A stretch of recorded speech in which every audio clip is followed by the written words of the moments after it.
Yep. I don't know why there's no audio. Who knows? Hold on, let me check something out. Gotta fix this again. Audio. No, that's right.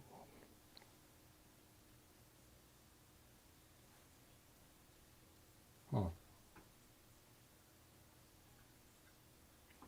I don't know why there's no audio.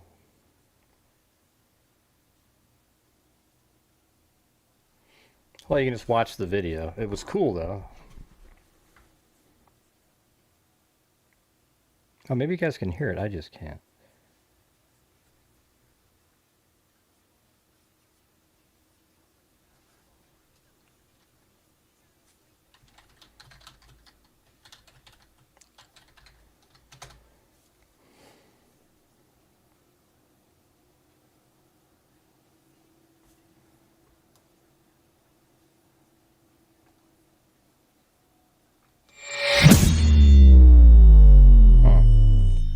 Okay, well, not sure why there's no audio sound there. God, I just hate that shit.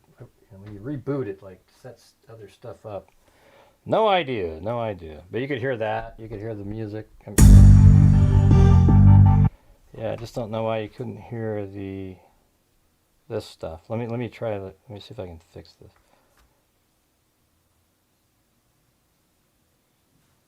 Why is that so low?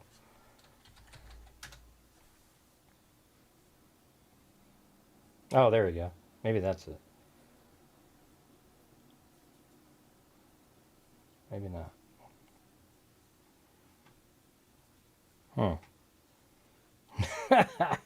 That's so crazy. I don't know. Who the hell knows, man? That's so weird. Testing. Yeah, see, that works, but then the audio.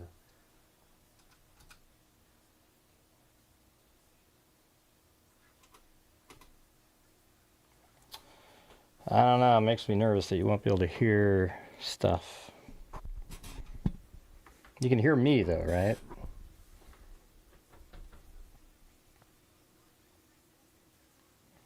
It's just weird that that wasn't making any sound. Why wouldn't it?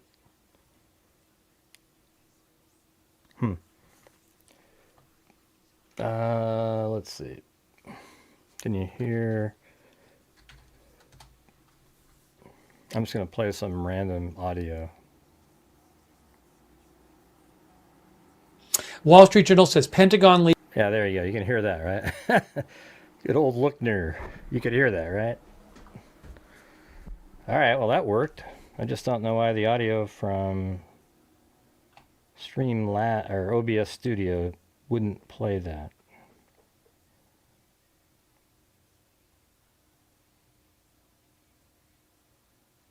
And it's weird, too. How about that? Yeah? I can see it. Like the thing, it's supposed to be making noise. But it's not being included in with the auxiliary audio, which is where my voice is supposed to come in on the same thing. But I can see that it's trying to play over there.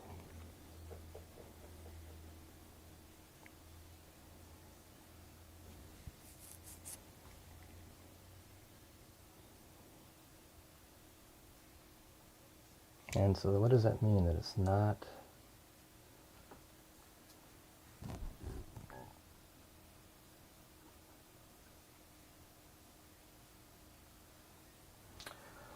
I don't know. I don't know how to fix that.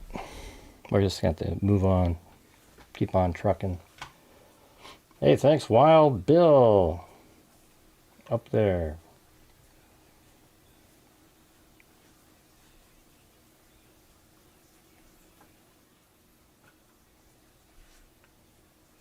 But you guys can hear this. Right? Everything else works. The only thing that doesn't work is that audio inside there. Very weird.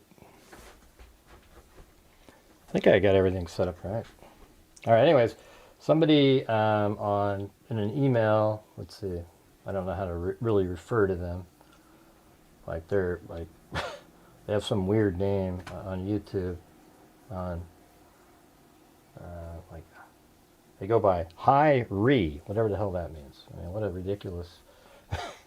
Anyways, they said that they think that the remember in the Billy Schmidt case, that one street shot that I couldn't figure out that was on, you know, there was a pillar in the background. Remember that one? Yeah. Yeah, they said it was probably on, like, they think, because they're on 20th Street, there's a whole bunch of different pillars and so forth. And they said between, I think, Jackson Street and, what's the name of this one? And Snyder. Yeah, so on 20th Street. So then I went down to 20th Street right here, and I looked around, and, you know, almost, Jesus. Is that frozen too? What in the hell's happening? Good Lord. Hey, thanks, Cinnamon Sin Freak. I think I'm getting close to the time to get a new computer. This thing is just, I don't know. Something's not working in OBS Studio. Because right there, that should have played audio also from that alert box, that little thing that popped up on the side there. Hey, look at that. It filled some coins into the jar there. All right, sweet. Awesome. I think I used to have that a long time ago. I thought I'd put it, I was watching an old video, live stream, and I had that little glass. It was kind of cool.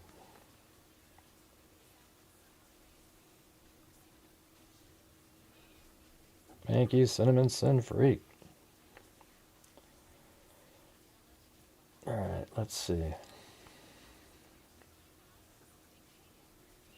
Okay, I'll go back down here. I'm pretty sure you can hear everything else. There's just a problem right now with OBS Studio. That's because only anything that I've put in there doesn't have audio. Like the intro doesn't play audio. But anything outside of that you can hear the way you're supposed to, so that means it's got to be inside that program. Not that you give a damn.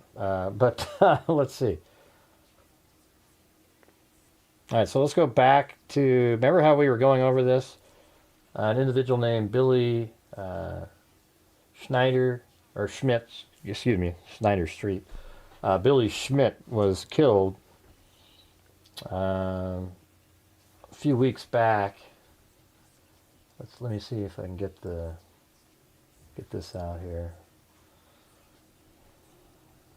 This kid right here, Billy Schmidt. Looks like it says a manhunt is underway after a student at Pennsylvania State University was shot and killed on Sunday in a potential armed robbery attempt. Billy Schmidt, 22, was blocks away from his home in Philadelphia, Pennsylvania on Saturday at around 1:30 a.m. when he was shot and killed. And I'm not sure, like this article here is on the 8th. So let's see what date that is. Hold on.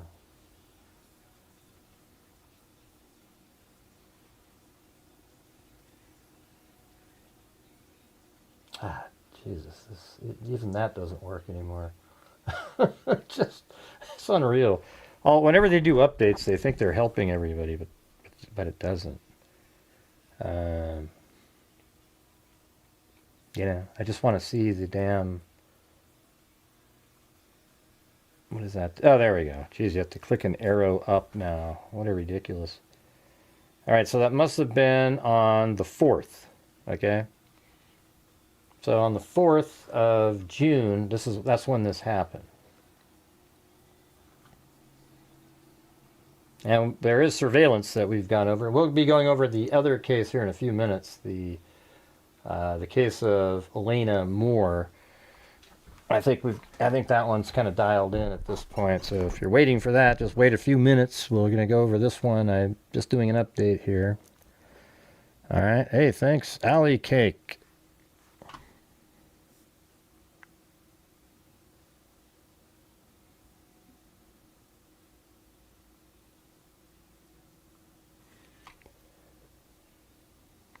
Yeah. All right, so then it says, police said Billy Schmidt was taken to a local hospital and pronounced dead at 1:47 a.m. So really close to the time he was shot. He's already, taken and pronounced dead. Security video given to police shows Schmidt asking for his phone back before several shots were heard that killed the college student.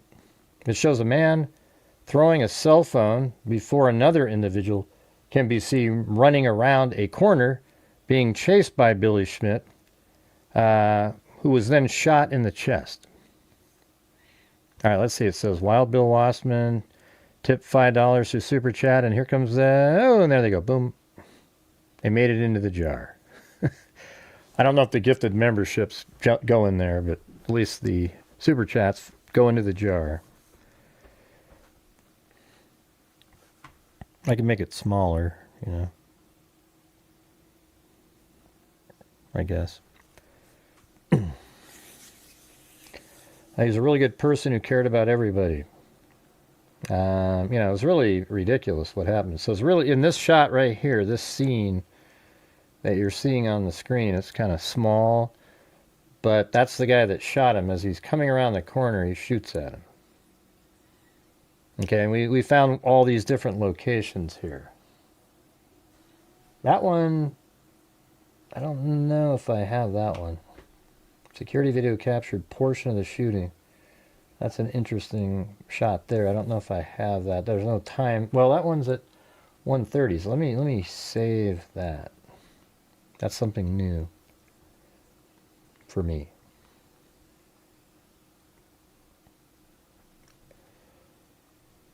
Okay, so we'll take this video and go back from the beginning. And by the way, that one that we just saw was at...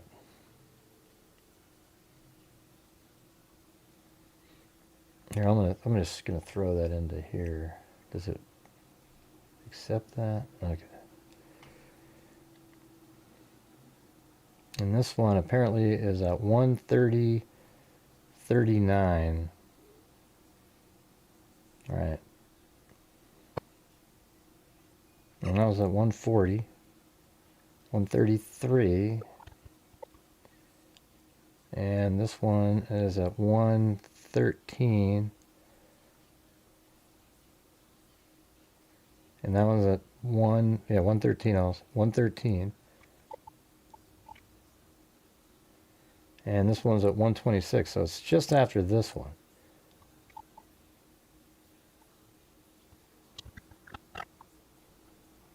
Right? Because they go back and then they... Okay, and then this one is at 1. Alright, so that's good. We can put that still frame right after that.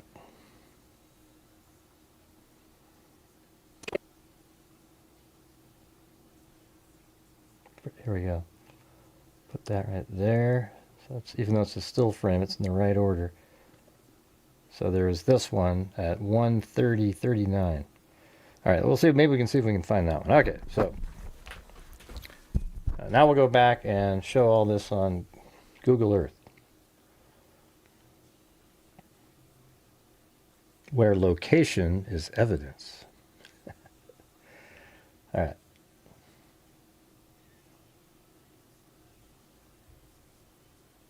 So they come walking down in this direction at 1:13. I'm pretty sure we found that one.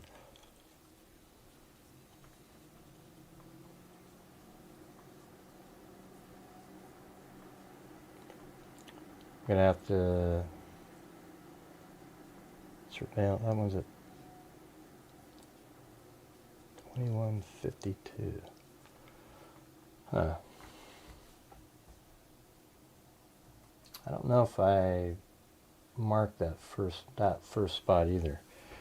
I'm sure I did though. We did it that one night. But sometimes when when your computer, I could.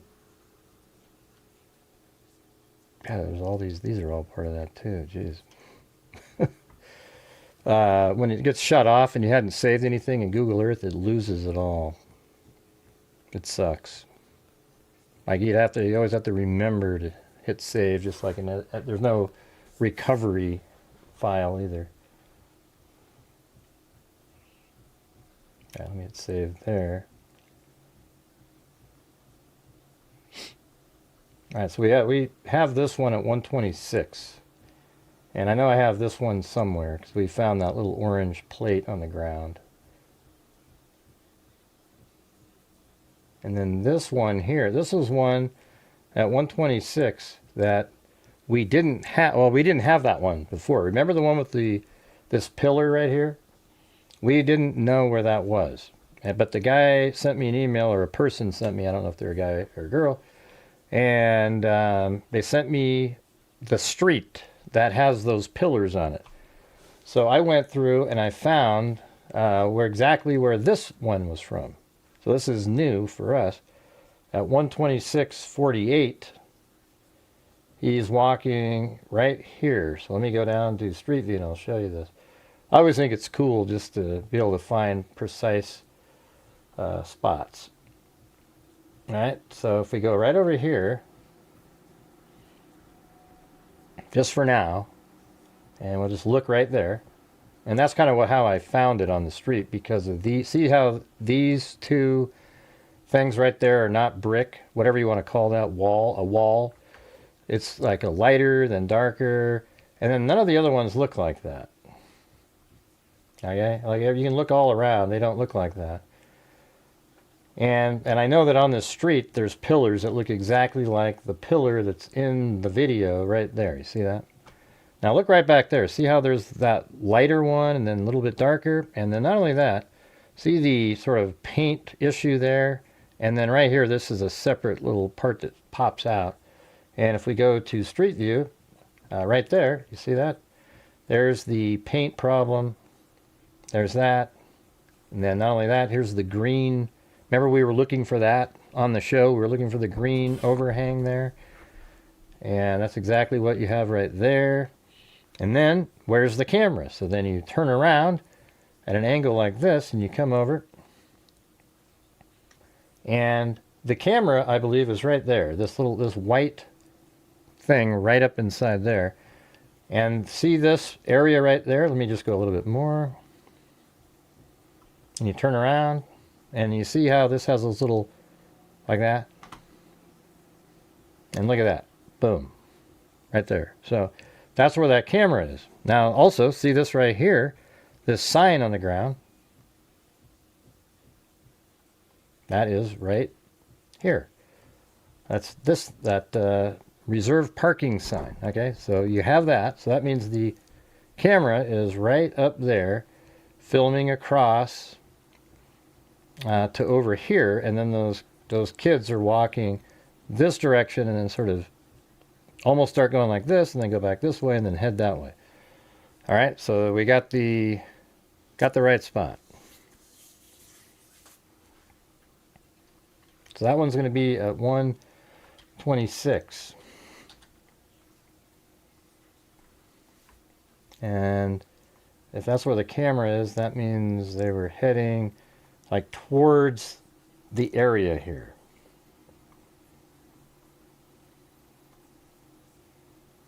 I guess I wish I had the original spot now. I remember, God, we had it. It was like right on the corner here, right? Wasn't it?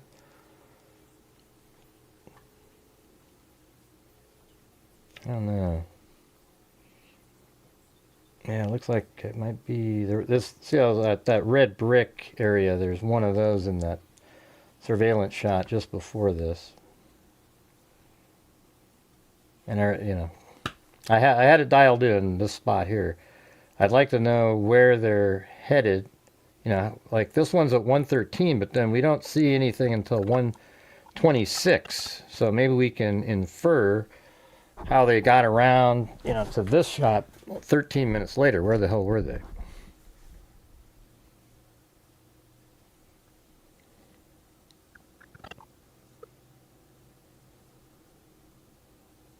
Yeah, that's creepy.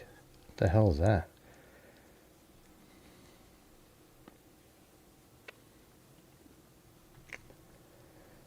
Yeah, and this is definitely one we don't have. And it looks like that guy's by himself in that one, but that's only 4 minutes later.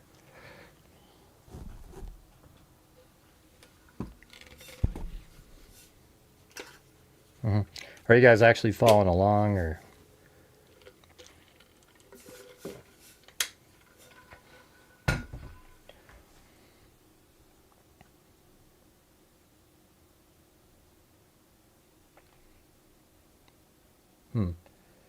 So if they're headed, and let's see if we can quickly find that one.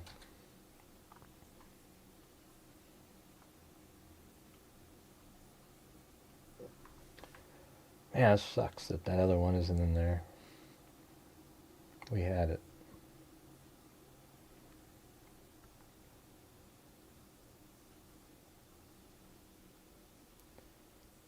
Well, so 126, they're headed. So the camera's over there. Facing like that. Or, yeah, like that. And they're walking this direction towards this area. And then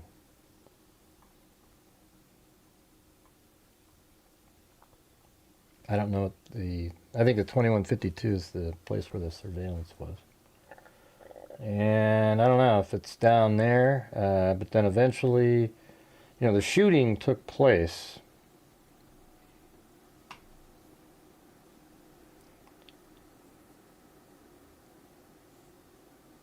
Right on that corner. So he lived on this street, on 19, this block right here, Durfur Street, and then they followed him back to this area, and he actually they had his cell phone, and then he'd say, "Hey, give me my phone back," and chase them, and one just turned around and killed him. I mean, it's so ridiculous,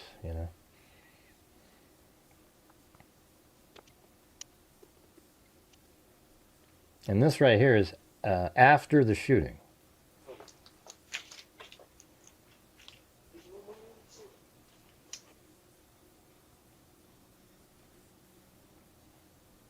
And they have a lot of surveillance of them. We found that spot too. This one's at 140. And look at that, they've already changed out of their clothes and walked away. And there was 2 cameras on that street. Oh yeah, there it is right here. So this is actually the video of the shooting. Nearby homes' cameras, you can see what led up to the shooting. It shows So he throws his cell phone right there. one of the men throwing a cell phone. A few seconds later, another man comes running around the corner with Billy chasing him. The gunman then turns around and shoots Billy in the chest. Billy's father says he's the one who found Billy's phone under a car and gave it to police. That's crazy. Jeez. But anyways, I just figured I'd show you that we have that other spot now. I'm going to have to go get it back, dialed back in again, since it appears that some of my pins are missing. So figured I didn't realize that they weren't all there anymore.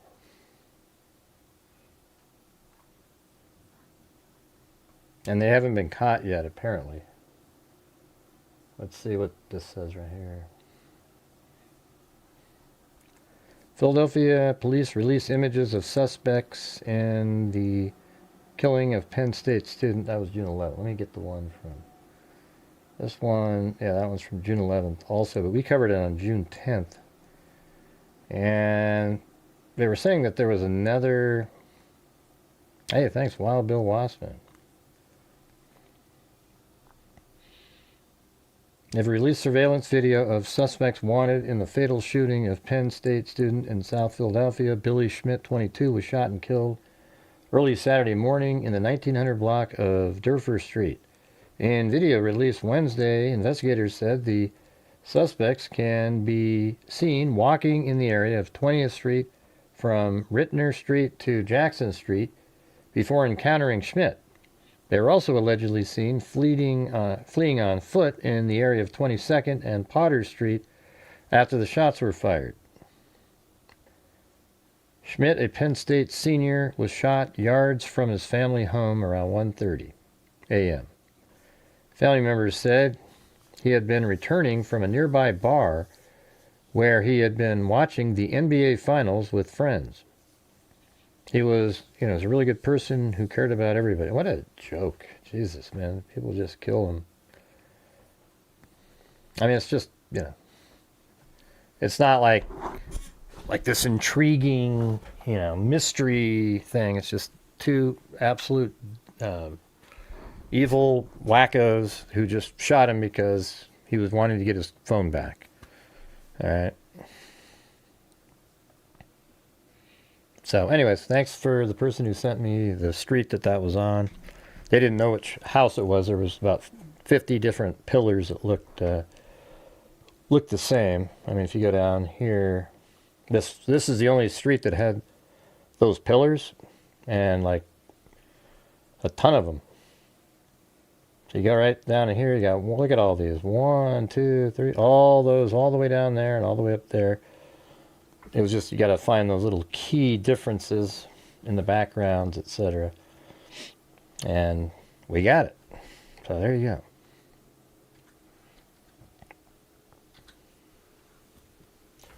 All right, now we're going to move over to the Elena Moore case.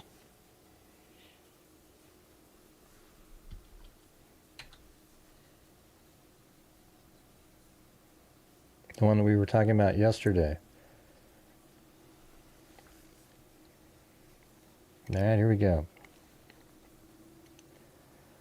So I think Elena lived right here. That's where her last address that I could find on Ben Verified, and it makes sense even. Okay, now I was watching. I think Brian Enton talked to, some guy, but this is before she was found, and he said that she walked from a CVS pharmacy to Planet Fitness, but he didn't, he wouldn't say where the car was, but the car isn't an issue. So it's kind of like, well, if the car is an issue, why don't you just tell us where the car was? There's also another CVS over here somewhere, but I feel like this is the one that she would have gone to right there, because it's just right in the area, see? And I was able to find something else, looking at some images that were out. So she was at the Planet Fitness, and Jesus, my throat's just, it was like 6:30 maybe. She was there. And then, obviously then you'd work out or whatever. And then she walks this direction. Now, one of the things they don't say is that one of the shots that we see, she's walking in front of Kohl's right here. It wasn't, Lowe's or anything like that. Like, here's Lowe's, and then Kohl's is right there, and then there's other surveillance apparently of her walking at, they say 917 in front of this place. However, the shot in front of Kohl's is 917.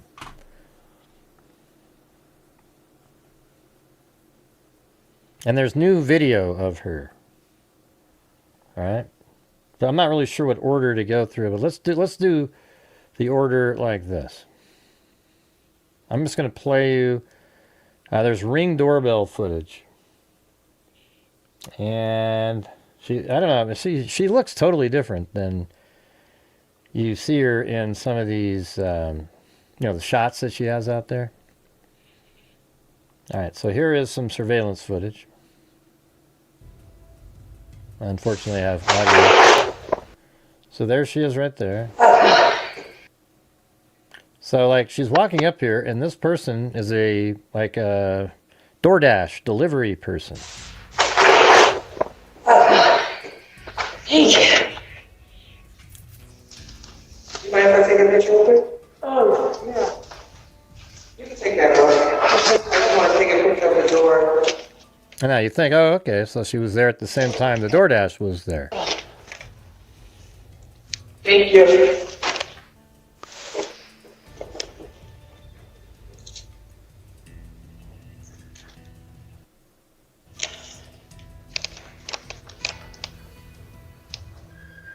And then you start going, what the hell is she doing? Oh, shit.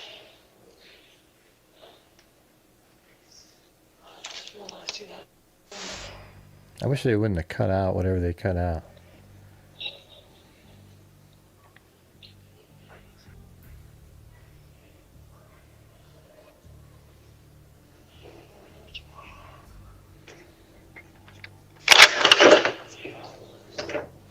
And then I thought, oh, this must be her husband. Yep. There it is. Thank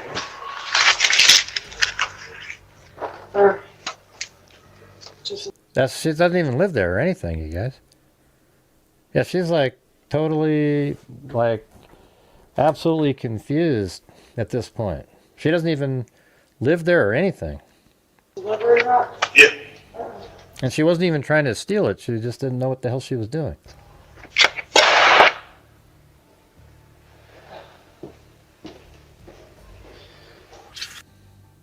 Man, that's there's something wrong with her. You know what I mean? Like a mental, something happened to her. You know, that food that she's holding in her hand wasn't even hers at all.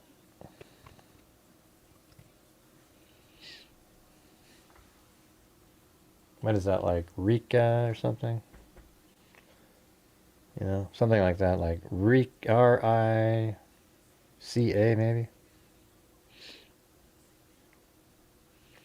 I don't know if she's on medication. I mean, she could be on medication. I just doubt that that's why she's... I think the medication would be to help whatever this is. You know? And she doesn't seem to look the same as she used to look, you know? Oh, and here's another picture right here. So they were saying, look, see this shot right there? So obviously this is part of a surveillance shot, right? Well, if you look at it, that's actually right here. I know exactly where the spot is. Because that's what I do. But that little triangle right there is that triangle. And there's the, I mean, literally the crosswalk and everything is exactly the same. So just look at that. See, there's the yellow part of that line, then the crosswalk. And then you can even see the stand for the stop sign right over here.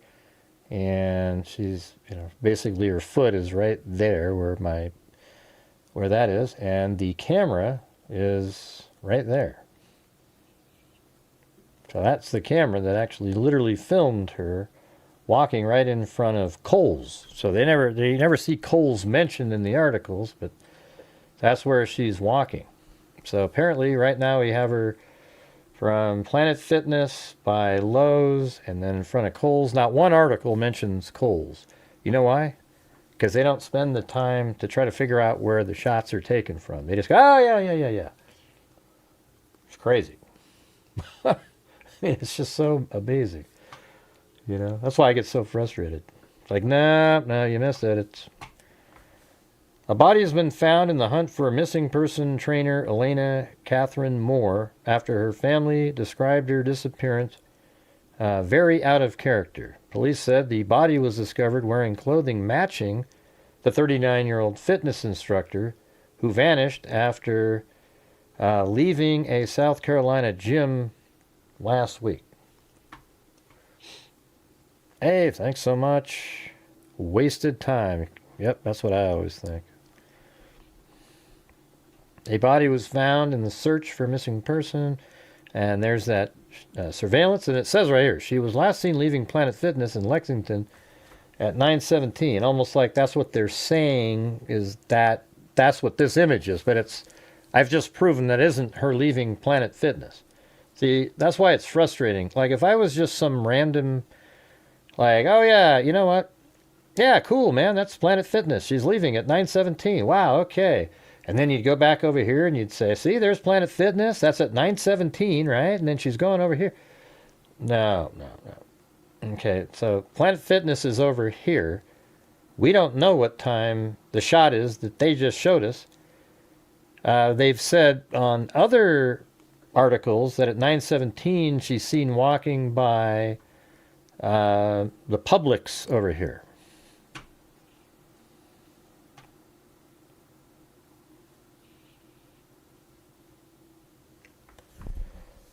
So authorities have not yet identified the body. Well, of course it's her. Hey, look at that. Wild Bill Wassman's trying for a wave from the freaks out there. We're currently at 1/10 of a nightly goal. So if you have the ability to help support the channel, that would be awesome. Surveillance footage showed the personal trainer walking towards a wooded area. See, that's the part that it's kind of confusing. Also, like, what does that mean? Surveillance footage showed the personal trainer walking towards a wooded area behind a nearby Lowe's. Okay, well, the Lowe's is here. So what made you think she was walking to a wooded area when a minute just after that she's right there, exactly in the same? I'm sort of wondering if a camera picks her up turning to the right and they go, oh, she's going to the wooded area, but then she's also filmed on Coles going this way. So doesn't it make more sense that she walked around and turned right and then turned left to go here? I'm not sure what made you think she was walking towards the wooded area. And what wooded area? This one over here? And if that's true, or how the hell did you see her there? Was it like, did you see her come out here, turn right, then she walked around like this maybe, and then came? That's definitely a possibility, right? Like, maybe she went like this. So let's say she exits here and then turns right. Now they think, oh, wow, she's going back behind Coles. And then she goes around like this and then comes back this direction and then makes her way this whole way like this. Let's see. Let me just put it all in there. And all right, just like that.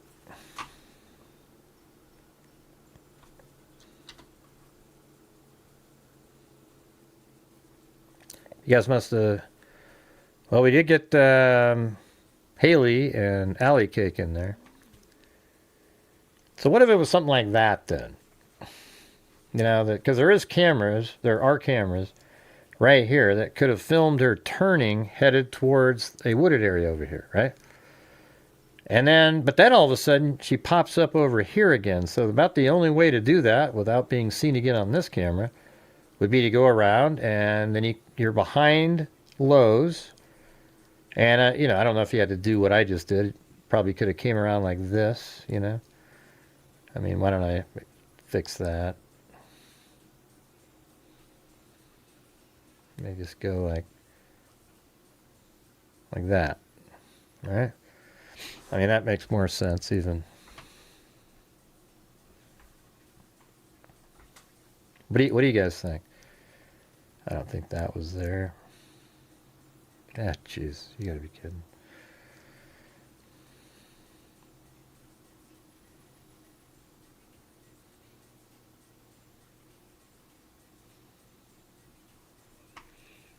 Kind of makes sense. All right, and then, so the grim discovery comes after a week-long search for Moore, who was last seen at 9:17 p.m. on June 11th after earlier visiting Planet Fitness in Lexington. Surveillance footage showed the personal trainer walking towards a wooded area behind a nearby Lowe's home improvement store while wearing an olive green zip-up hoodie and black athletic pants. When? According to Fox 8, police recovered a body wearing clothing matching that description. Authorities have not yet revealed where or when the body was found. Investigators have expanded their search on Wednesday to the wooded area near Lakeside Middle School, around a mile from the gym. The state reported. That must be another newspaper. Moore's husband, Brandon Slice, reported her missing the day after she vanished and described the disappearance as very out of character for his wife of 1 year. It comes as disturbing footage emerged showing Moore apparently acting confused in the days before the disappearance. Let me click on the state here. Sorry, I got allergies right now. Search ends with body found. Come on, don't make me pay.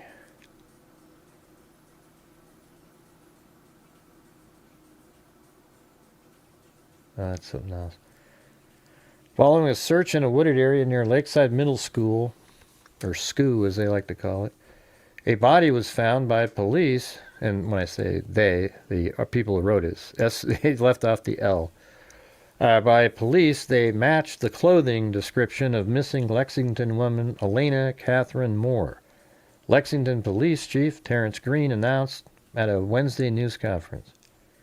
And then, I don't get to read it, but it says, the search for Moore, who was reported missing June 12th, began approximately 1:30 p.m.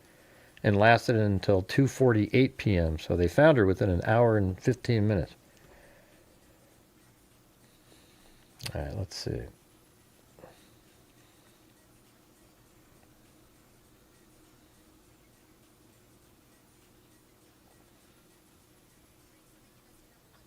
All right, so there is somebody that said, you know, they placed flowers where they are claiming this took place, you know, and I don't know how to verify what they're saying, but see this, they got a flower there, and it didn't make sense to me because it didn't add up to the address where the school was. But I was able to find it, this spot. I mean, it's sort of interesting. Yeah, I mean, that looks like a spot that maybe somebody could have came down. What did she get at the pharmacy, by the way? You know what? I mean, that surveillance footage that we watched, by the way, was a week prior to her going missing. The surveillance footage when she was taking the DoorDash delivery.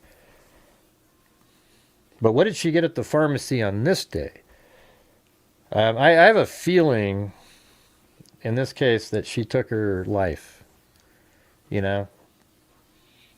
It sucks, but I think that might be what happened here. I think something was going wrong and she got medication. I mean, it could also be that state that she was in is what allowed somebody to do something also, you know? I don't know. It just seems really... what do you mean I agree? Where is Amber? What are you talking about? Who?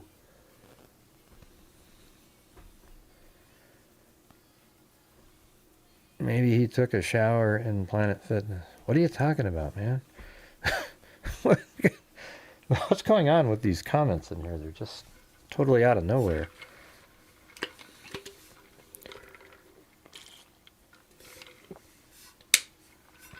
Yeah, I mean, she was at, when you start putting it together and you say, well, look, she looked like she was having these weird, severe mental, some weirdly crazy mental things going on. And then she's over at CVS Pharmacy, but then she does go to Planet Fitness. But what did she do at Planet Fitness? Did she actually work out, or? I don't know. All right, so let's take a look at this one. So that's her in Planet Fitness talking to people. That picture right there. But hey guys, when you're watching the show, if you have the ability to help support the channel, my channel relies on the generosity of the people watching, since there is no ad revenue really to speak of on these live streams unless I had thousands of people watching. Unfortunately though, I don't always cover the really big cases, and you get punished by YouTube. And actually the viewers too, because they obviously prefer watching those. That's why YouTube does what they do. So if you guys could please help support the channel tonight. We are struggling again right out of the gate. We are just at 1/10 of a nightly goal. So let's see if we can get the support for the channel up. Last night the channel was able to donate, well, just because I wanted to. It's been a bad month. But we donated $500 to RAIN, which is Violence Against Women.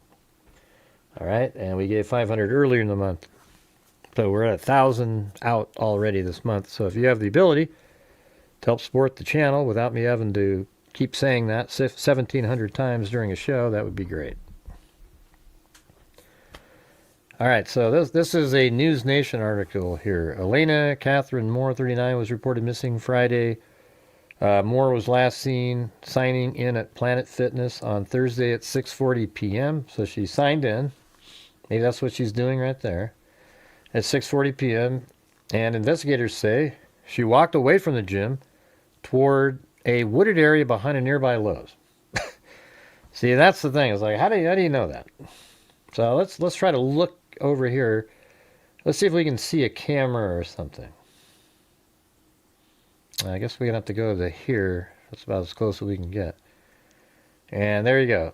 I wouldn't be surprised if right there, that camera, it showed, because you can continue, you know, it's a 360 camera, it probably showed her turning to the right, going around back that way. And so they probably think, okay.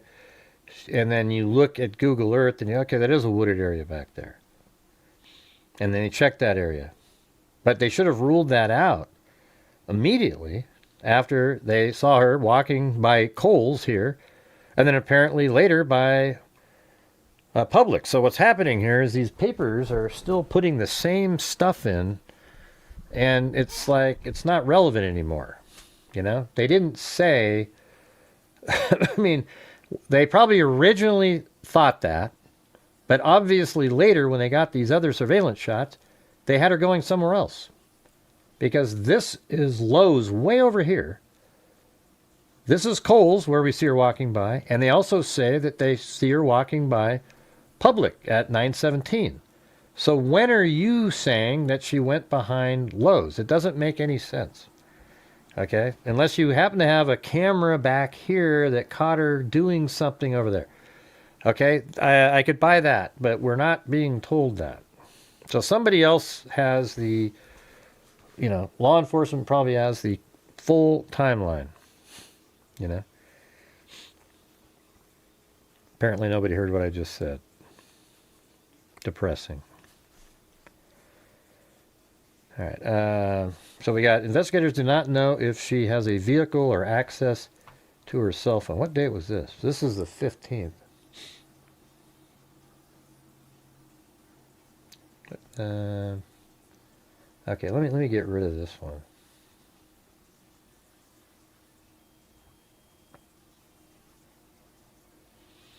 Now, these are the newer ones. So it says, body found in hunt for missing person trainer Elena Moore. A body has been found in the hunt for her, looking for her body. Police said the body was discovered wearing clothing matching the 39-year-old fitness instructor who vanished after leaving a South Carolina gym last week. Hey, thanks, Haley. All right. Somebody heard.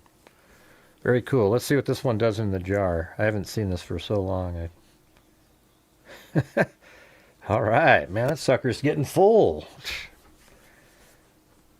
The grim discovery comes after a week-long search for Moore, and thanks up there, Chicken Wing, who was last seen at 9:17 p.m. on June 11th after earlier visiting Planet Fitness in Lexington, South Carolina. Usually when you hear the word Lexington, you think of Kentucky, right? I mean, not me, Gray, you see, because I don't care. When you hear Lexington, you think of Kentucky, all right? But there's one in South Carolina. There's one in North Carolina. I just said, thank you, Chicken Wing. I just told you, so I'm not sure why you typed that in. God, you're so rude. It's just so crazy, you know?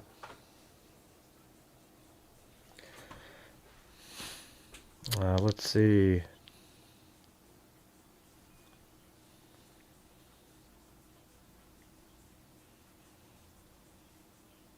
Yeah, I saw it, Chicken Wing, and I literally thanked you for it. You know, did you hear me say thank you? I just said thank you, Chicken Wing. How come you're embarrassing yourself like that? I don't really understand. I thanked you out loud on the show. I said, oh, and thank you up there to Chicken Wing because it slid by fast while I was doing this on the screen. I just don't understand why you keep going. I said it. It's weird. I don't understand it, you know. It's crazy. Man,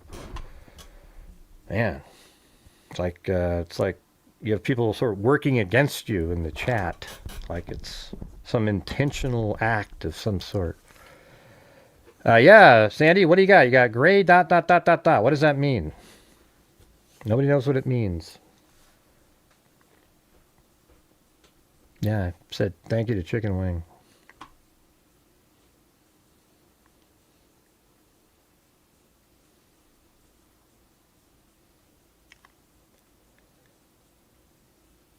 I don't know. Sandy, just don't try to type. I don't know what you're saying. Grace, she's just not. I don't know what that means. So let's just move on, okay? I don't understand what you guys are doing in here. I'm just trying to do a show. I just want to do a show, for God's sakes. Can you let me do it?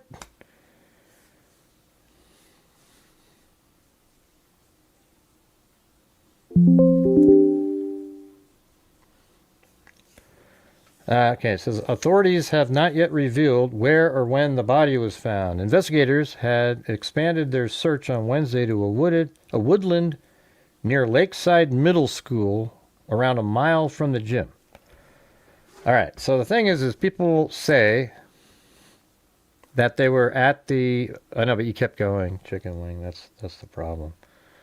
And you said it out loud, like you wrote it in the chat to try to... It made me look, you know, like, oh, Gray doesn't... But I'm just tired of it. All right, so here we go.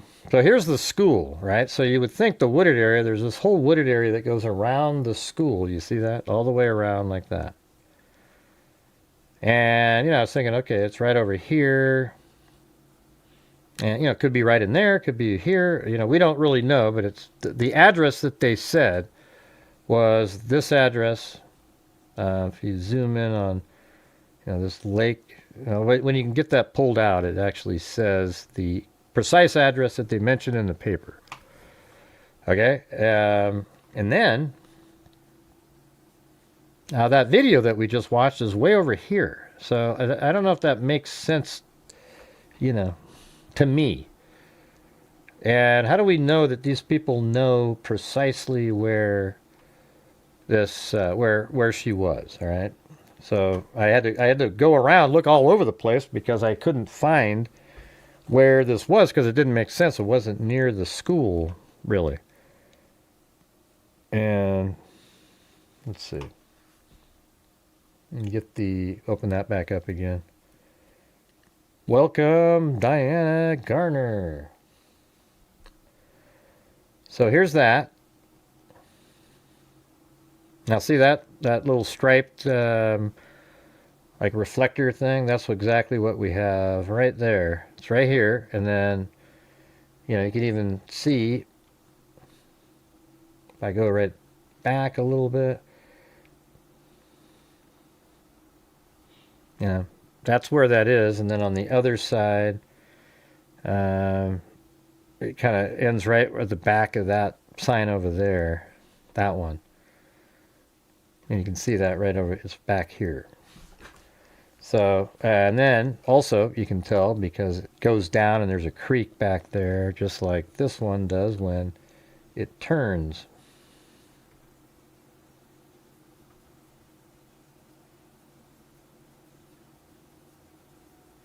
Right over there. And anyway, don't worry about it, Chicken Wing, okay? I appreciate your support, but if I miss something, when I'm covering something, I'll see it later. I always thank everybody at the end of the show for sure, and sometimes I miss it during the show because but not very often, okay? And I do appreciate it. I just want you to know that. I just, you know, already got so many people that try to make me look like shit on a daily basis. I don't need people in the chat doing that. I got a whole community of people that sit there and go, ooh, let's manipulate this, let's do that. You know, it's just sick.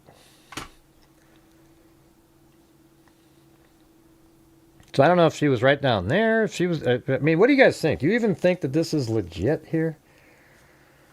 What is this? You know? These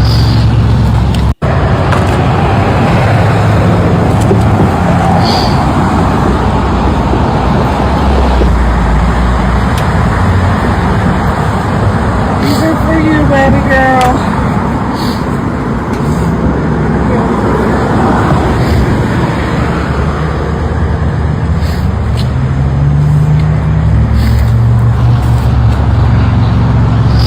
Who said she had an altercation with somebody? I never saw that. Anybody else see that somewhere?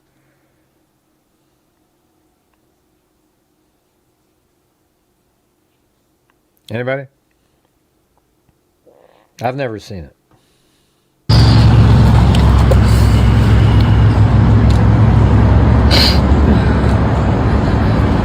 That looked like a thing when they put. I listened to a guy that was part of the search. He didn't say where they put it. I don't know. I think she may have just taken her life somewhere.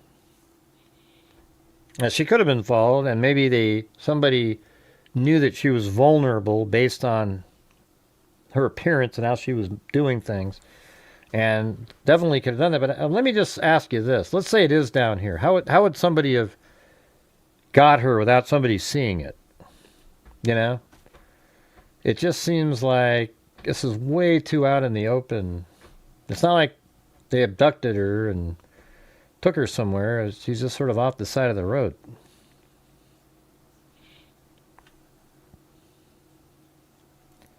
Thank you, Diana.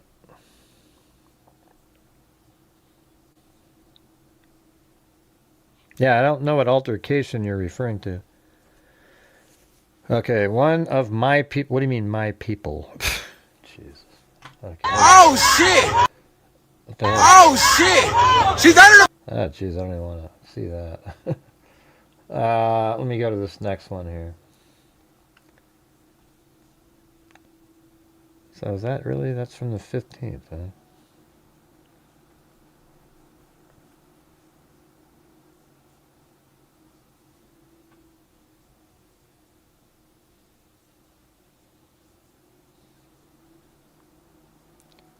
An inspector and a detective has given an update on the search.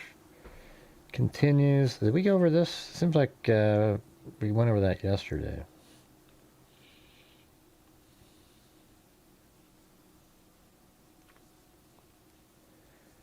Let's see.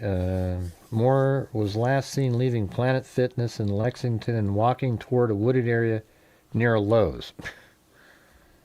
I don't know why they keep saying that. That she walked towards a wooded area near Lowe's. I understand what you're, I get the words that you're saying. But the Lowe's is right next to Planet Fitness, and then we already have her going by Kohl's, and then apparently she goes by Publix over here. So, what are you talking about? Isn't that before?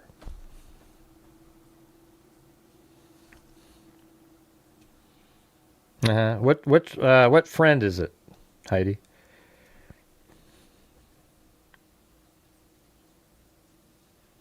Are we still doing the chicken wing thing again? We're still talking about that?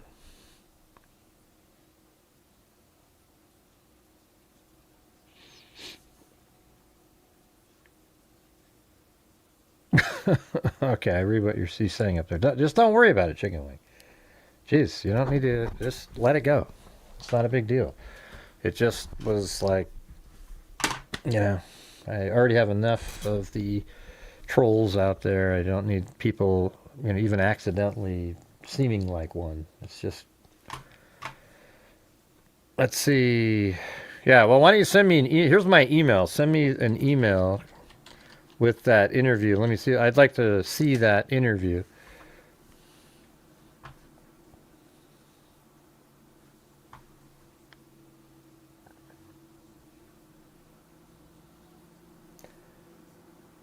Oh, wait, maybe that's that the problem? Hold on. I gotta go in a different folder.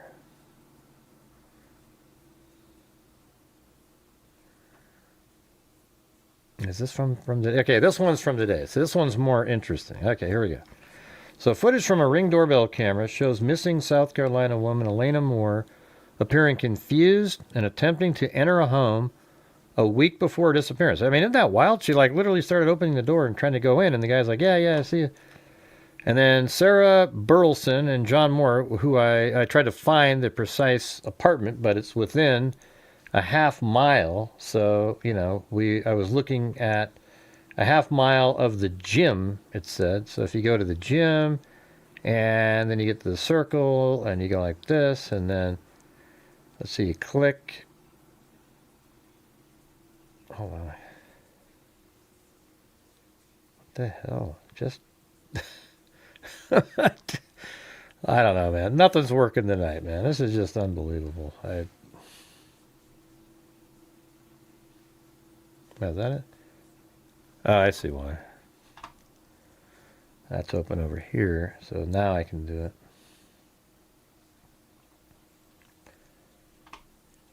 So there's like a half mile. And so I was thinking, you know, it's got to be an apartment complex. Probably isn't.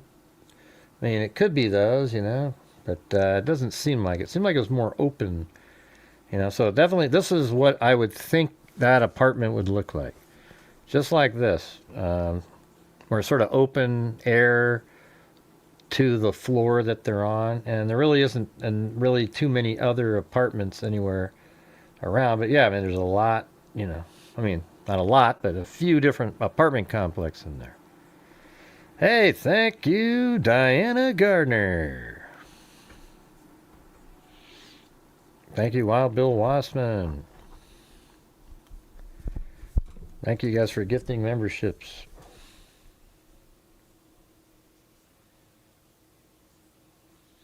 Yeah, everybody loves you, Chicken Wing. Don't worry. Okay. Don't worry. It's Thanksgiving dinner in here, you guys. It's Thanksgiving dinner. All right, let me get back to this article, though. This is the one I was looking for. So Sarah Burleson and John Moore, those are the people that live in that apartment where Elena tried to get in. It's about a half mile from that gym. They say Moore attempted to enter their home around June 4th and appeared confused. And then it says Ring footage shows a DoorDash driver dropping food off at the door before Elena Moore picks up the order as if it belongs to her. But when she picked it up, she sort of looked confused even reading it. When John Moore opens the door, she hands him the food. The couple said Elena Moore seemed disoriented. I wonder if they thought she was the DoorDash driver. You know, like she's actually the... I don't know what they must have thought. Once I got the food from her, I turned to walk back in the house. Whenever she started to walk in the house with me, she seemed really... I'm not sure. I think it's just supposed to say when. I turned to walk back in the house. Then she started to walk in the house with me. She seemed really confused and disoriented about where she was or whatever she was doing. Burleson spotted Elena Moore about an hour later. So it's weird, like the guy that was just opened the door, he spots her. Yeah, but did you send me the link, Heidi? That's what I asked you to do. I don't have the time to look something like that up. That's why I sent you my email above. So, Burleson spotted Elena Moore about an hour later going through a neighbor packages and said Moore told her that she didn't know what she was doing. So that means the same neighbor spotted her an hour later and she was going through a neighbor's packages and said Moore told her, like Moore literally said to Burleson, I don't know what I'm doing. The couple turned the footage over to police. I don't know how they knew that that was her, you know. Doesn't really look the same, you know. Moore worked at a CVS as a bartender at multiple bars in the area. One source told News Nation that Moore had recently been released from a mental health facility. See, there you go. I mean, when you start reading this stuff, I think, you know, you got to start thinking that she did something to herself. You know, it really moves the needle in that direction dramatically, you know. Like, if it was 90-10 the other way, now it's 90-10 the other way, you know. The source also said that she had been having relationship issues with her husband. I mean, my God, look at that. You see that? She's in a mental facility. You know who this sounds just like? Micah, you know, that case with Micah. But the guy isn't bad in this one. But like she had mental issues. Moore and her husband, Brianna Slice, have been together for over 13 years and were married in 2024. Slice is the one who reported Moore missing, and police say he is not a person of interest.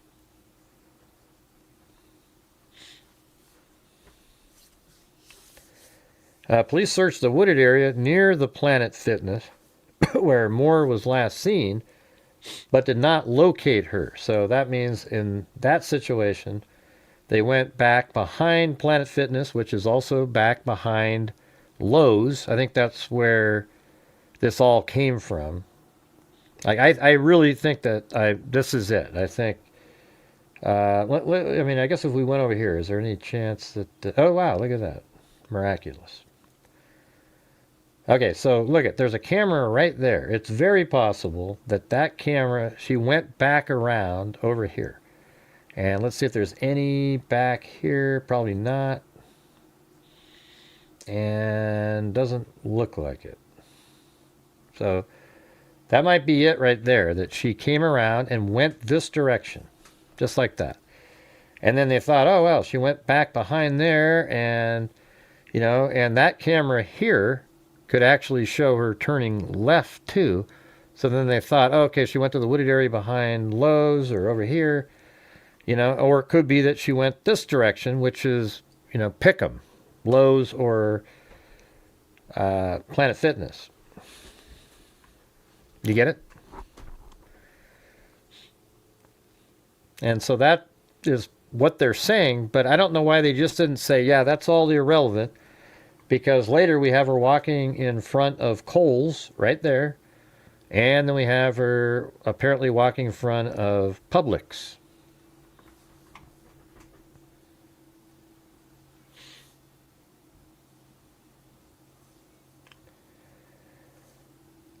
What are you talking about, Sandy? If she was confused, why didn't they bring her inside and call 911? Well, I don't know. Why would any, I don't know. I mean, they're not required to do that. They're just people, you know, they're sitting around and maybe they didn't know if that's how she normally was, but. Right.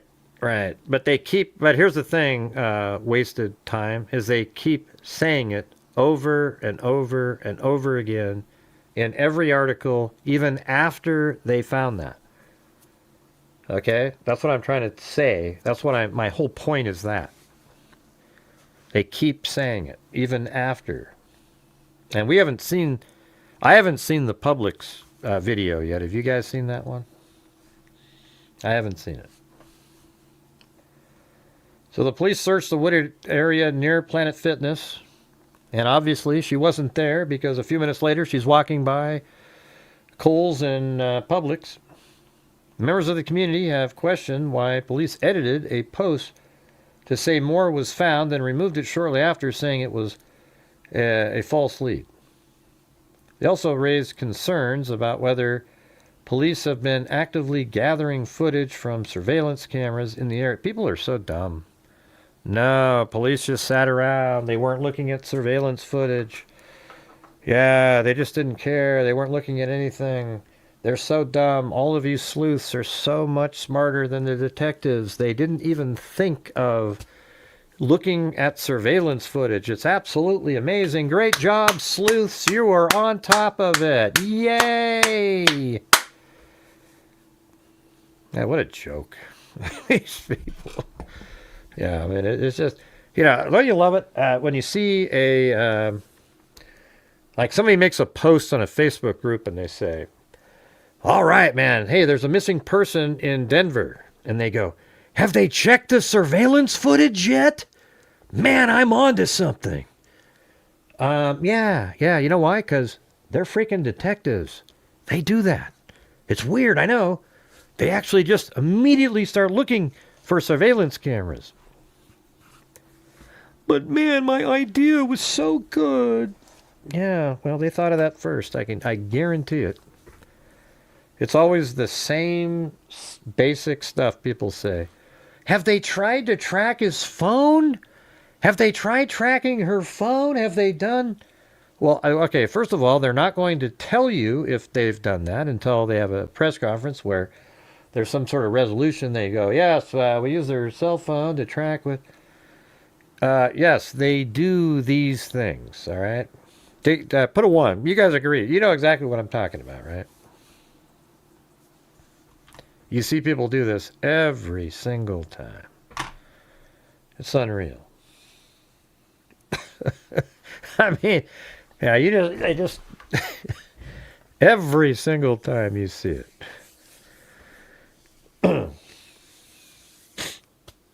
Yeah. Gee, I wonder if, come on. Have they talked to the people at Planet Fitness that she talked to?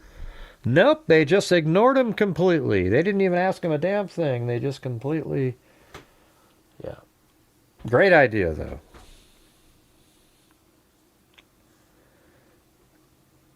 Did you check out the... What are you talking about, man?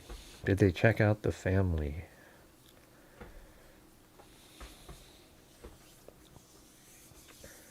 Why are we typing 1? Because I said, put a 1 if you've seen those posts on Facebook when somebody goes, all right, you guys, we got a missing college student. He was out drinking late at a bar. The first comment, now that you'll see this the next time, you'll laugh because you'll remember this conversation. You'll get about 3 or 4 of these just super sleuth Karens out there that'll say something like, they should really check the surveillance footage around that bar. And then maybe they could track them to... Right. Great idea. Fantastic. Members of the community have questioned why police edited a post. Yeah, we got that one. And then that was it for that one.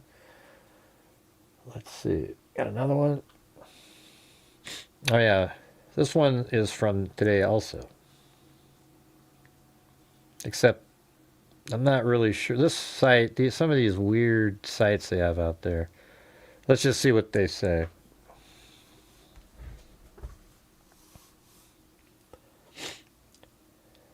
All right, you guys. Hey, we made it to about 33% of the goal tonight. So if you guys have the ability to help support the channel, that's what allows us to do all the great stuff that we do at the end of the month. We just donated 500 last night, 500 earlier in the month. That's not the greatest month, so we'll probably wait till the end now to see what happens. But if you guys have the ability to, that would be great. Oh, yeah, I see. Yeah, that is what they say. I was just wondering because people have been trying to accuse her husband in this case. Authorities in South Carolina discovered a body matching a missing woman's description nearly a week after she vanished. While investigators are awaiting official identification from the coroner, police said the clothing and circumstances closely align with those of the 39-year-old personal trainer whose disappearance sparked concern. Yeah, well, look how this just flow-wise works. Watch. He's over here at Planet Fitness. Then maybe heads back to a wooded area. Who knows? And then probably comes back around here, passes the Kohl's, literally exactly where the pin from above. She's standing right there, walking this direction. Then apparently she goes by Publix. And I don't know how that, obviously, going by Publix, he probably came out to the street here. And then she would have walked this direction. And then guess what? That's where they say in that one Facebook video that she was found down here. I mean, look at exactly where that is. It's crazy. It's just boom, boom, boom right there. But if that's not even correct, and it's more closely to the school here, then it's also on that same street. And then if you just look at the whole, like, look at this. If she kept going this direction, turned left, went this way, wound around, she'd make it right back to her house over here. So it's only like a 4-mile walk from the Planet Fitness to get back to her house. So it just seems to fit perfectly that that's where she's headed. Welcome. Hey, well, thanks for gifting a membership there, James, and you too, Chicken Wing.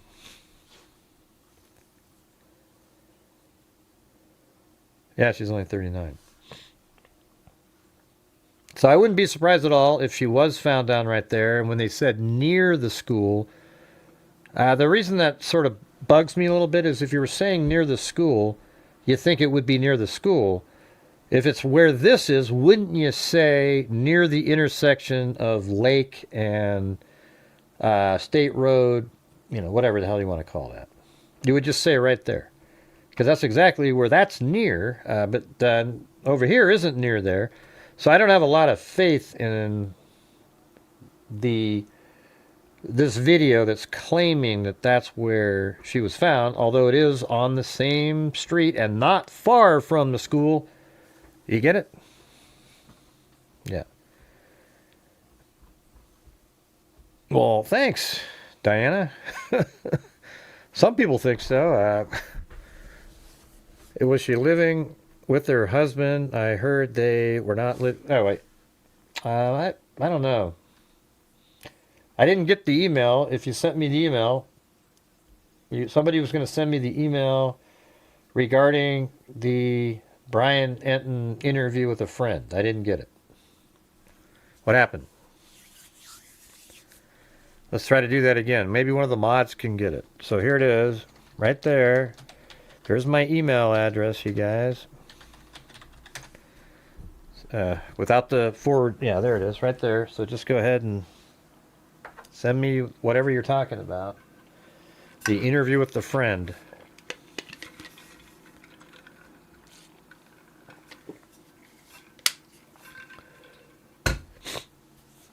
Man, got stupid allergies.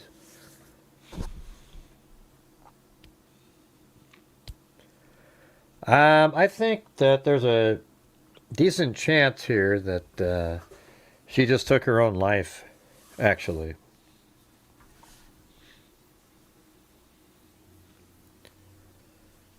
Oh yeah, I was right in the middle of this one.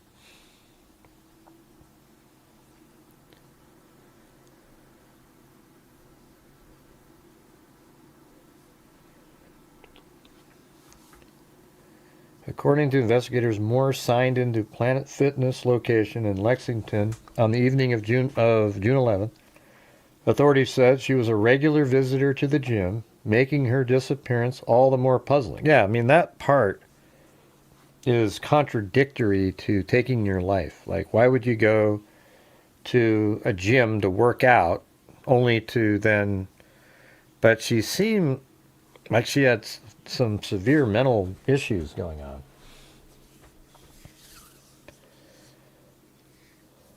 Police determined that she left the facility and see here, this is what I'm saying, you guys. So who was that up above? Oh yeah. Hey, wasted time. Listen, this article was written on the 18th, and they keep saying it again. Police determined that she left the facility and headed towards a wooded area located behind a nearby Lowe's store. But they've updated that, obviously. They've determined later that, okay, well, she didn't go back there. She went over here and here, over here. That's why you got to map it out. Like, we already know that she made it. Like, I thought it was, like, I'm the only person that I've seen mention that the surveillance image that they have is her walking in front of Coles, and then therefore, then a minute later, a little bit later, she walks in front of Publix there. So that means that there's a continual, here's Lowe's, there's a wooded area, but then she made it to there, and then here, and then is it that big of a stretch to then say, okay, she made it to there? From right there, boom, and then she's found here perhaps. If not there, then right there in this wooded area. I mean, that makes sense. But they keep saying the wooded area behind Planet Fitness. It's unbelievable. Over and over and over again. Lexington Police Inspector Missy Silcox said Moore's disappearance was very out of character for her. Silcox also confirmed that Moore had, that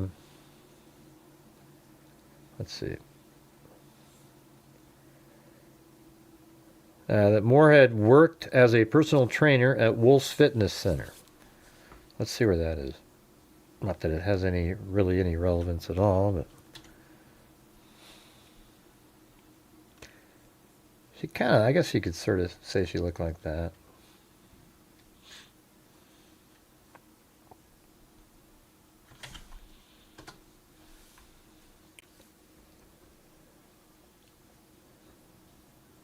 Wonder why she didn't just work out at Wolf Fitness instead of being a member at Planet Fitness. I mean,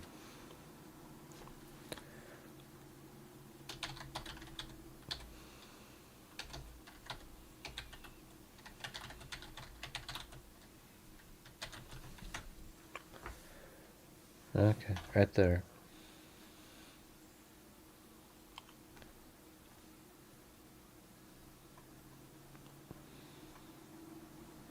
Thanks, Chicken Wing. And Wild Bill Wassman.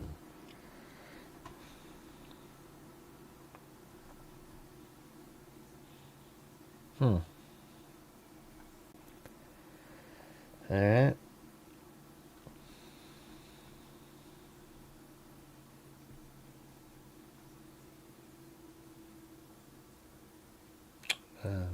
Where are we?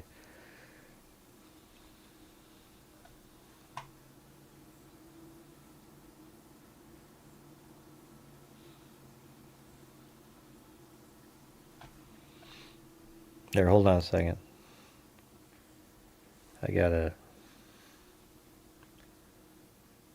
Yeah. Okay. I was just hiding something from the trolls. Hey, look at all the coins fell back into the jar.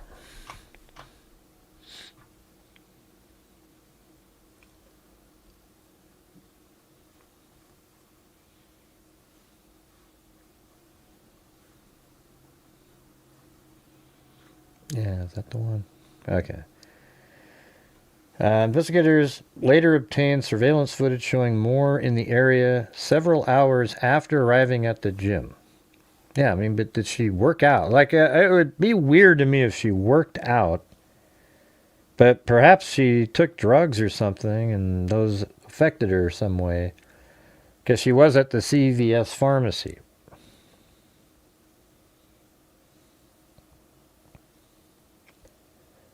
And that was a week before. So the Ring doorbell footage of her with the DoorDash is a week prior. Okay, so it's not like, oh, it's that same night and, so we can't. There's nothing you can, other than, hey, look, she appears to have some sort of mental, deficiency a week prior. Is that something that, and she was also in a mental hospital. Okay, I think that all means something. And she was having marital problems. If there was let me just say this. If a guy had all those same things, wouldn't you just almost immediately assume that that's what he did? That he took his life? Her husband reported her missing the following day, prompting law enforcement agencies to begin an extensive search operation. Officers emphasized that her disappearance did not fit her normal routine, adding urgency to the investigation. We just had a case just like this. I can't remember what the name of it was, but it was a guy, and he, there was financial problems, marital problems, and he just sort of disappeared with his vehicle, and, nobody knows where he is, and I guarantee you he did something.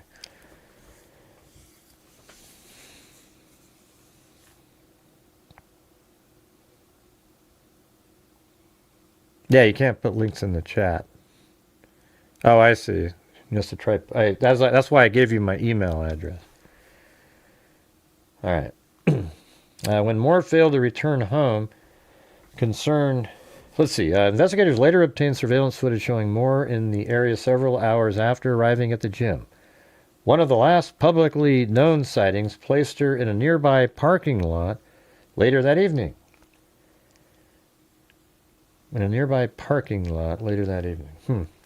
After that, authorities were unable to establish a clear trail of her movements. When Moore failed to return home, concern quickly grew. Her husband reported her missing the following day, prompting law enforcement agencies to begin an extensive search operation. Officers emphasized that her disappearance did not fit her normal routine, adding urgency to the investigation. Over the following days, multiple agencies joined the search. Drones, ground crews, and investigators combed wooded terrain near the location where Moore had been seen.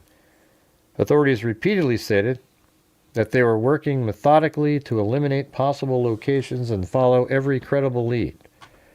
A significant development emerged when a tip prompted police to expand their search to another wooded area near Lakeside Middle School. Investigators, but the word near, let me ask you guys. So with the word near, here's the school. Is this near here? It kind of is. But there's a wooded area that goes around the school. So it seems weird that you would say near the school there when you would just refer to the intersection here. Generally, it isn't far from the school. It's around the corner. But this is where somebody on Facebook put a flower and said she was found right there. Don't know. I can't verify that. Could just be somebody trying to get clicks and views, puts a flower. Oh, look, man, I'm so caring. Who the hell knows?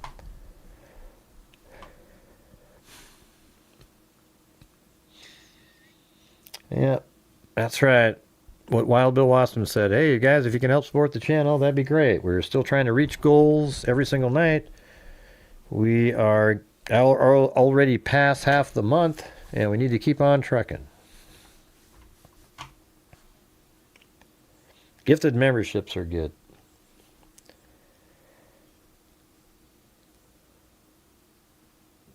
Okay, despite days of searching, authorities initially found no trace of Moore.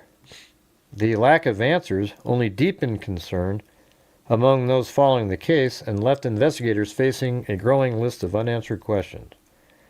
The case shifted dramatically when authorities located a body in a wooded area after receiving information connected to the investigation. My nose is plugged, so it's hard to breathe and talk at the same time. Police said the remains matched Moore's description and clothing. Though formal identification remains pending. Law enforcement agencies have now opened a death investigation and continue to examine the circumstances surrounding the discovery. I would say disappearance, not discovery. Officials have not publicly announced a cause of death, and investigators have released few details about what evidence may have been recovered at the scene.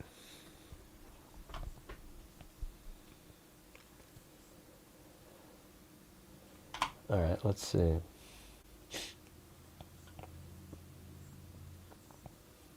How many different people sent it? Friend says she was dealing. Okay.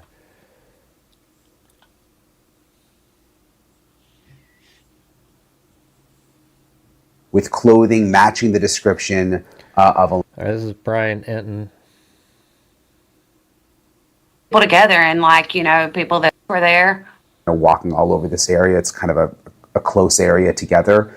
But then the question is, what happened next? This video at Planet Fitness. You can see her at the desk there, at the front desk. She worked out there, I'm told, for more than 2 hours. Then she was also spotted on surveillance Well, video. there you go. That's a good thing to know. So she worked out for 2 hours. See, that's weird, though, right? Because then it makes it seem like, I don't know if she intentionally... Why would you work out for 2 hours and then take your life? That seems strange, you know? But it could be just sort of an immediate mental thing. Or maybe she didn't take her own life, and she passed away from whatever it was that was messing up her mind. You know what I mean? It could be just totally accidental, you know? But my thing is I don't know why you would work out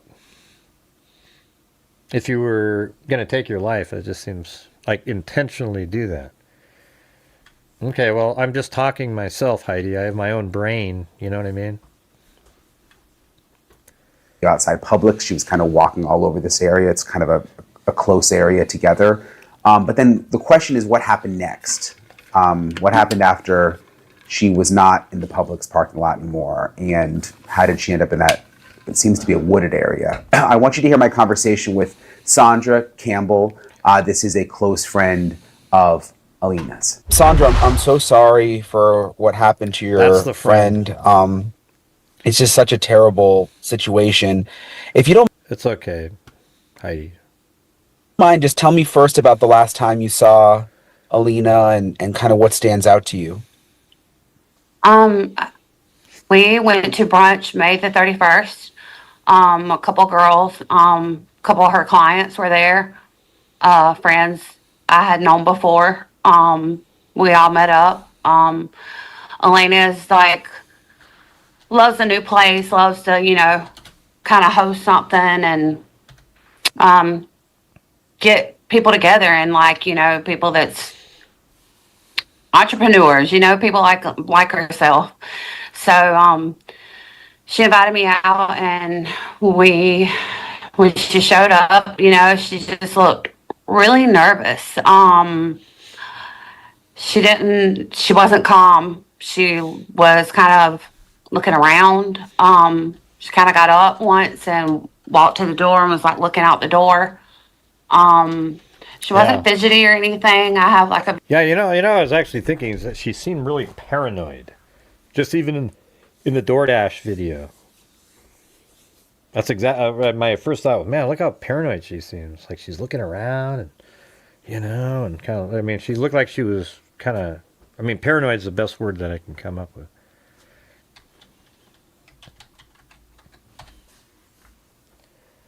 So you can watch this on Brian Enton says, I'm scared for my life. video from that day. I just kind of went around the table and she was fine, you know, as far as, well, you know, she was in her right mind and everything like that.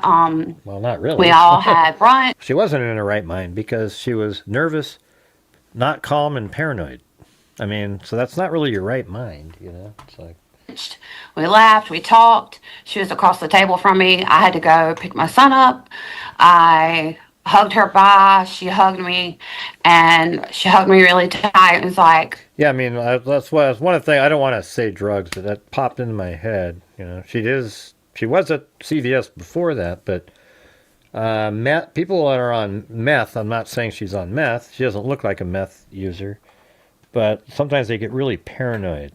The same way as people who are have dementia, they get really paranoid because they don't remember. Like in that case, they don't remember saying certain things, so that when you tell them they said something, they don't believe you, which is totally makes sense. Like, why would they believe that you said something that they don't remember ever saying? And in their mind, they never said it. But I think it appears the same, that same paranoia. Everybody's out to get you. Everybody, we've got to catch up one-on-one. There was still like about 4 or 5 girls there. And she's like, Oh, he just did this interview today. No wonder I didn't see it. I can't talk right now. But I'm scared. Hey, Heidi, don't forget to keep typing in there. I like your comments. I'm just, that one, I wasn't sure. For my life. It's a crazy shit right now. She said those words. And I said, what are you talking about? What? And she's like, you don't even know. She's like, it's too much right now in front of these people. We've got to, me and you one-on-one. But I'm afraid for my life type shit. She's like, I'm with Jersey. That was another one of her friends. I guess that made me feel a little bit more comfortable that, I figured that she was hanging out with her a lot, maybe staying with her. I know Jersey lived close to them. And so sorry about that. Is that what she's just assuming that she was talking about, afraid for her life? Because she said, I got to talk to you about it later. I mean, the thing is did she look afraid for her life? Elena, walking around, she's at Planet Fitness, walking around on the streets. Why would you walk around and not take a car if you're so scared for your life? That doesn't make sense either, does it? That was it.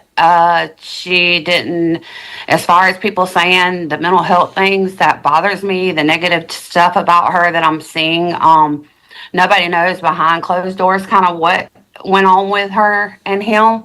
But I've witnessed telephone calls of how he talked to her and treated her, how we missed a concert one night because of her not wanting to be around him because of the way he was treating her. Yeah, but couldn't it be that he didn't, I mean, she obviously has mental issues, right? I don't give a damn what this lady's saying right here. We saw it on the DoorDash camera. There's something going on there.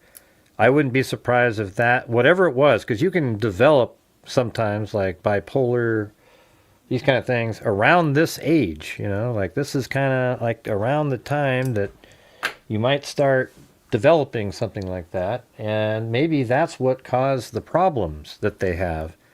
And then his reactions are, it's hard to say what's the chicken or the egg, right?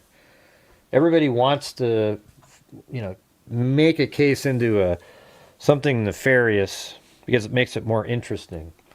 But I just kind of try to go where the facts are. Those tickets were expensive, but we had a better night. We went out ourselves to eat dinner and had a great time. The video, the DoorDash, to me, when I look at that, it is very sad. Elena's clients can tell you that's not what she looks like in the gym when she's even working out and hot and getting her, fit on. She doesn't look like that. She was panting. She was breathing very heavily. She looked to me like maybe she was disoriented a little bit. No, not just a little bit. See, I think the friends are all trying to make it something else. She was panting and disoriented because of something about her, not like somebody else doing something. I believe this is the day that I was told she went into the hospital, that police took her there. And Oh, wow. Okay. So this is the date that she's at this door. These people that were inside the home, remember how they said they called police? Well, they got a hold of her and they put her into a mental hospital. And when it all began with the Three Rivers mental facility. Okay, Three Rivers. Let's go. Let's see where that is. Three Rivers. There it was.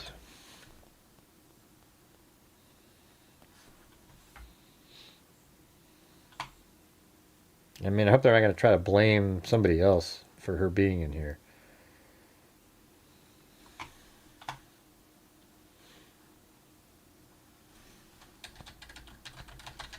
I mean, who knows how this will turn out. I'm just saying, currently, that's why it's sort of similar to Micah Miller. Remember that? Like, she had issues too, So it wasn't just, I mean, that guy's a psycho, or the pastor, but she definitely had mental problems,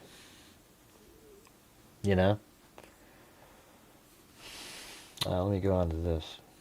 So she went into a mental facility? Yes. I don't know how that happened. She went from the hospital straight to the Three Rivers. It obviously was her self doing it. Like, they couldn't keep her there because she left on her own. I'm not really familiar with that whole story. I don't know why it's not being talked about more. I don't know if she had, it obviously was her self doing it. Like, they couldn't keep her there because she left on her own. So? I'm not really familiar with that whole story. I don't know why it's not being talked about more. What? What isn't being talked about? I don't know if she has a mental health diagnosis besides anxiety. That's what she has told me before in the past. And she's had to, we've dealt with that. I've dealt with anxiety too. So we've dealt with that kind of together. She's so uplifting and so positive, and there is no way. Is there any chance you guys could just quit doing the little meth jokes and everything? Let's just try to figure out what's happening here. I don't know who did this.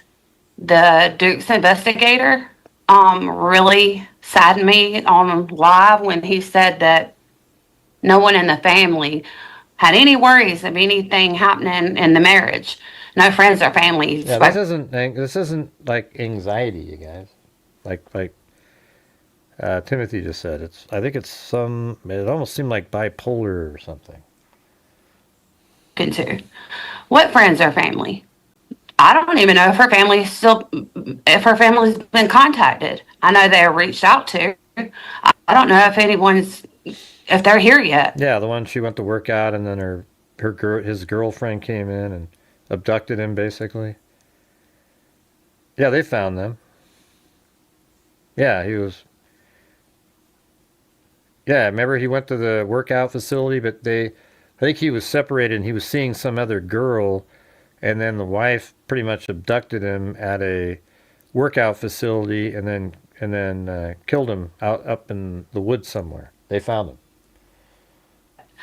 Unless that's a different case, it's the same thing. No? His family? Who hired you? His family? Him? Hold on.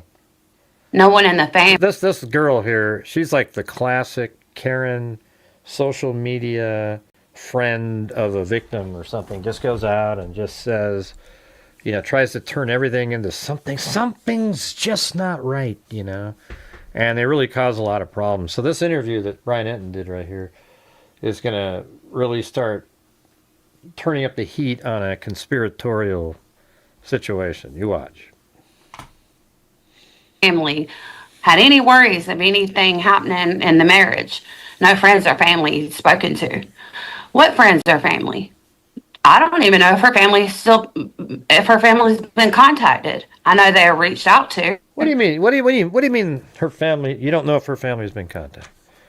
Of course they've been contacted. God, this lady, Jesus. I don't know. Yeah, I don't know if she's bothering you guys as much as it is me. It's just if they're here yet. I mean, I don't even think Brian Enton knows what the hell she's saying. His family? Who hired you? His family? Him? Who hired who? Who are you talking to? What are you talking about? This lady here seems like she almost has the same problems. You didn't talk to me about it. Let me rewind it again. What the hell? No one in the family had any worries of anything happening in the marriage. No. Okay, so nobody had any friends or family spoken to. What friends or family? I don't even know if her family's been contacted. I know they're reached out to. I don't know if they're here yet. Wow. His family? Who hired you? Who hired who? What the hell are you talking about? Jesus. His family? Him? You didn't talk to me about anything. He didn't ask me if there was problems in the marriage. I said, I called him because I don't know, man. This is ridiculous. Yeah, she's ridiculous, Heidi. I'm just letting you know. I mean, I'm just telling you. Sure, she's talking about maybe that guy. I've seen him. The guy that he interviewed in another video. Sure. So what?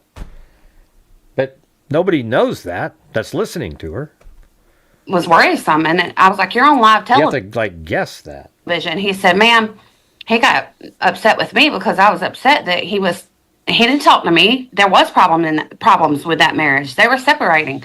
I know Brandon told you that. So are you trying to say he didn't? Ma'am, this is for Lexington County to, have control over now. She's been deceased. She's been found deceased. I said, but you were saying these things while she was still alive. Yeah. When you saw her last, was it May 31st? Is that right? That's correct. Did she? Because in that. Yeah. So what? He maybe didn't have the information at that point. Okay, he didn't have the information, and it is up to the detectives to then. Ooh, wow. Okay, there were problems. Let's see if they can make a connection. This guy was hired to try to find her. You know what I'm saying? Yeah, I know that older guy. Yeah, he's. That doorbell video, it's like she looks confused. Like, I was wondering, do you think she might have been having some kind of mental break or something? Like, some kind of. I heard too, just like I'm saying, everything's flying around because we're not getting like answers it's like crickets from the police and investigators, which I know that takes some time, but she's dead. And I feel like that was concerning to me, very concerning the way she looked, but she looked scared. I know what my friend looks like. See what I'm saying there? Put a 1 if you think that's just a total biased take on that. In the video with the DoorDash, to say that she looks scared. Oh my God, she looks scared. No, she doesn't. She looks confused. Well, let's go watch that again. So that means this friend's trying to turn it into something. Let's just watch it again. Tell me where the scared is. Let's see. Here she comes. Hey. Yeah, boy. Mind if I take a picture with her? Oh, yeah. Yeah, boy, she looks scared out of her mind. You can take that one. I just want to take a picture of the door. Thank you. I don't think she looks scared whatsoever. She looks confused. She doesn't know where the hell she is. She's kind of like, wait, this receipt doesn't even have my name on it.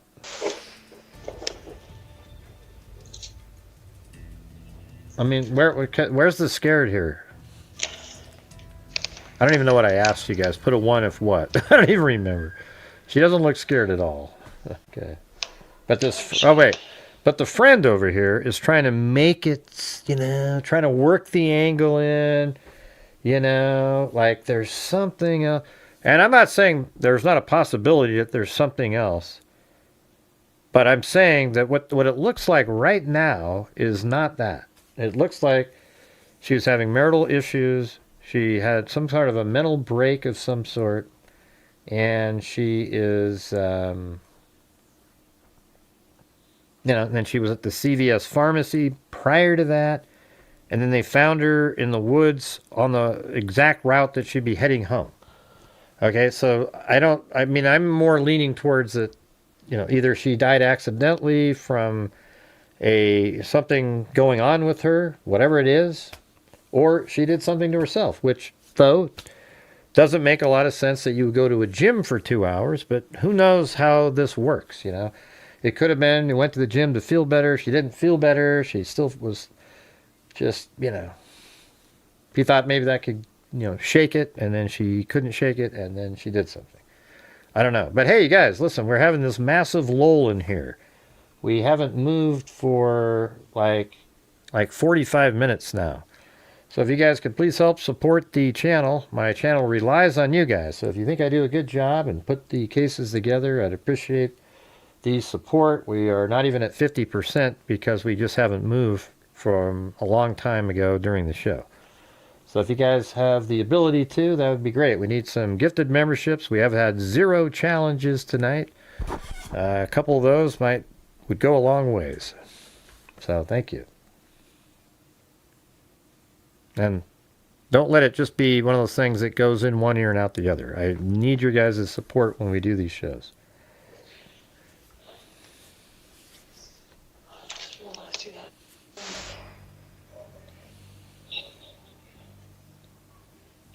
And it should just be breathing hard because she just walked up some stairs. She looks like she's at the top of some stairs.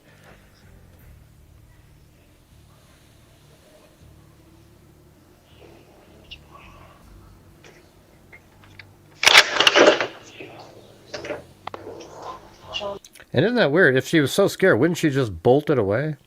Yep. Hey guys, look at that. We got Jim Lawn with the challenge. So if we get 5 gifted memberships, Jim Lawn will donate 5 all by himself. What do you think of that?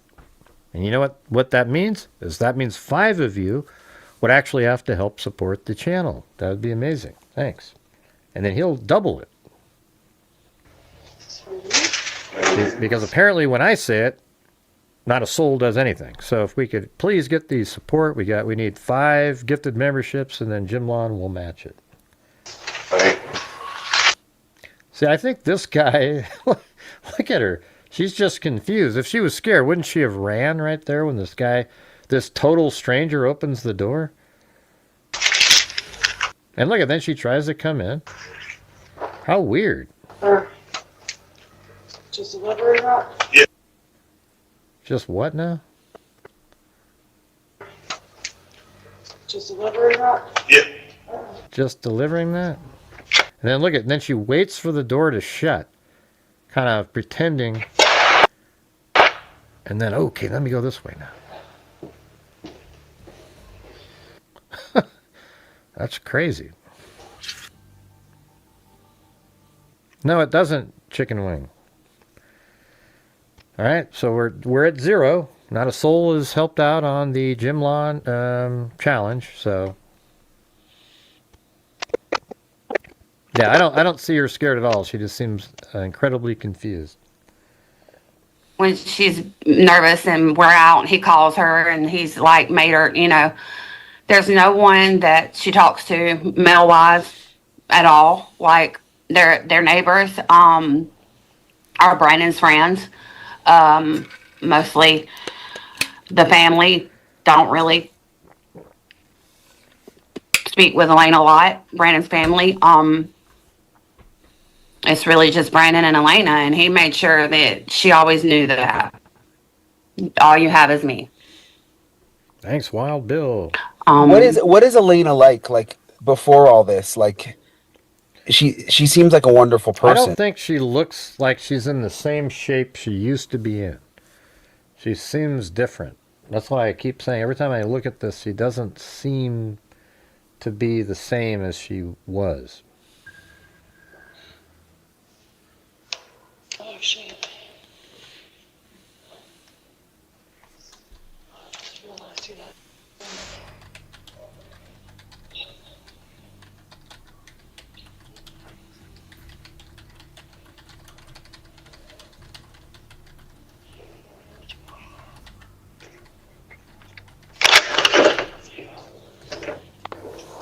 John Moore? Yep. Prelude.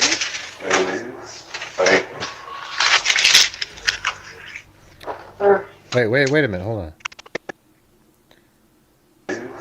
Right. John Moore. Yep. Well, that's so weird. She actually literally says his name. Chama, this is for you. She like took over the role of being the delivery person. Don't you think that's interesting? Like that means she was able to realize that this delivery, God, how weird. Like she just took over as the delivery person. And she says the guy's name and then hands him the delivery and says his name. This delivery is for you. Yeah, the friend is going to go after the husband the whole time. That's so crazy. Let me hear that again. See, right now she's looking at it, confused at it. But yeah. Hold on. Is this the article? No. Maybe the one just above that. Yeah, this one. Hold on. John Moore. Look, right there. Boom. That's exactly what she just said. See, listen, John Moore. John Moore? Yep. John Moore, yep. This is for you. There it is. Thank you. Did she give her a tip? That would be hilarious, wouldn't it? Heck, what a racket that is, man. You go around and that's actually sort of funny.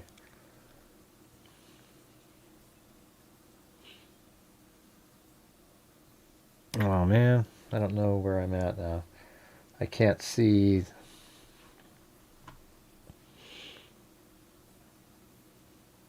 Shoot. Oh, there it is. Okay. All right, you guys, we're still struggling again. We need 3 more gifted memberships out there. We're trying to match Jim Lawn's challenge to help support the channel. We just need 3 more, and he'll donate 5 all by himself. But it takes you guys having to do the 5 individual ones to get there. Is it really that difficult? It's like buying a Snickers bar these days. All right? Yeah, anyway, she says his name. And it's weird how, like, she immediately was at least aware enough to pretend that she was a delivery person. That's odd. I'm still trying to sort of think about that. Like, what does that mean? Like, how was she able to do that if she was so confused? If she was so confused, how was she able to do that? To immediately... But then it's really strange. It's like, John Moore, this is for you. And he says thanks. And then weirdly, then this is where she's crazy, weird as hell, like crazy. Following him into the house, and then... Just delivery route? Yeah. Oh, just a delivery then? Yeah, okay. Well, what else was there going to be? I mean, really strange stuff. That's right, Chicken Wing. Be one of those people. Hey, thanks, Wild Bill Wassman.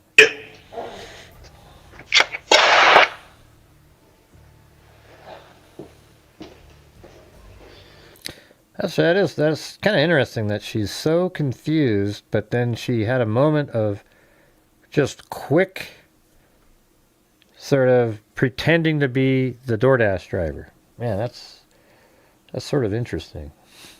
You know? Gotta admit. All right, here we go. She's so positive. She is so uplifting. Like her head is on her shoulders. Like, Well, she did go look around and keep looking for other packages. Maybe she was looking for drugs that people were being delivered. she is. I'm a little older than Elena, and she is someone I look up to. She had kind of hard childhood. She conquered so much on her own, and like I say, her clients would tell you the same. She worked hard. Most of her pictures Brandon took. I think he was proud of her too. Her body, her career. But she did get a job at CVS to try to obtain insurance, to have health insurance, because she started having some health issues with her heart, and so that was concerning for me when she was missing. Talking about mental health, but why aren't we talking about her heart condition? We know that she has that. Okay, but why are you saying that? Why are we talking about her heart condition, but we're talking about her mental? Well, because the mental health is a relevant issue here. It's something, you see it, and then could that be something to do with what happened to her heart condition? Maybe that's related. I guess it could be related to what happened to her on the way home, and the mental condition. I don't know. There's like 2 options then, I guess. If she has a heart problem, then maybe she passed away from that, and if there is a mental health issue, then maybe that's something to do with what she did to herself later. Okay, but I'm not seeing. When you look at the path here, you guys. So just looking at it. All right, we're gonna do it again. Gotta go find the damn place. Yeah, right up here. She was over here at Planet Fitness. So just look at this. Okay, Planet Fitness. And then they say that she went to a wooded area. Back here, towards a wooded area. But then we see her walking right here in front of Kohl's. Apparently there's video of her walking in front of Publix. And then all she would do is go right to this street here, State Road S32. And then on Facebook, they're saying right here is where her body was found. Law enforcement said that her body was found near the school, a wooded area. But it's all right there. It's so simple. Look at this. Just like this. Like that. So, you know, I guess if she was walking and somebody showed up and grabbed her and did something, who knows? Yeah, we know, Sandy. Hey, you guys, we need one more gifted membership in here to reach the challenge by Jim Lawn. Okay? I don't know why it's so difficult tonight.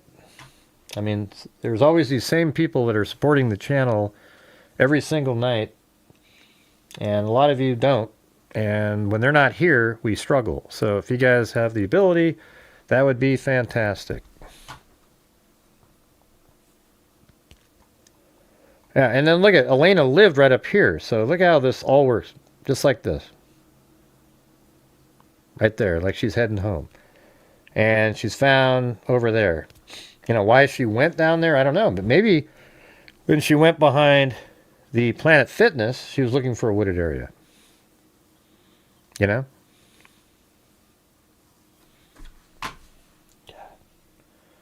Man, I don't get it, you guys. It's just ridiculous.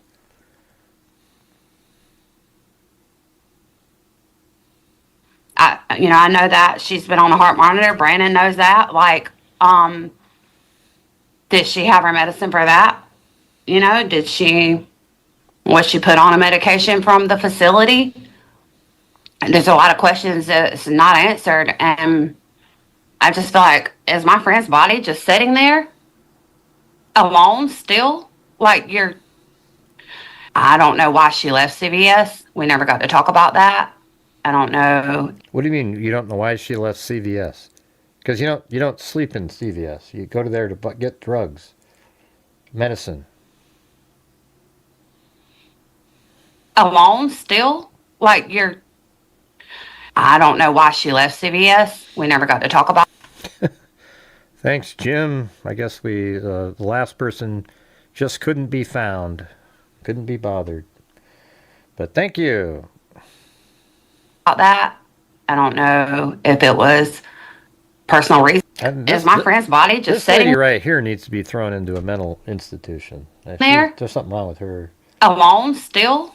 Like, I don't. What does this mean? You know, was she put on a medication from the facility? Okay, was she put on a medication from the facility when she was there on June 4th, when after that video of her at the door, police got her, put her into a mental facility.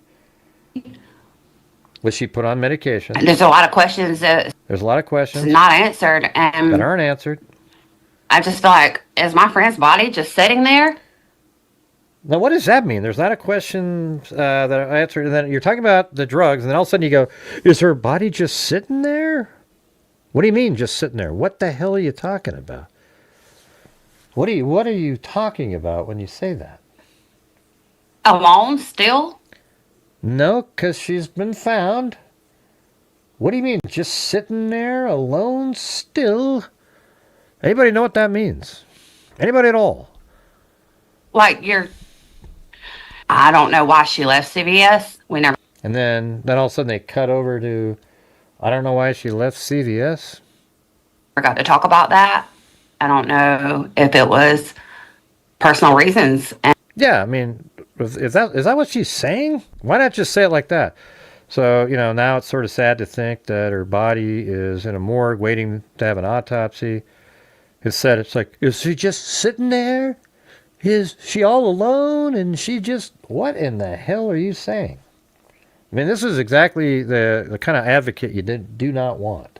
and Right those here. were it, because there was interference. You know, she couldn't really do her job right when she was Thank you, Wild Bill Wassman, who did 3 of the challenge. always stressed Good out, God. crying. You know, there was a lot of that when she worked there. She tried to keep it together, you know, inside, but like she would break down on And breaks thanks and Jim stuff like that Lawn and to Haley. me. So their So marriage was I know really that So, anyways, for those 5, thank you to Wild Bill Wassman, I think it was Chicken Wing, and then Wild Bill Wassman, Haley, Jim Lawn, and then Wild Bill Wassman again. So, thank you. there's been problems for years, kind of, but there has been good times. So that makes me wonder too, what the heck is going on here? But like I say, my There's bad times or good times, but that's what makes me wonder what the hell is going on here. friend is, she was not on, she's not a druggie or a drunk. Those things hurt me. She's very Yeah, classy. I don't know why people would say a druggie or a drunk. You know, it's just sort of like something's wrong with her mentally, and that's why she was put into a facility. Now, what did they come up with? We don't get to know. Very sophisticated. So like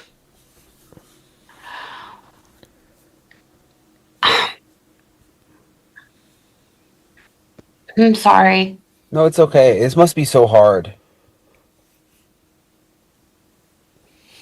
I can't believe someone could hurt her, but she's also strong and she could probably kick somebody's butt that tried to come after her. Right, but we don't know that anybody tried to. Let's wait for the autopsy. I'll tell you what. I mean, I don't know what's happening here. Right now, I'm leaning way more heavily towards that it's either something happened to her physically where she died, or she took her own life, over that somebody on her walk back somehow like took her and killed her and did something.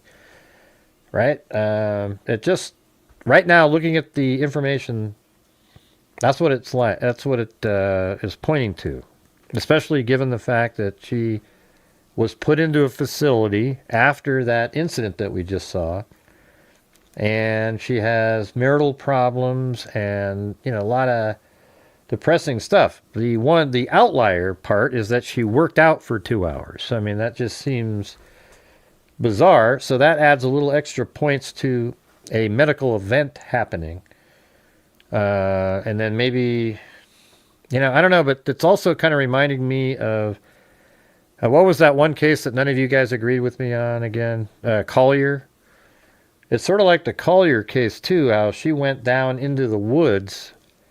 And so if she's anywhere away, so let's say she had a medical event. I don't think you can really, Debbie Collier, yeah. So I don't know if there's any way that you could really kind of explain why you'd be 100 yards into the woods. Yeah, I just said Debbie. Right? So, you know, so let's say they found her body down over in here. Well, would you really, if you're having a medical event, wouldn't you just sort of like right here and sort of, hey, help, and wave somebody down or something on the road? But if you're found over here, then, you know, either somebody else put you there or you took yourself there and did that. Right?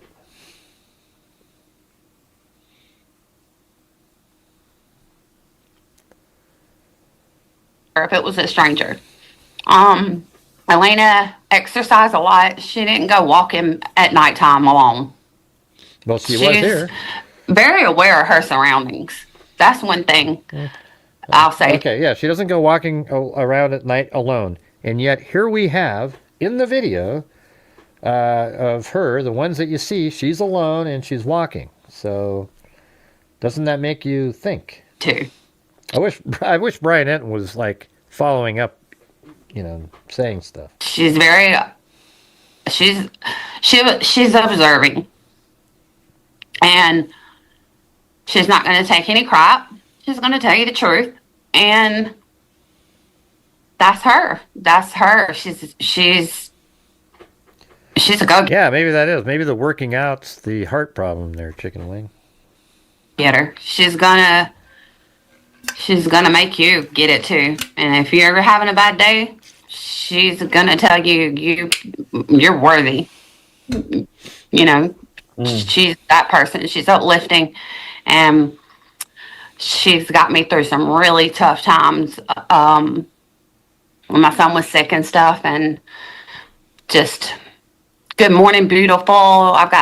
I'm listening to some of her voice messages she just sent me out of the blue. Elena had loved her life. So she didn't was wanna always there die. for you. What was that? She was always there for you, it sounds like. Always there for me. There's no way I can't advocate for this person. And it's just the questions and then the lies, and then I don't know what to believe is true The questions and the lies. What lie? What are you talking about? or not. But you know, like I say, I gotta take up for her, and I've gotta present So look at the comments below. Her friend seems very sincere. What are the responses? But unaware. Seeing a friend twice a year while she's on her meds is not really knowing someone. I'm glad that her friend is stepping in. We don't know the full. Yeah, you know what these people are glad about? They're glad that it's creating a more sensationalistic story that they can dig into. Now let me see. Hey, have the cops checked the surveillance cameras around?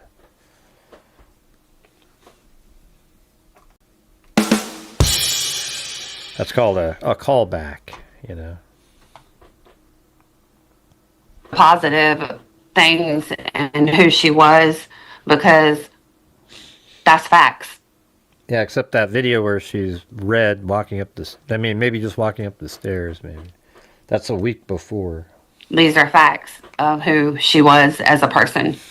And, you know, even on the hard days, she worked out. And why would she go to Planet Fitness to tan or do red light therapy or to work out to go and unalive herself? Oh, God. Oh, God. Oh, Big God. question. I knew it. Okay. This whole time I was thinking, this lady seems like she's a true crime Facebooker. You know, she's always hanging out in there. That's why she's trying to make it seem kind of... And then you know what? She said unalived. As soon as she said unalived, just right then, the moment she said unalived, you know now that she's a big-time watcher of the crazy conspiracy nut jobs on Facebook, on YouTube. Anybody on YouTube who says the word unalived and they're a YouTuber, just never watch them again. Okay? Unbelievable. Just the stupidest thing I've ever heard. To me. That doesn't make sense. And why was drones put out, but yet you weren't on your feet looking for my friend right when she was reported missing, since it had already been a long time, but like the day before when she really was missing. So let me just go back for a second to when you last saw her, May 31st. Was there, I know what you said, she said to you about being upset at the end of you hanging out, but did you think she seemed confused at all or anything like in the doorbell video? Yeah, what are you talking about, Apollo? You said, she used to work at CVS. Interview with Brian. What are you talking about? Is it later on in this one? Because I haven't heard that yet. Nope. She was definitely in her right mind, and no, the other girls at the luncheon could tell you she's, like I said, she holds herself very well. The only thing at the beginning, before we all got really situated, she was looking around. No, it's not a TikTok thing. It's all over the place, Juju man. YouTubers use it all the time. Yeah, they use it all the time. Unalived. What a joke. Jesus. And kind of looking out the door a little bit. She went to the door and looked out, and I didn't ever see her phone. And I saw her 2 fingernails broke, and I just was like, Oh. She kind of... Now she's trying to pretend like a super sleuth. Oh, yeah, I saw her 2 fingernail broke. Now that I think back, now I'm wondering if... God, what an embarrassment. moved differently. So at the end, when I hugged her, I was like, "Are you good?" She's like, "We got to catch up." She's like, "It's bad." And I was like, "What?" She's like scared for my life type shit. How are you doing right now? Yeah, but why don't you ask what I'm not scares good. your life about I'm what? not. I'm sick. Well, you sound like it, but Like, I'm sick. She loved her life. She wanted more. She just wasn't going to stop until she got more, you know? She wanted to keep going. She wanted to be bigger. She wasn't going to stop. Like, yeah, I mean, I don't know if there's something else here. This lady, though, is way over the top in her explanations and her, claims and things that she's observing. she did it like every day, you know? I don't know. It's going to come down to but here's the thing. Remember in the Debbie Collier case, you know what I said? I said, I think she took her own life.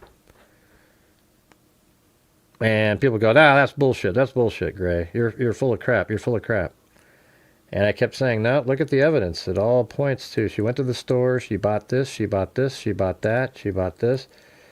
And they go, "Nope, nope, nope, nope, man, nope, nope, nope, nope, nope, nope, nope." And then I talked to I don't know how it happened. I just called over there and the detective answered the phone. And I talked to him. I go, "I think she took her own life," I said. And he goes, "Well, we don't think so because the container that held the fuel, we cannot find it." And I thought, oh my God, that means that the killer would have taken the fuel can away, right? So if you'd killed yourself, then obviously the fuel can would still be there that contained the gasoline. And so then I told all the freaks that watched the show, I said, may not. That's what they're saying now, so I got to go with them. And then we go back over the case, and I go, "You know what, guys? I think she took her own life." I don't know. I think she did. And then he later said that they found in a document that came out, they found the melted container that held the gasoline, so they now believe that she took her own life. See that? I held my ground, even after I said, "Hey, freaks, we're going to have to go with that." But then on the same show, I go, "Nope, nope. I think she did this." And then they ended up finding the melted can in the woods next to it. Oh, like I say, what's inside the house every day, nobody knows behind closed doors.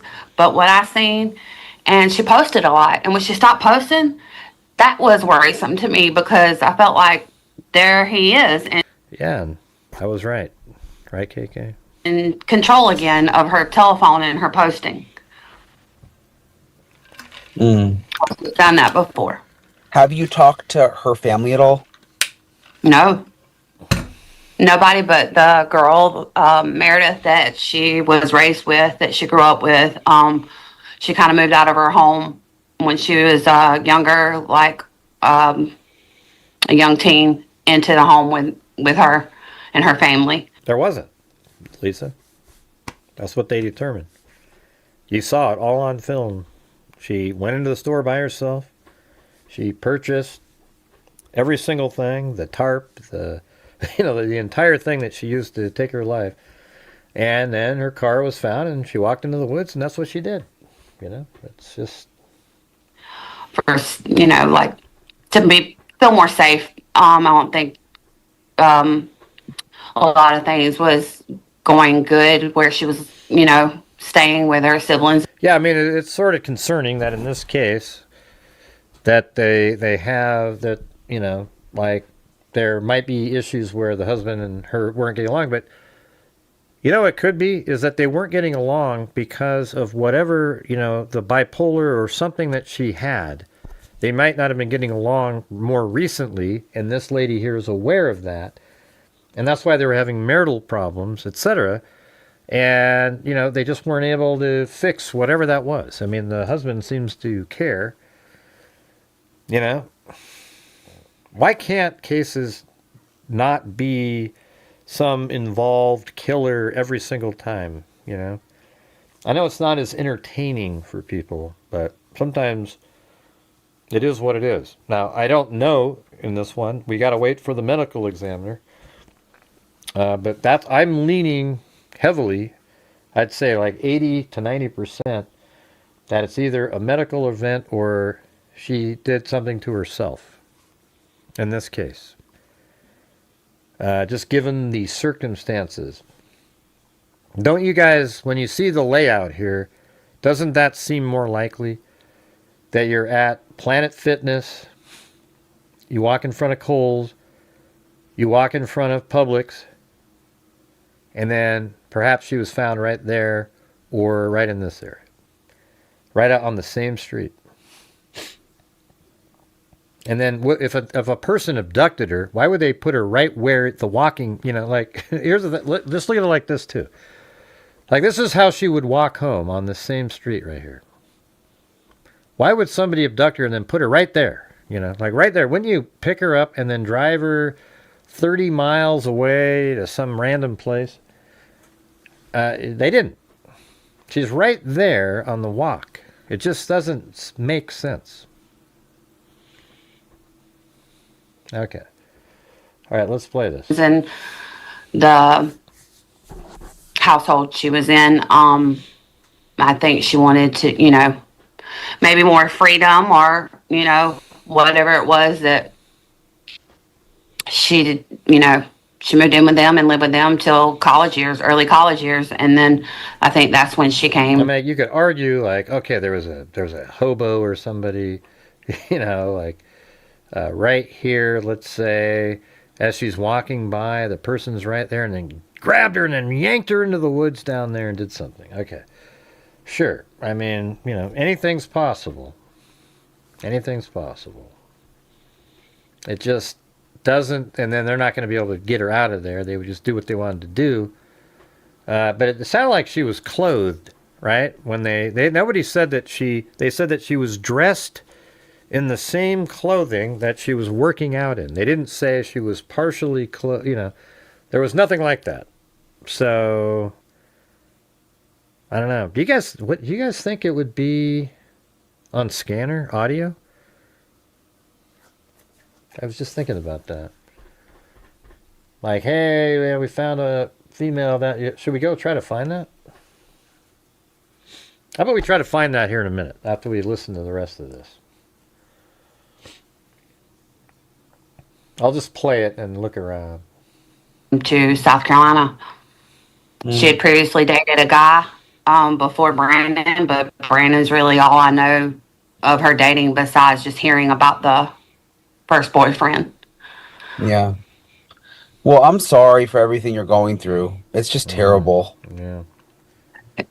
It's like a nightmare, and you wake up and you're like seeing it again, and it's like I haven't seen one tear. But it's not fair I don't really for care her about that. to not. The tears that everybody says. Some people just don't do tears, I guess. I just can't believe it, and I'm not gonna not tell the truth of what come out of our conversations and what I witnessed and what I heard on phones and what she told me with her own mouth. I missed the call on June the 4th, and then I've never got in touch with her again.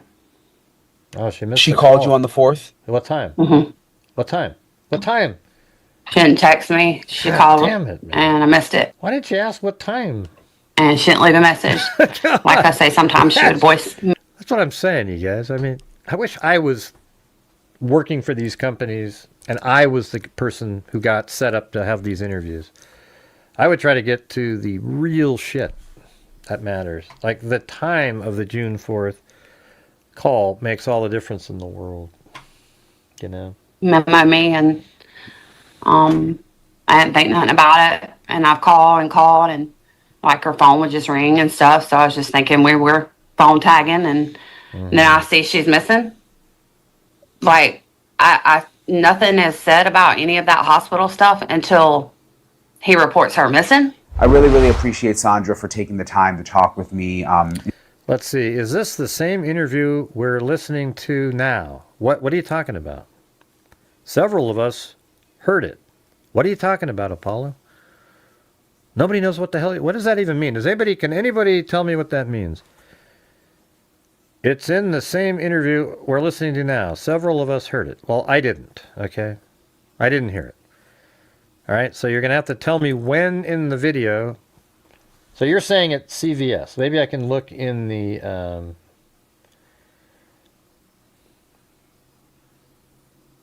I can go to the... Let me go to the transcript. You're saying it's the word CVS is in there, right? Hold on, let me try to find it. Okay. Is this it?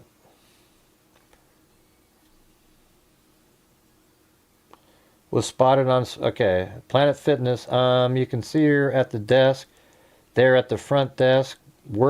She worked out there, I'm told. Look at that. That's not what. No, man, that's gonna make it hard. Let's see the next one. Worked out and hot and getting her, you know, for fit. Would tell you the same. She worked hard. Okay, I'm just going to type in CVS. Okay. A prescription at the CVS that Elena worked at. Okay, so it says right there. This is way later in the video, though. No, let's see. It says it's at 33 minutes. Yeah. Prescription at CVS that Elena worked at. So that's way past where we're at. Let me go back. Let me go to that part. And she also went to go to the bars. What? The bars that Elena was a bartender at, and so to get her prescriptions at that CVS that Elena worked at. And you know, I've spoken to some other people, some friends on social media and stuff that have been really tracking it, because a lot of the people that have stayed in Lexington, I was actually talking to one of my best friend's mom who used to get her prescriptions at that CVS that Elena worked at. And she also used to go to the bars that Elena was a bartender at. And so she was telling me, she's like, I hadn't seen her in a couple months, but it's just so crazy because she was everywhere around Lexington. I mean, she worked at multiple different restaurants, was at the CVS, was a personal trainer. So it's just weird. It's just weird because it felt like she was really, a part of the community there. Yeah. I mean, actually, another interesting too, Brian, I don't know if you knew this, but she's actually from Russia originally and was adopted. And by a couple in South Carolina. So interesting. It's just interesting, yeah. Yeah, her other friend who I spoke to said that she didn't have a lot of family, which I thought was interesting. I guess we'll see what happens. It's just so sad. Thank you, Mills, for Get a job at CVS to try to obtain insurance, to have health insurance, because she started having some health issues. Get a job at CVS to try to obtain. I think he was proud of her. Okay, that's that part you're talking about. Her, too, her body, her her career. But she did get a job at CVS to try to obtain insurance, to have health insurance, because she started having. So she got a job at CVS to try to get health insurance. Some health issues with her heart, and so that was concerning for me when she was missing. Right, but she worked there at some point, but she went there to get the drugs. I think that's me. That's probably me. Quint the Golden. Doesn't it work in here? Let's see if I type it in. Does it show up if I type that in here? She killed Elena. Oh, I don't know about that, Phyllis. I don't know. Yeah, there it is right there. Yeah, that's it right there on the screen there. Quinn the Golden. But yeah, guys, if you guys are out there, if you could please help support the channel. We're still only at 60% of the goal tonight. Last night we donated $500. If you missed the show, we didn't bring in 500, but we donated 500. And so we've already given out 1,000 this month. So if you guys have the ability to help support the channel tonight, I would appreciate it. Thank you. Talking about mental health, but why aren't we talking about her heart condition? Okay, yeah, so she used to work at a CVS pharmacy, and apparently she went there to pick up some drugs that day. I'm not sure what the relevance that she worked there has to do with anything. That might just be why she chose that one. You know?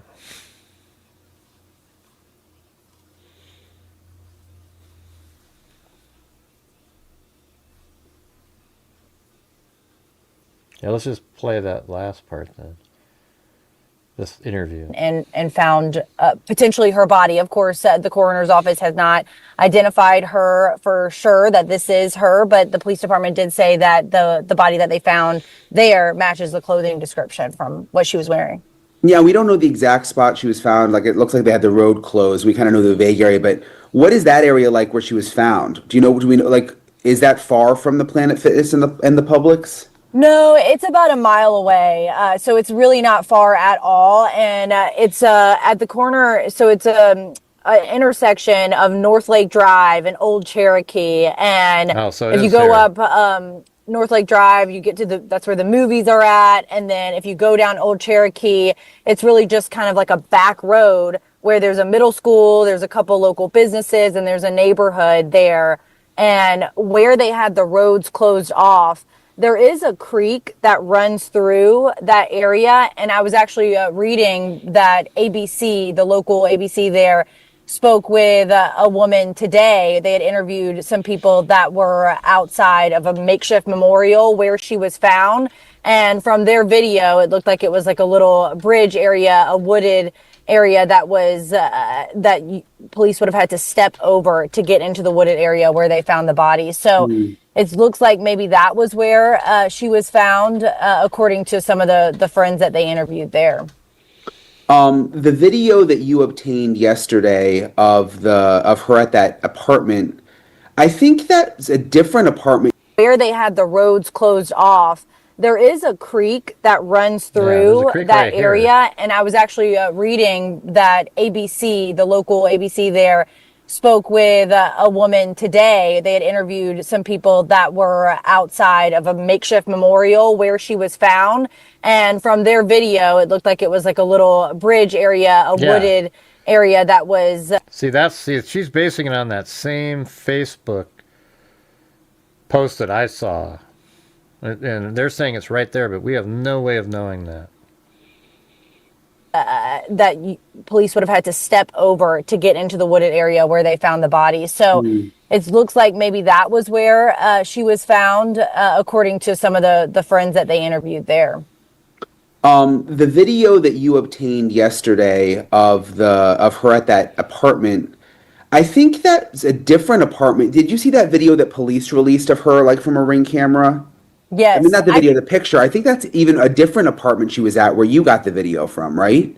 It could have been. I'm not sure because I haven't compared them exactly. Yeah. But the woman I spoke with who gave me the Ring camera video said that her neighbor also had video of her as well. So there could potentially be two videos out there, but that was actually on June 4th. So that would have been a week before she went missing. What did they make of the people you interviewed of the video, like of her coming to? Well, not just the video; they interacted with her. Like, what did they think was going on? At first, they thought it was just, this is just something crazy that happened in Lexington. They thought it was just a strange DoorDash experience because they thought that she was their DoorDash driver because they didn't go back and check the Ring camera video until later. They just thought that she was the one dropping off the delivery. But in the Ring camera video, you can actually see one woman bring up the food up the stairs, and then Elena kind of follows that girl and comes in front of the apartment and goes to pick up the food. And then the original DoorDash driver is like, hey, let me just take a picture really quick on the app. And so she's like, oh, yeah, no problem kind of thing. She takes a picture, and then Elena, the DoorDash driver, leaves, and then Elena's standing there with a receipt. And the people that I spoke with said that whenever they saw the missing person posters everywhere on social media and everything, they were looking at it, and they were just like, that's... Hey, thank you. Thank you so much there, Haley. All right, we got to 66% after that. Thank you. We could use, if we get one more challenge, we would be at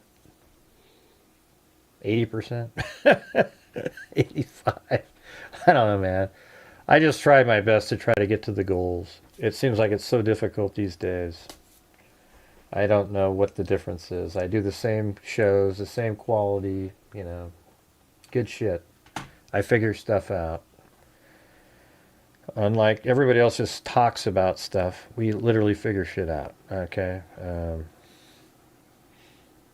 That's really strange. That looks a lot like our DoorDash driver the other day. And so that's when they went back and looked at the video. They turned that over to police as well.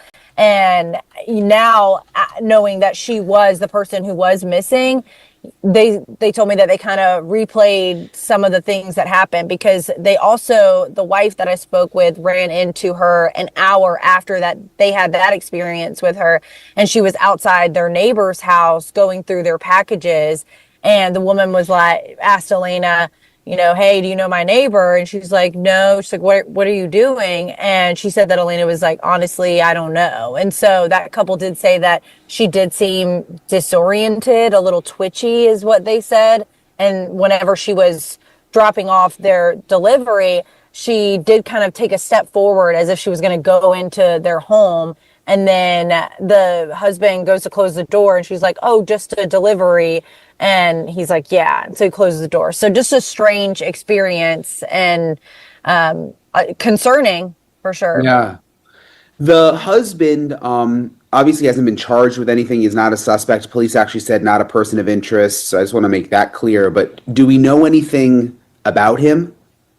Well, we actually know that he was former law enforcement. I was told by someone who was friends with Elena that he was a private investigator currently for a law firm in Lexington, South Carolina. And so I went to their website. There's a video of him. And he says that he was a Lexington County Sheriff's officer for about 14 years before becoming a private investigator. And the person I spoke with said she knew he was former law enforcement. She just couldn't remember which one he worked for. And so I reached out to Lexington County Sheriff's Office to confirm as well. But that was something that I found interesting. On top of, I was reading a law and crime reporters or listening to. Hey, it's Phyllis Watson. She said, plot twist. the friend that was on there, she's the killer. One of his videos, and he said that he was able to get in contact with Brandon, and he said, "No, I just mentioned you. I can't believe we're not all out partying since Beastie Boys fought for that right. Fight for your... I know that. One lonely beastie I be, all by myself without nobody. The sun was beating down on my baseball hat. The air was getting hot. The beer was getting flat." Yeah, I know that one. Paul Revere. I also know Fight for Your Right to Party. I love the Beastie Boys, man. Good stuff.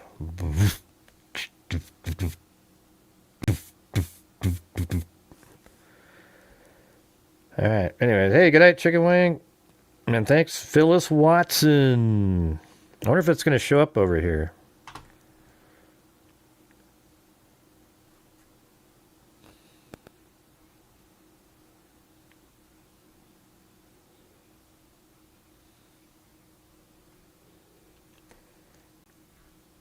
All right. Let me keep playing it. That Brandon told him that he couldn't talk to media right now because he was told by or advised by other law enforcement not to until the case is kind of settled.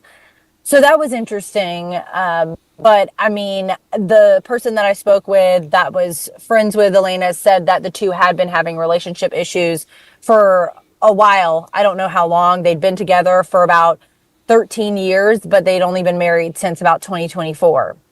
One of the strange things is that she, and the private investigator told me this, that she was working out for more than 2 hours at that Planet Fitness, which I guess, she was a trainer, like that wasn't unusual for her workout for 2 hours, but it's just strange, like such a long workout and then to go missing. I mean, like, I don't know, like something about the long workout I'm just kind of stuck on. You know what I mean? Like something you're really deliberate and do. Yeah, that's what I said.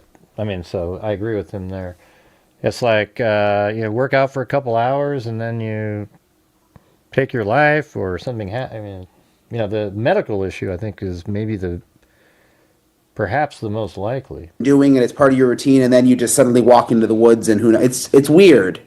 Right. Well, and even too, the timing with that is interesting because so she checked into the gym around 6:40. Say she was there till for 2 hours. That's 8:40. So I mean, I guess that does put her at the Publix. They caught her on surveillance camera there around 9:17. It doesn't. He take actually that said long. 2.5 hours, about 2.5 hours at the gym. So that would make Okay, I guess would make that sense. makes a little bit more sense. Yeah, because I was about to say the Publix is right there. Yeah. But yeah, I mean, that is interesting. She actually was a personal trainer at another gym at Wolf's Fitness, which is less than 10 minutes away from that Planet Fitness. But then, yeah. Hey, what day was she found? Was that yesterday? The 17th?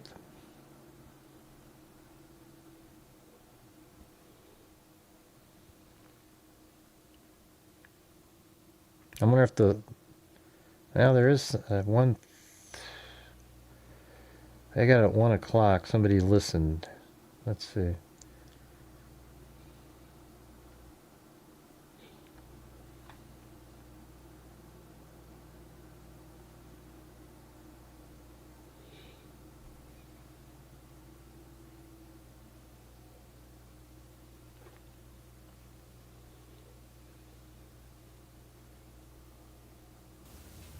Just let me know when y'all ready. All right, good afternoon. This is June 17th. Okay, so that must have been the 17th. Because he would have given that the same day.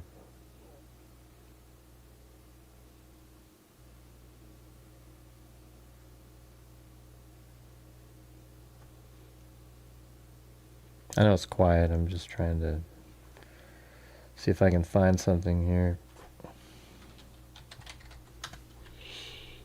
Well, you guys are only...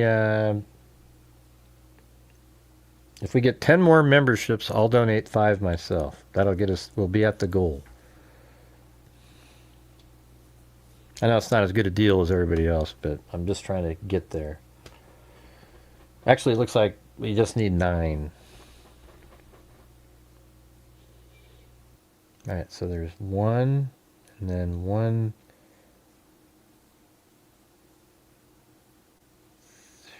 God, what time was that? I saw it earlier.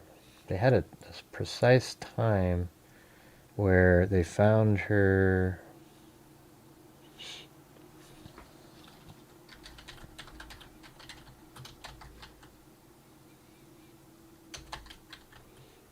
Elena Moore found. Oh wow. Wait, I'm confused.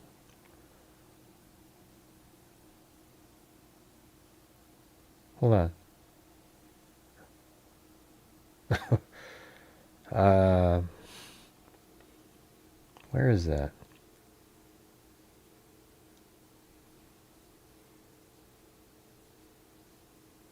What the hell? What's the name of her husband? What's the name of her husband? Anybody?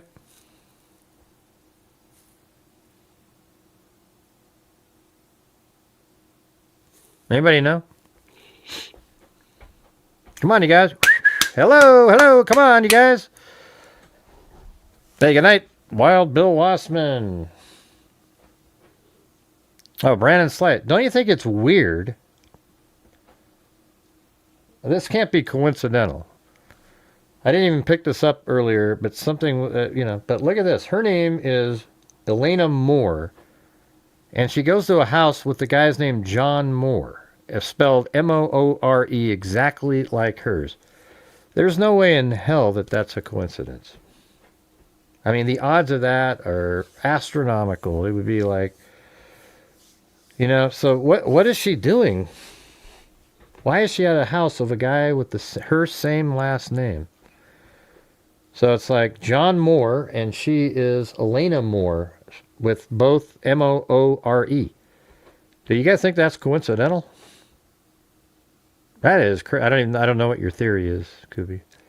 I haven't been reading. What do you guys think of that? That's weird.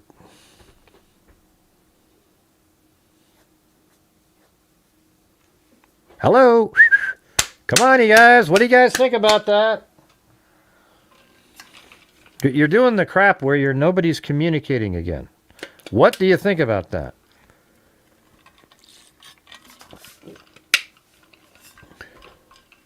I don't know what that means, Kubi. She was looking for an Amazon package that was delivered to... That doesn't even make sense. It doesn't mean anything. I don't know. Maybe she looked it up somehow. And I don't know. Why else is she at another person's more? You know, that is just... Like, that's 1 in a million. I mean, there's no way. Elena Moore shows up at John Moore's house.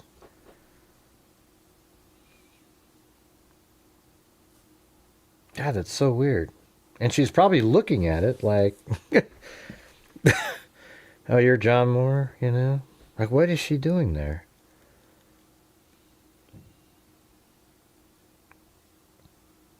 Oh, I didn't see you guys talking about that. I'm just doing my own show. You know how Amazon sometimes doesn't drop it off at your house? But no, but that's not what happened here. It was a DoorDash. And she went over and she just happened to be walking up the stairs when the DoorDash person was delivering food there. I mean, I guess it could be coincidental. It's just like, wow, I mean, that's just really crazy that it would be another Moore. I mean, Moore, that's, you know, M-O-O-R-E isn't like the most common name in the world, you know?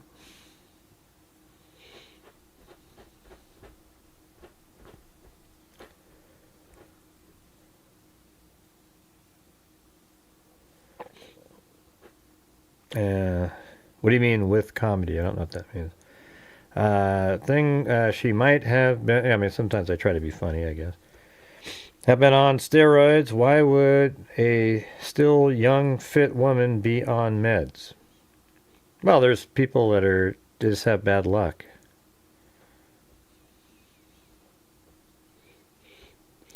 Well, I think he thought she was the delivery person, Wild Bill. You know, that's what I think.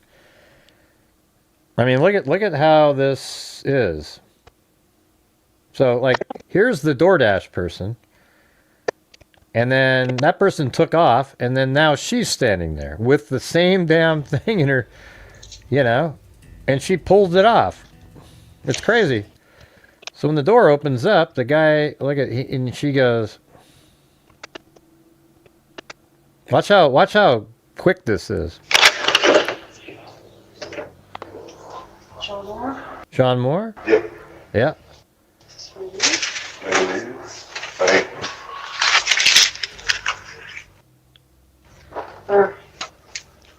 Just delivering that? Yep. Just delivering that? Yep. I don't know, man. I think she thought she was the delivery person.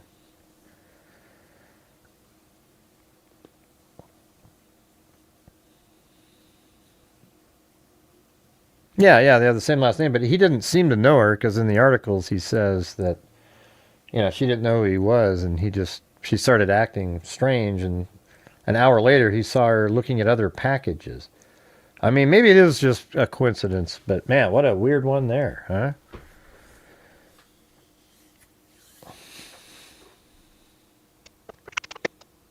I don't know, we could try to hear this. Oh, yeah.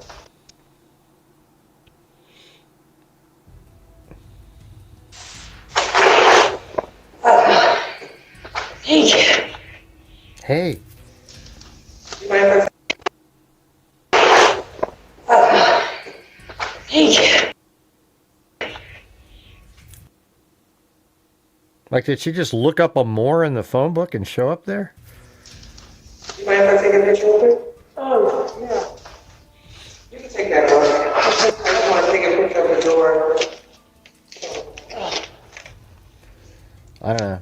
Somebody was looking up my Venmo, but I didn't see a Venmo in there. So if you sent it somewhere. I'm sorry if you sent it to the wrong place. Thank you.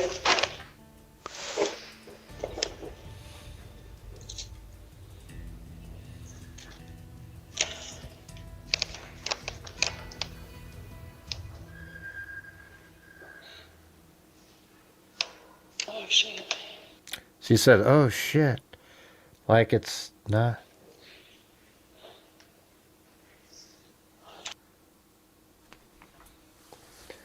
Man, makes me want to. Not that sort of it. She goes, "Oh shit," and then she's looking around, like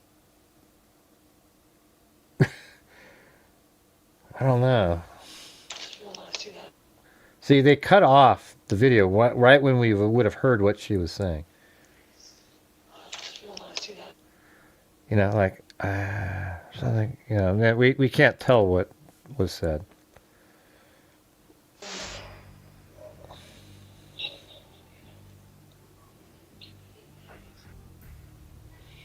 Well, we don't know if it was the same building. He said he saw her somewhere else an hour later.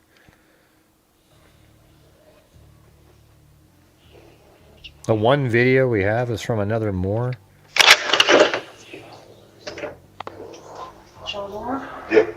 John Moore? See, it's so weird because she pretends to be the DoorDash driver, just like that, on the fly. That is so wild.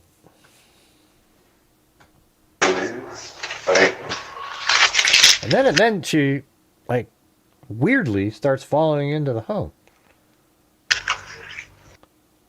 And then she has to look at the door again. Like, oh, there's something really wrong with her right there, you know? Because think about it. When she faked for a moment to be the DoorDash driver, saying, "John Moore, this is for you." And then just in that little time, she didn't even remember that that's not her place or whatever. She starts stepping into the door, and then she looks outside to look at the number or something. I don't know if that was to act, to be like, "Oh, crap, I thought it was..." But what are you doing? I mean, you've already pretended to be the DoorDash driver, so how can you then go, "Oh, I thought this was my place"? You know what I mean? "Oh, I thought this was my place." But you already pretended that you were the DoorDash delivery person.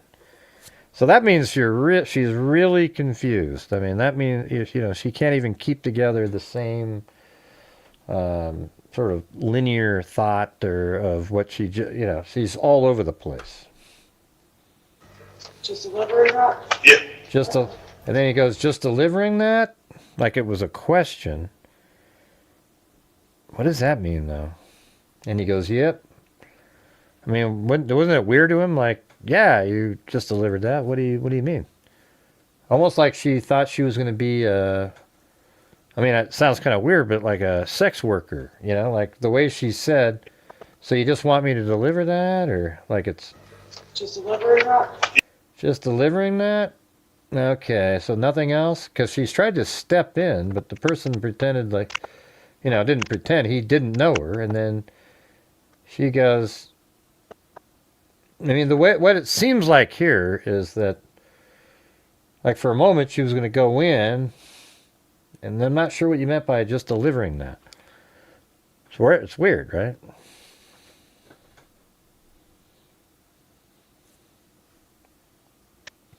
Now let's watch it one more time.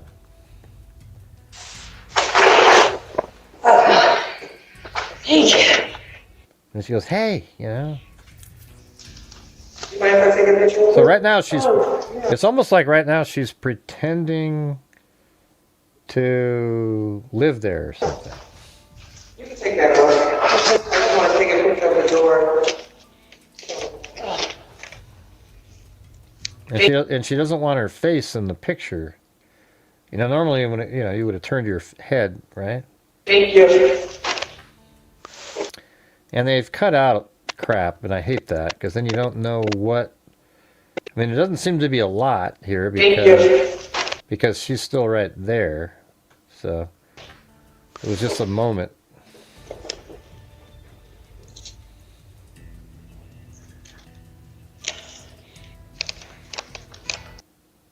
What are you talking about? She had her phone at the DoorDash delivery. What do you mean at the DoorDash delivery? A picture in the hallway in that building. It looks like a red cheek. At the press conference, the man said the husband had the car the whole time. Okay, I just don't know what you're saying up there. She had her phone at the DoorDash delivery. A picture in the hallway. What picture? I haven't seen any. Maybe there's other pictures out there. Oh yeah, maybe she rang the door. Like, hey, we're here. And then she just takes over. Oh, shit. And she goes, oh shit.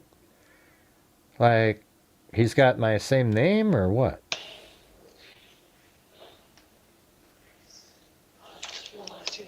God, why did they cut to something she said there? They didn't want us to know what she said.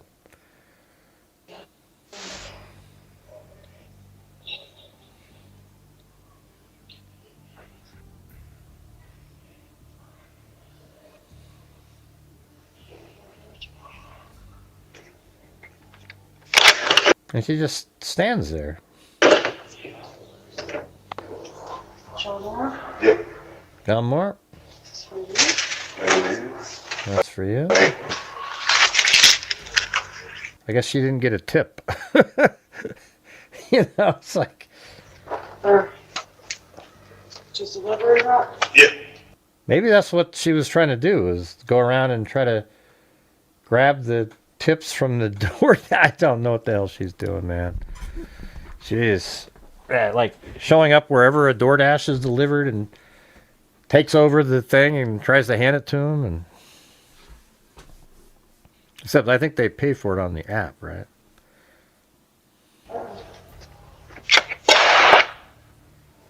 And right there, she just waited for the door to shut and then bolts away. Yeah. She went there. But I mean, we also know, at least according to the person that I spoke with, told me that she had just gotten out of a mental health facility a couple weeks before she went missing. And so we have that video of her about a week before she went missing where she seemed a little disoriented, going up and thinking maybe that she lived in that apartment or that she was their delivery driver. So it seems, at least that woman that I spoke with told me that maybe she was having a mental health crisis at the time. So, of course, we don't know exactly what happened, but obviously she was going through a lot. Yeah, and I talked to another friend who was like, no, she was with it, she doesn't believe that, but I mean, people can be going through things that, no one knows. It's like some people you kind of have a guard up for, others people you don't. I mean, it's hard to say what she was really going through.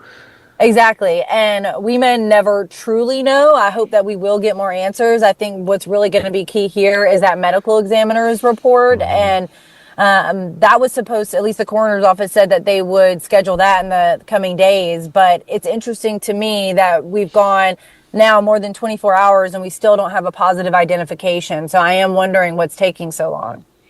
Are your parents still in Lexington?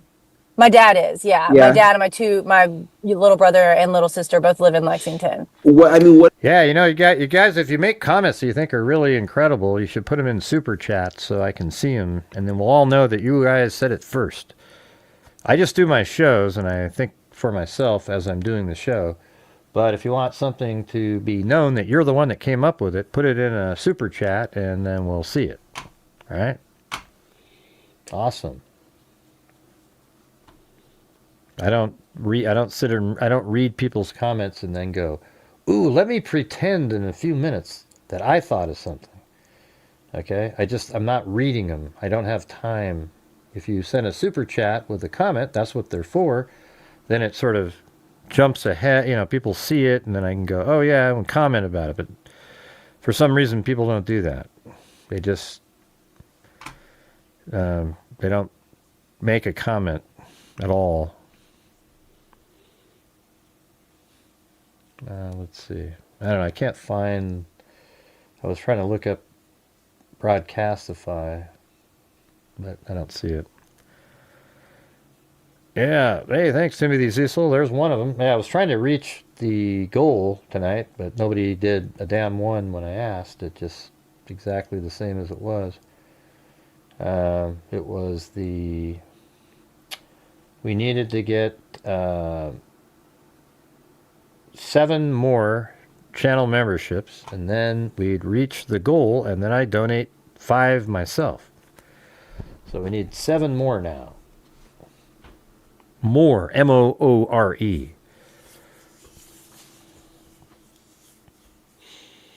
I don't know. I mean, she could have looked up a more to go. I don't know. I don't know. It just seems really strange, the whole thing. It doesn't seem to, make... It could just be a coincidence, and then there's nothing really interesting about it. It just seems like, wow, that's crazy, Moore is M-O-O-R-E isn't really the most common last name. If it was Johnson, I wouldn't even think twice about it.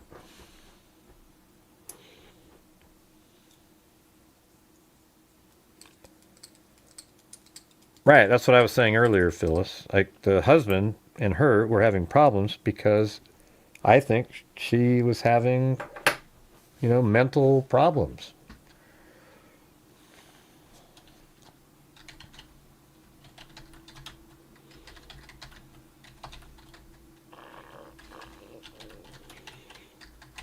Let's see. Bipolar disorder most commonly emerges in late teens to early 20s, with the average age diagnosis being around 25 years old.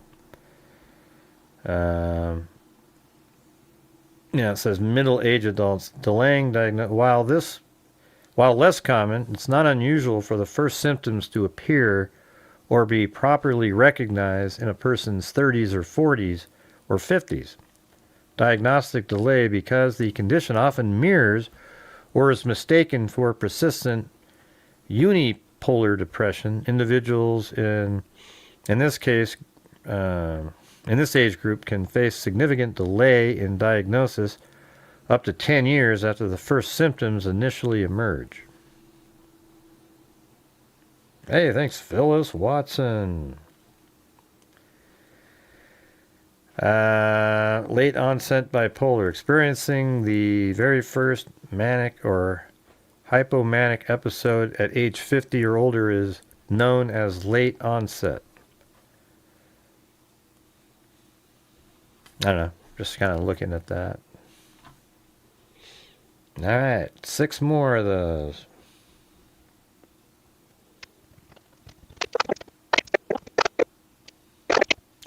I mean, to me, it doesn't matter that she reached over and did something to the door.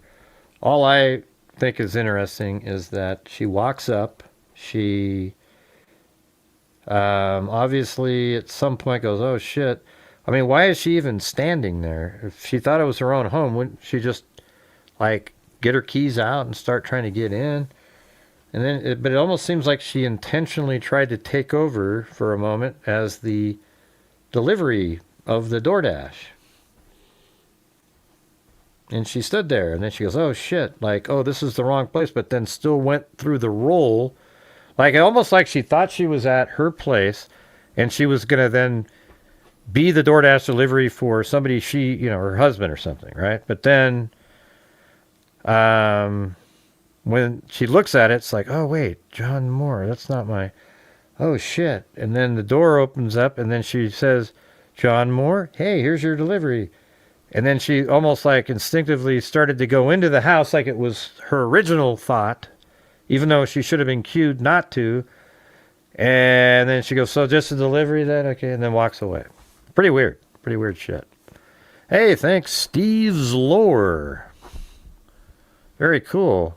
That was your first super chat, it said. Or did you type that in, or? All right. So where are we at here?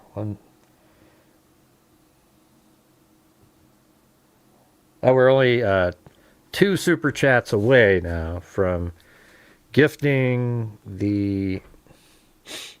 Hey, Wild Bill, is your fishing tournament start tomorrow? Since it's a holiday, or is it on the weekend? Yeah, so we need 2 more gifted memberships, and then I'll donate 5 myself. All right? There we go. Thank you. You mind if I take a picture real quick? Oh, yeah. You can take that off. I just want to take a picture of the door. See, I thought like DoorDash is like as soon as she took that picture, it signals the person inside. Thank you.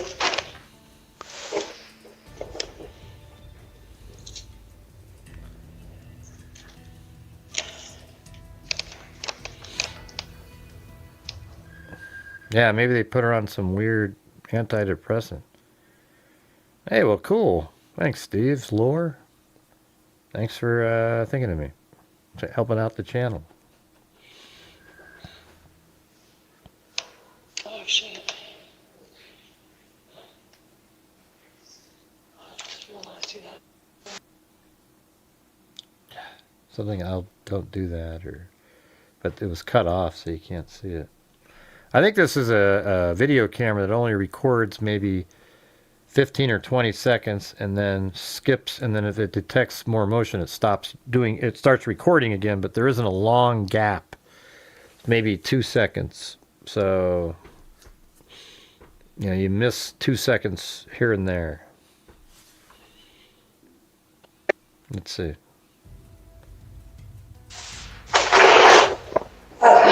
I forget. I don't want to keep going over this.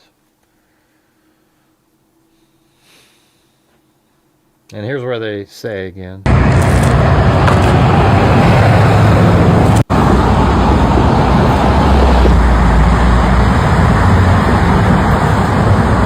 Yeah, maybe in there.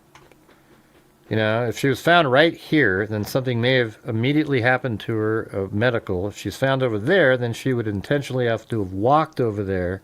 Oh! And then that would make it probably more like she did something to herself. Oh shit! She's under the car! She's under the car! Oh my god! Crap! There was somebody underneath that damn thing. I don't want to watch it.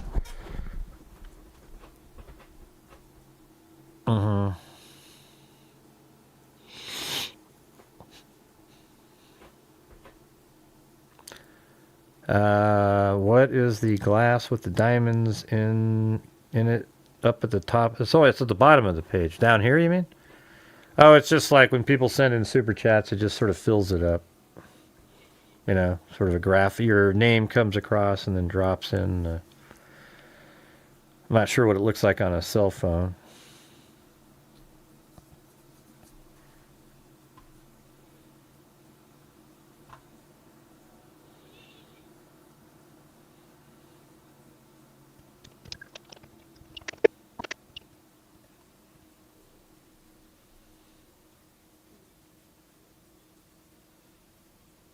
Rika or something? Rika.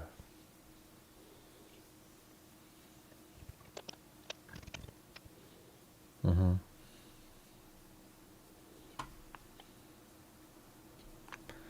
right, you guys seem like you're dead as a doornail now, so we're going to go take off. We didn't quite get there. We needed 2 more gifted memberships, and we would have sent in 5, but instead, we didn't make it.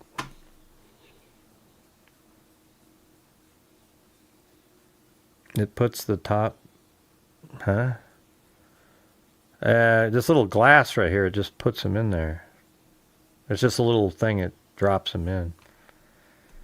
I'm not sure what you guys are looking at. Is there something else?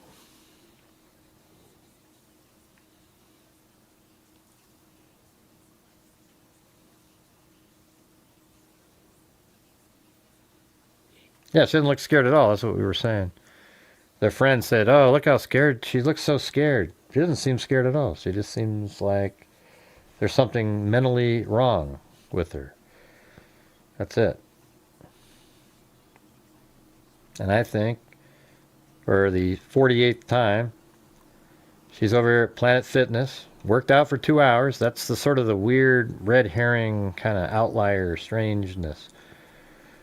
And then it appears that maybe she walked back behind Lowe's, but she obviously came back out again, because as I showed you guys earlier, the image that, let's see.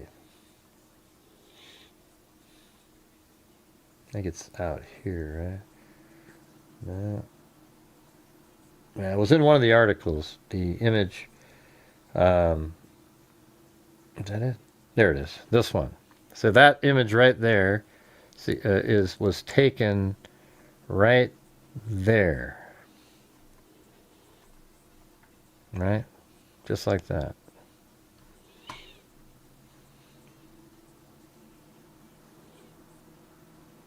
Jeez, this is driving me nuts. Get off the screen. Alright, so you can see right there, the little triangle shit and the sidewalk right there. That's where that photograph was taken. So that means that was taken in front of Kohl's, which not one damn news outlet mentions at all that photo was taken in front of Kohl's, because they're not intellectually, curious. They just sort of, oh yeah, they're walking in front of, Publix. They don't care. So you can see that the motion, the flow, as it were, is that she's moving like this, makes it over here, goes in front of Publix, and then apparently her body's found right there.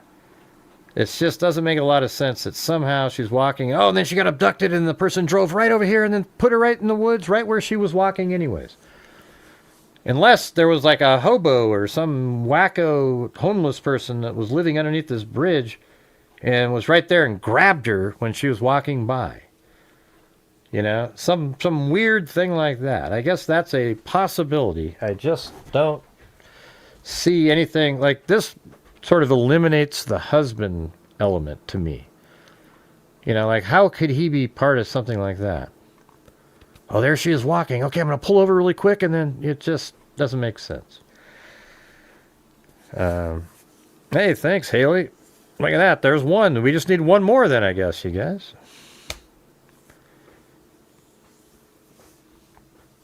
Yeah, maybe hit by a car, or, it could have been a hit and run. That would be foul play, but it wasn't, nothing intentional.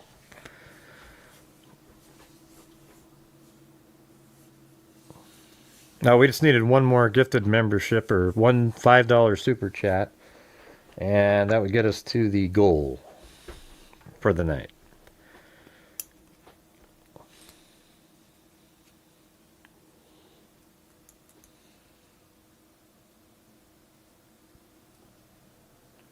What was that? Oh, that was earlier in the day. Yeah, $5. Yeah. Yeah, we were, the thing hit by a car is something everybody thought of earlier in the show. When you see her right next to the road, that maybe a car hit her, but it's, it doesn't match what we've heard, like that there's something wrong with her mentally. And then it's like, did she walk far down over there? Did she walk 50 feet away from the road? And then that would make that she took her own life more plausible, or more likely, not plausible. But if she's found right next to the road, then that's probably more of a medical event that immediately happened, and she just sort of fell over there. Well, thanks again there, Steve's lore.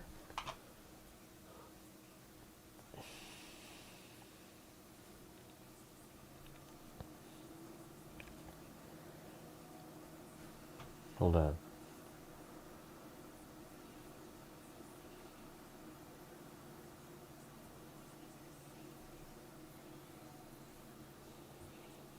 All right. Well, as I promised, here you go. Welcome to all the new freaks out there.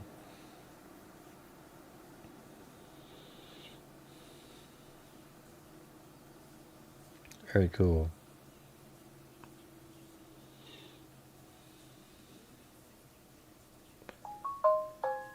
Which comment? Yeah, you don't have to apologize for any of that, Phyllis. I was referring to the person below you who said, I said the same thing earlier. That's what I said, Phyllis. So I'm just saying it doesn't matter. Hey, Haley, you don't even have to say no problem. She shouldn't have had to say anything.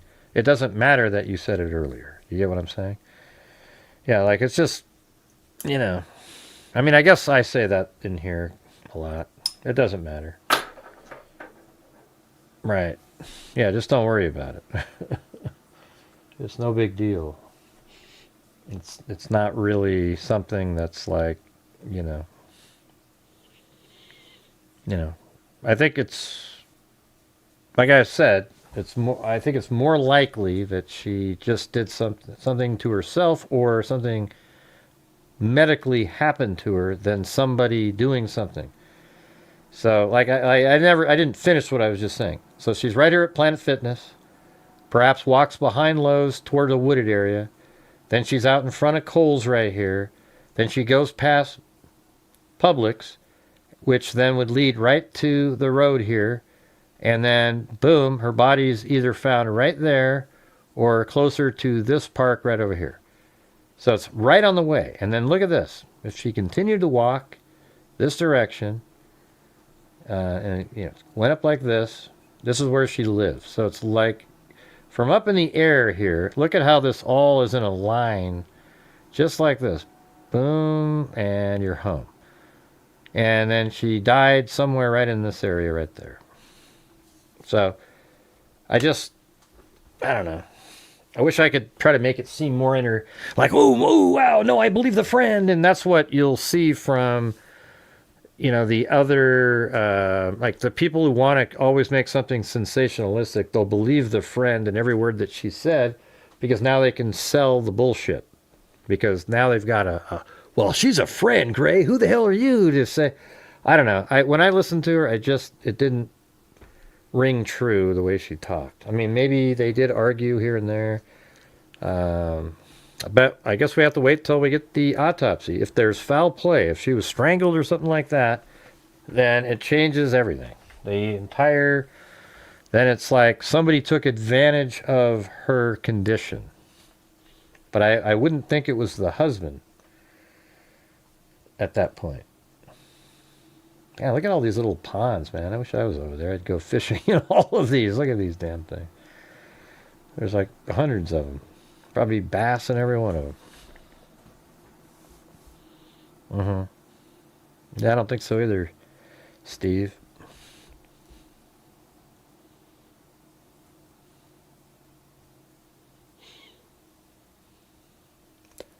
Hey, Phyllis, you don't have to apologize. I wasn't talking to you if you thought I was talking to you.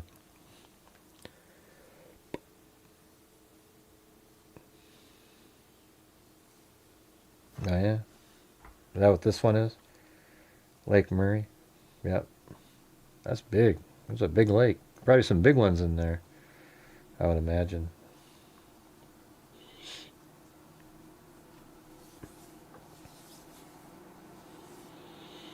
I don't know. Yeah. Possibly person messing with her. How? I mean, it does sort of remind me a little bit in terms of how Micah Miller was. Now, I'm not saying her husband is like him, John Paul Miller. I'm just saying, like, she seems to act similarly as what we saw in some of those later videos. Remember that? And Micah Miller, she took her own life.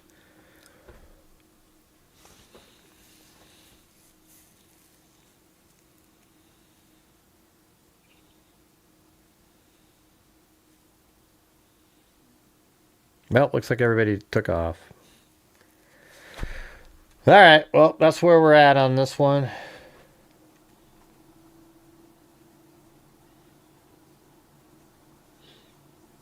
I think I'm going to go back to the other case for a minute and try to find that first spot.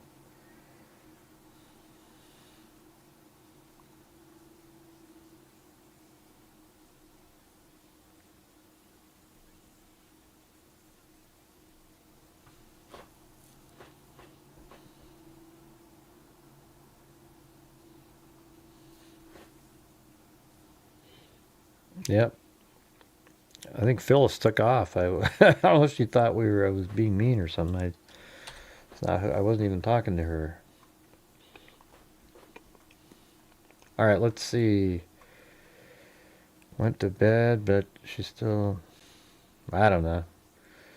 All I had with Guthrie is I was going to go over these stupid 25... that whole thing about 25 unmarked graves. What a joke. Jeez. Where? Show me the bodies, man. Wouldn't there be, like, the FBI or the equivalent in Mexico out there trying to figure stuff out if there was 25 unmarked graves? No way. I don't buy it.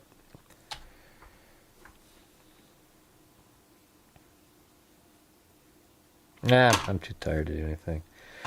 All right, guys. Well, thank you guys very, very much for being here tonight. We got Wild Bill Wassman. We had Cinnamon Sin Freak, Alley Cake, Wild Bill Wassman again, Wild Bill Wassman, Alley Cake, Wild Bill Wassman. The two people that are always helping support the channel when nobody else is. And then we had Wasted Time, then Wild Bill Wassman, Alley Cake, Haley, and then we had Chicken Wing, then Haley again, then Diane Garner became a member, and then Apollo 51, then Diane Gardner. I'm having a hard time not saying Gardner. And then Diane Garner did 5 gifted memberships. Then Wild Bill Wassman, Vivian Fonseca, Wild Bill Wassman, Chicken Wing, James Avery, Wild Bill Wassman, Chicken Wing, Haley, Chicken Wing, Wild Bill, Chicken Wing, Wild Bill. See how many times Wild Bill Wassman helps out you guys? I don't think he would, I don't know, he tries really hard to help the channel and get us moving because so many other people just go, yeah, somebody else will help. And what we try to do every single night is reach the goals and the challenges so that we can still continue, even though there's this weird time right now, to donate. We try to donate thousands of dollars. We've already given 1,000 out this month. I just try to make it happen because this isn't a great month. Then we had Haley and Jim Lawn and Wild Bill Wassman. You notice the same names popping up every time. Haley, and then Phyllis Watson, Jim Lawn, Timothy Cecil, Phyllis Watson. Again, Phyllis Watson did a cat eye on that one. And Phyllis Watson. Then Steve Lohr. Then Haley gifted 1, and Steve Lohr, and then I gifted 5. Right there at the end.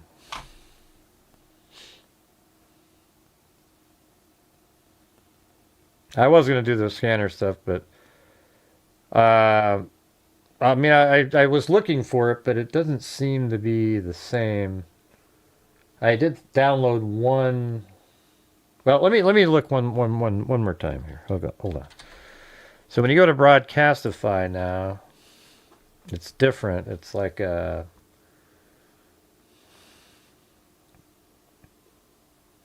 see, I don't like the new look of it.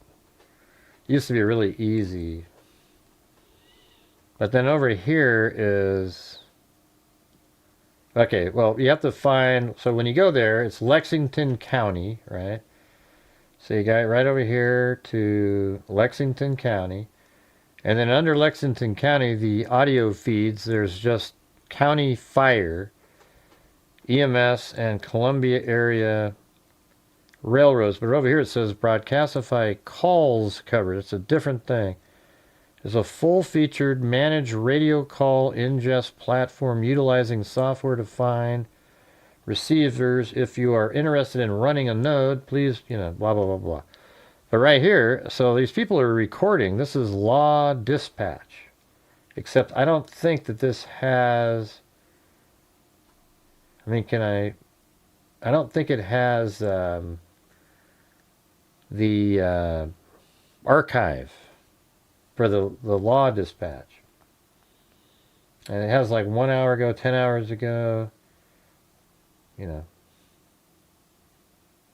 It doesn't seem to be able to go back, and which is frustrating.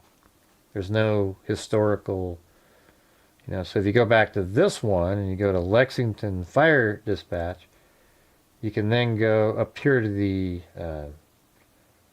like archive page, and now we're on the Lexington County Fire Dispatch, and then here's a date, so you would put the 17th on there.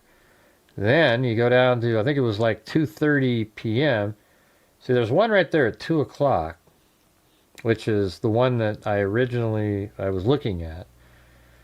So I can add that to here, and then I could get this. There's just one person that looked at that, because they heard what I said, probably went and looked.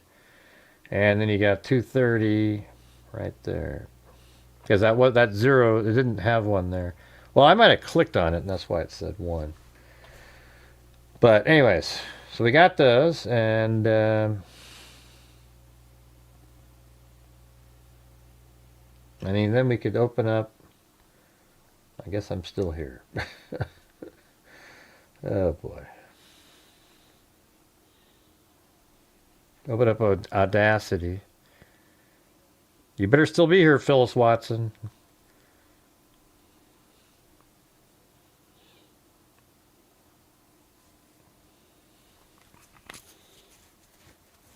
No, Jenny. That's not how it went. That's not true, Jenny. What you said. A woman is very unlikely to take her life out. That's just not true. I've seen that many times. I mean, I've probably seen that 15 times over the years, just randomly. That isn't accurate.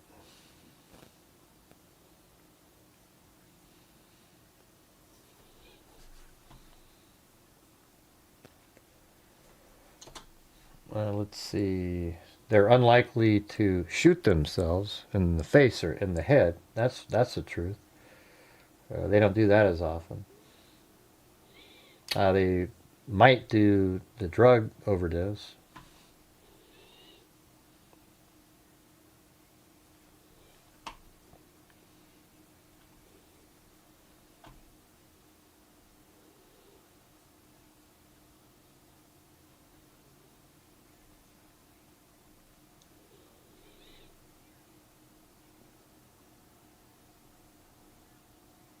All right, I'm just trying to get the audio real quick.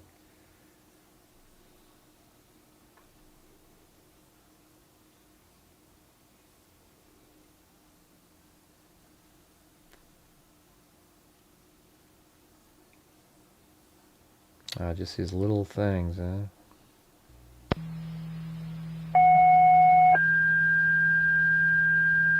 Wow, that's not going to be helpful. Plain Road, cross of Guts, Turkey Road in Gluten.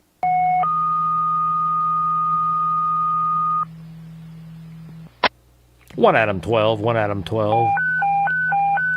Attention ladder 316, engine 312, respawn fire alarm, 2051 Pine Plain Road, cross of Guts, Turkey Road in Gluten.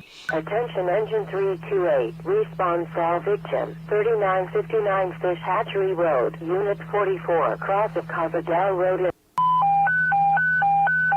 Attention engine 312, respawn breathing problems, 105 to Attention engine 330. I was just thinking something. It's not really that funny, but I was just thinking about how stupid some of this is. Like somebody goes, "They're having a breathing problem. They can't breathe, sir." Well, describe them. Well, they're missing their head. Come on! That was pretty good. Oh yeah. They're having a breathing problem. Like 1 out of 12, 1 out of 12. They're having a breathing problem. Hey, can you describe the victim for us, please? Yes, they're without a head. Well, then I can see why they can't breathe very well. Thank you very much. All right. Come on. Gosh, Gray, that isn't very funny. I mean, Jesus, get out of here. All right, we're going to put this right over here. Let's see what this one says. It just popped into my head, okay? Attention engine 330, engine 402, respawn fire alarm, 2720 sunset.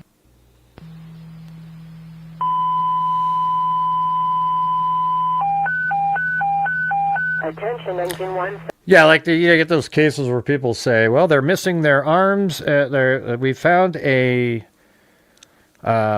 dismembered body. We've just found a torso. We have not found the head and arms yet. And then they say, we're still trying to determine if it's a homicide. And I'm just like, what? What are you talking about? They didn't cut their own arms off. You know, maybe they did cut their own arms off, but the head part would have been difficult, don't you think? At that point. We don't know what the look at yeah, that's what they say. Yeah, they're missing their arms, legs, and their head, and we don't know what the cause of death is. Well, I'll tell you what. I would assume that because they're missing their head and their arms and their legs, that's probably the cause of death. Well, that isn't true, Gray. Maybe they died of drugs, and then the other person tried to. Okay, you're right. You're right. Butter. Did you hear the rumor about the butter? Never mind, I shouldn't spread it. Bada bing! There we go, we're in joke mode. Come on, Phyllis, you gotta throw us some. You're good at those. Come on, Phyllis.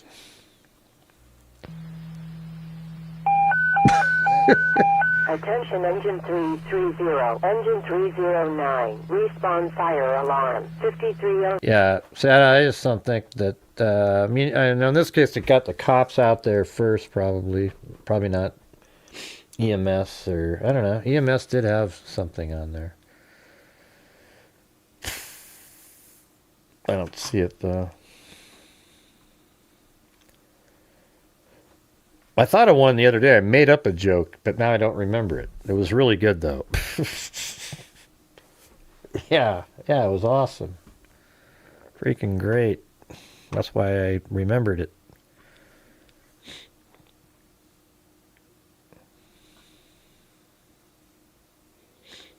All right, you guys, come on, give me your jokes. Throw them out. Come on. What do you got?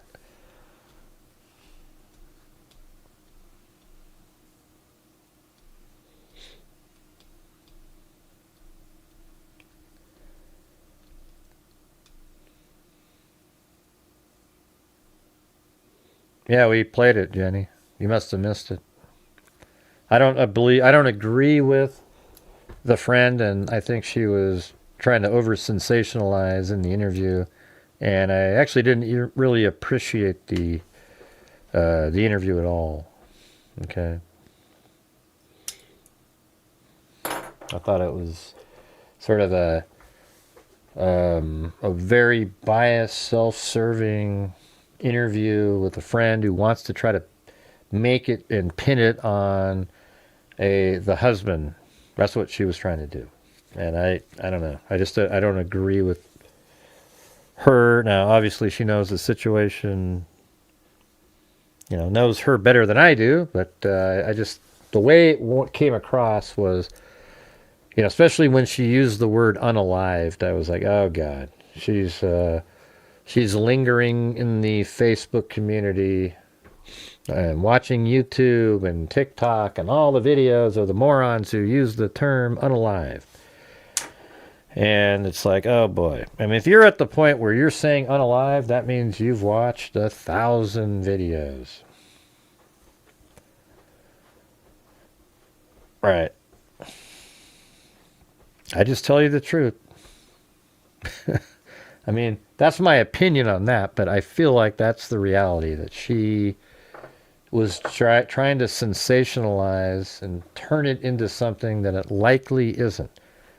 Now, I'm saying that knowing that when the autopsy comes out, if it talks about that she was strangled and it's undetermined and there's something odd about it, then, we're going to have to revisit and, kind of recalibrate stuff. But I just don't see, the law enforcement never considered him as being involved whatsoever in this case. but he and her, and they argued. So he's a killer then? Put a 1 if you've argued with your spouse. I mean, have you ever gotten heated arguments with your spouse before? Like every single one of you have, probably multiple times. That's not true, Gray. That's not true. Give me a break. It's impossible not to. We used to argue all the time over the Christmas lights because at first she'd want me to do this and this and this. And I'd be like, well, I think it should be like this and this. And then eventually, you know what I did? I just said, I am never helping you do, you're responsible for the Christmas lights. And she just loves it, man. She kicks ass, does the greatest damn lights there ever was. You know, gets her, you know, our kids to come over and help put the lights up and do different parts because they just do exactly what she says instead of like, hey, this makes sense. And she knows what she's doing. I'm not going to argue. You know, you gotta do those things like that. Like in the yard, we have these stone paths and everything. And she likes to just sit there and get on the ground and do all of it. I mean, it's crazy. I mean, you know, she'll sometimes take my idea because I'll notice something. And I go, hey, it looks like this might. And she goes, oh, okay. Yeah. And then, but I'm in here. She's doing that. And that's how you do it. And if you spend every moment, you know that song, like everybody needs some time away, I have to say. I mean, everybody does, right? If you were always sitting in the same room with somebody, you know, 24/7 forever. Whew, wow. That's what I thought. I thought she was just trying to make it seem, and I wish like Enton had asked, you know, some different follow-up questions. Like what, because this girl said that she called her on the 4th. I'm not even sure that that's true, you know. That seems like something you're saying to try to really be sort of the, you know, the, wow, I was right there, man. But if it is true, wouldn't it be great if he had asked, what time did she call you? Because then it's like, man, was she calling because there was a problem? What if it was at 9:30 at night, you know? And it was right then. Then we might, you know, be on to like a time frame where she was still alive. Wasn't asked, you know, because I don't know. It just is what it is. Phyllis said, my 3 husbands all died. The first 2 ate poison mushrooms. The third one was shot. He wouldn't eat the mushrooms. All right, there you go.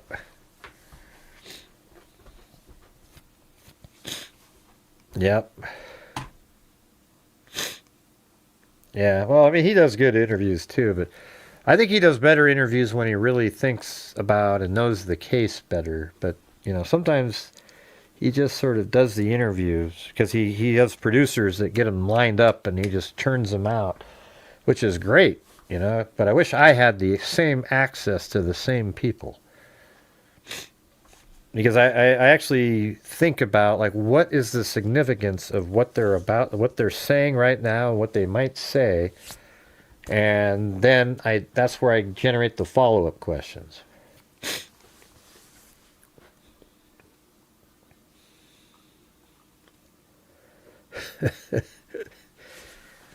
Phyllis Watson. She's a writer, by the way, you guys.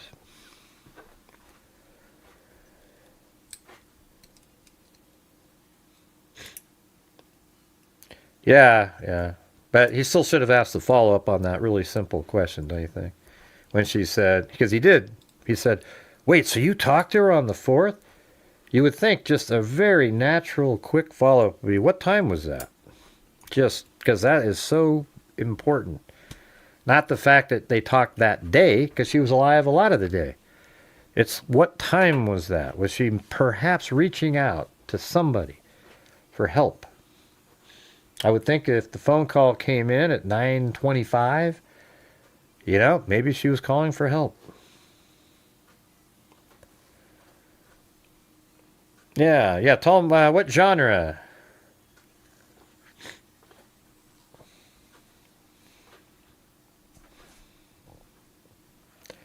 Hey, what's your pseudonym going to be? Your pen name, Phyllis? Come on, come up with something funny for that one. What is your pen name going to be?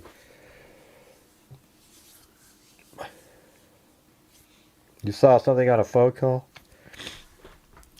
Where?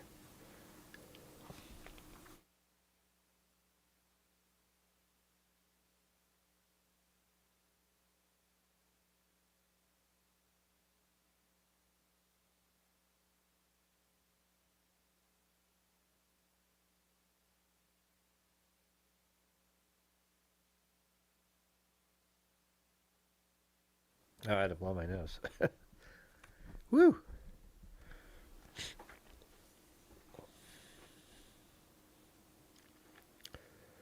Jim Lawn said, "What do you call a pony with a sore throat? A little horse."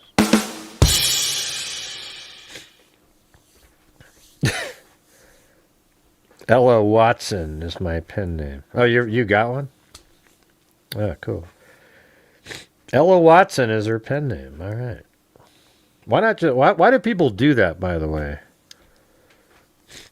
Why do people have a pen name? Why don't they just have like your name, you know?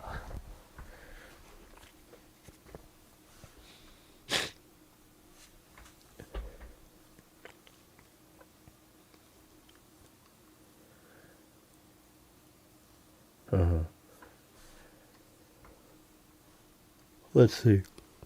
Let's see if we can find it. Elena Moore, friend, phone call. If that doesn't pick it up, then okay.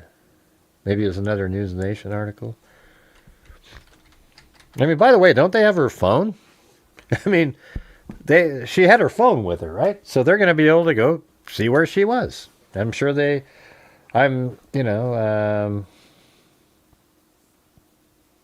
let's see. Yeah, let's see. When she walks into the wooded area, Coffin Daffer says, she doesn't have her cell phone pinging, and there are full-on cameras there. Maybe she didn't even have her phone with her, you know. No one follows her in there. So for these reasons, and the fact that they've said that they don't see anything, I think that it's making a big leap to say he walked in there and committed homicide at this point. I agree with that. But see, you have to be an FBI agent for anybody to give a shit what you're saying. Private investigator Henry Dukes, who has been working on the case, told Jesse Weber Live he did not observe a tense relationship between Slice and Moore. Dukes, who has had conversations with Slice, said he had absolutely not discovered any red flags regarding Moore's disappearance. Although, you know, that one friend says the husband was wanting to do everything he could to number one, find his wife, and number two, do anything he could to help her. The camera Campbell was referring to, surveillance video. I haven't seen any video of that one. I have. Yeah, she has a phone in that one, right? Maybe we should look at the.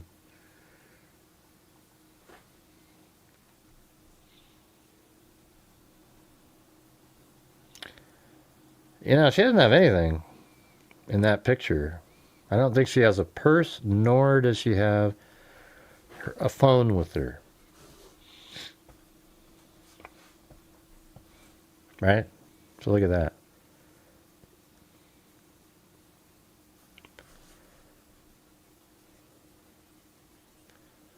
Oh boy, Timothy Cecil said, "Why is ice cream so bad at tennis? They have a soft serve." Okay. Whew. I've already gone over it, Jenny, 1,000 times, man. Where have you been? God, I mean, I just did it like 10 minutes ago. I showed it on the screen. It's crazy. Like,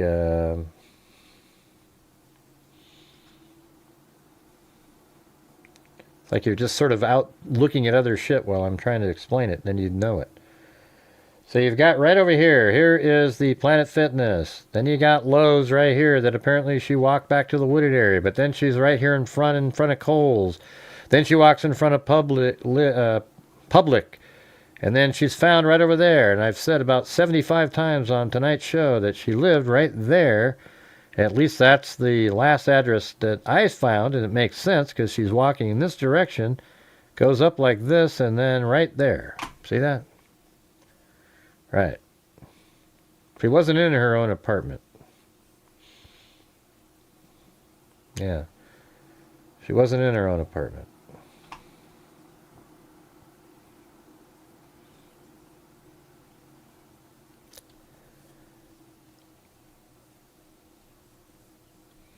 Oh yeah, what'd she say?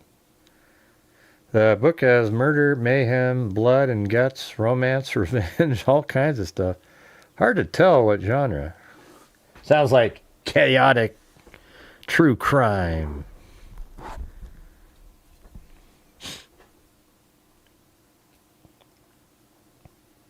Yeah, she'll have to come up on, when she completes the book, she can come up on here and give us a pitch and sell it. And you guys can go buy Phyllis Watson's book. And no, I will not be getting a cut. Okay, she just, whatever you guys do on Amazon, whatever the hell she sells it, that's how it'll be. I don't, the DoorDash apartments within a half mile of Planet. I looked up those two people and I could not find. By the way, I mean, okay, it is sort of interesting because there's like 3 or 4 other John Moores that live in the area, you know, in this town, Lexington, maybe even more than that. But I was thinking that it was just, it's like within a half mile, so it's right in there, they say. So I thought maybe, you know, it could have been this apartment. Probably not. The one I thought it really looked like the way it was open was this one right here. See how those stairs go up?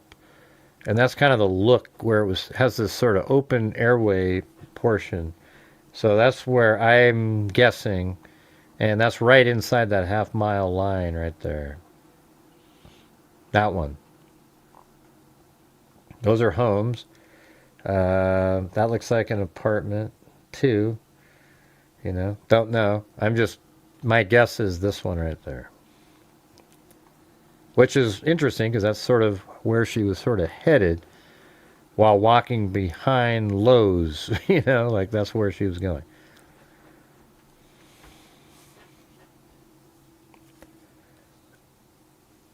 Oh, you've already got it? You've already finished your book? Oh, so you're writing another one. I thought you were just still writing the book. Well, there it is, you guys. It's on Amazon. It's called The Speed of Dark. All right. Well, there you go. You can get it on Amazon right there. It's on Amazon. The title is The Speed of Dark. Do you have an audio version of it? Got to make one on Audibles.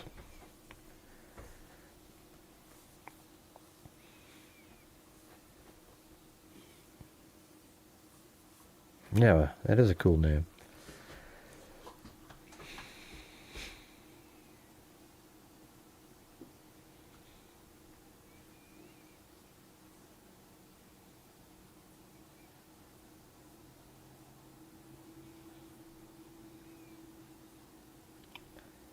I wonder if she was walkable to her home. Jeez, relax. Jeez. I'm just saying, come on. Show up and participate so you know what we've already mentioned that literally 50 times. And yesterday when we went over it, did the same thing. It's kind of near the end of the show yesterday, though. Oh, you're working on the second one. Okay. So it picks up where the last one left off, or is it just sort of each one it's like, you know, the same characters but a different story, you know? It's okay, Jenny. That's just the way I am, okay? We do the true crime Thanksgiving dinner element. Yes, I get frustrated in here sometimes. I'm a real person. I don't pretend. I think there's more than 4. I found a bunch of them. But, I mean, there's that, you know, that's thousands and thousands of people. It's just kind of crazy that she runs into. I just couldn't find a John Moore of his age. He looked like he was like, you know, 32 to 45, even though you couldn't see his face. You know, either way, one that even lived within, right in the half-mile mark here. And I did find some that sort of lived around there, but there were homes, and that definitely wasn't a house. It was an apartment. So I just gave up.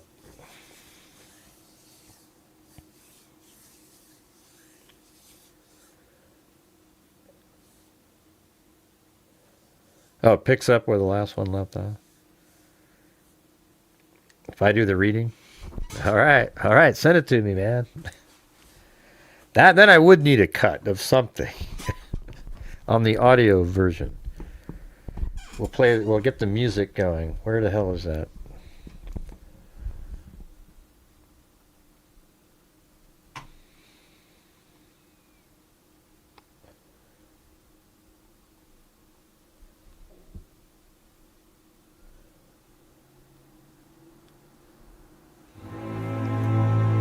The Psycho. There it is. Here we go. The Speed of Dark by Watson. I don't remember your name. What was it again? Ella something or other? I don't know. The Speed of Dark by Ella Watson. Jim Lawn, a psycho who lived in his mother's bedroom with a parakeet.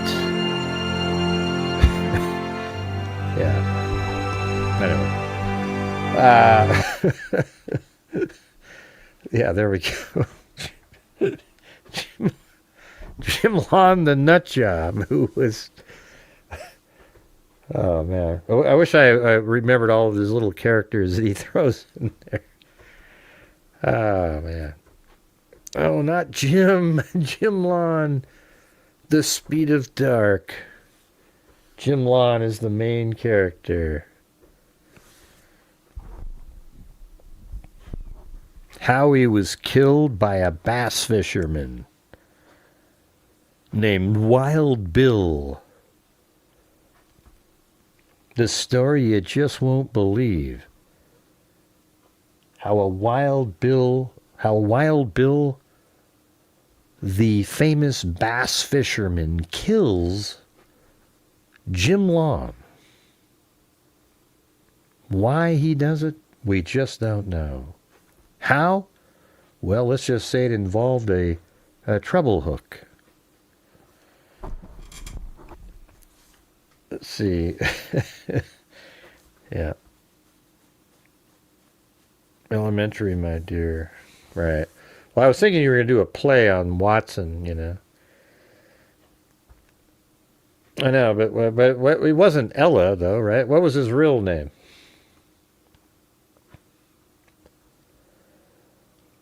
Yeah. None of my characters are named Jim. Why not? That's so easy. Remember how we used to use... Jim was always the name in here for just...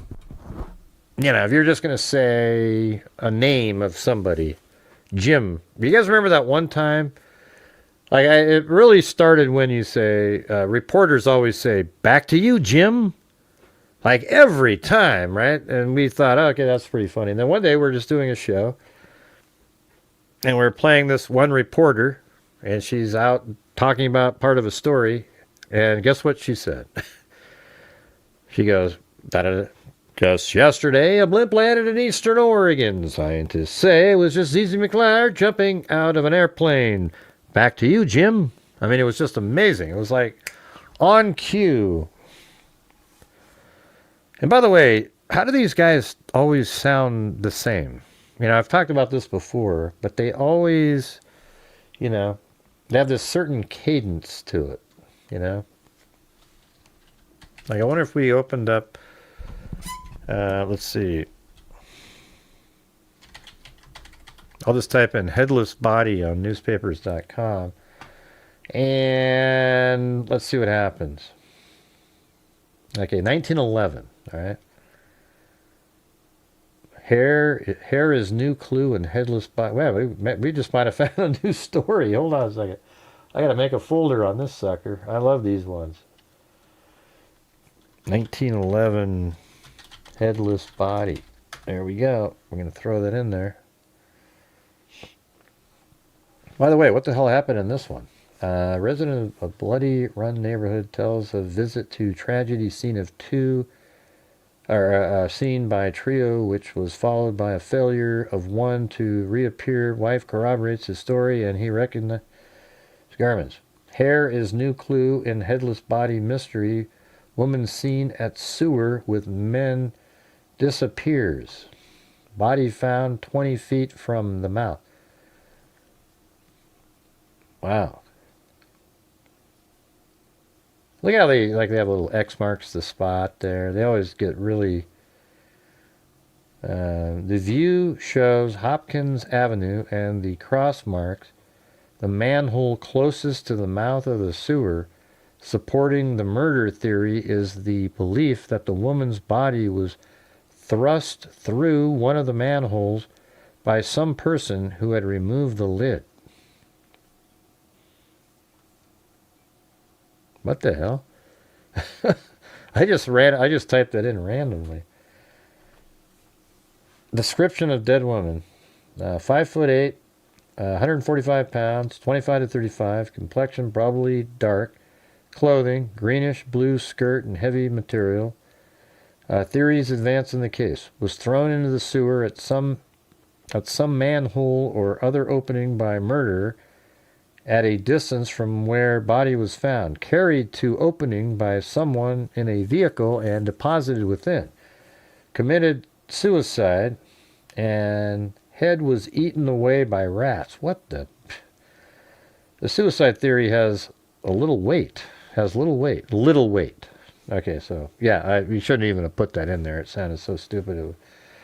The throat cut murder so that head was nearly off when rats found body and gnawed off head.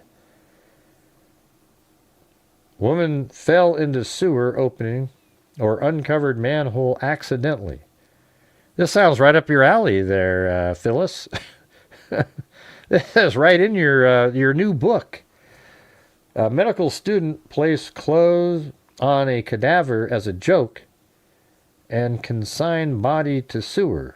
This is deemed the most improbable of the theory. Yeah, this sounds like people on Facebook. This right here, that just shows you that people are just as stupid this many years later. It's amazing, isn't it?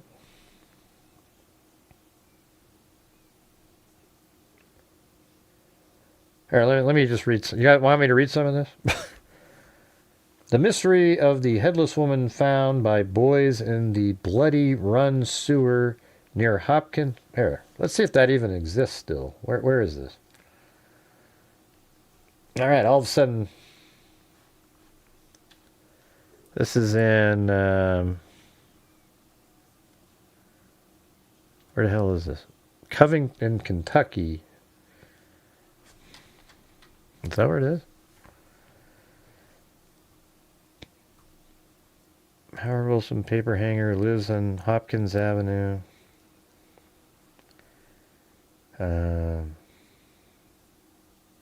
Let's see.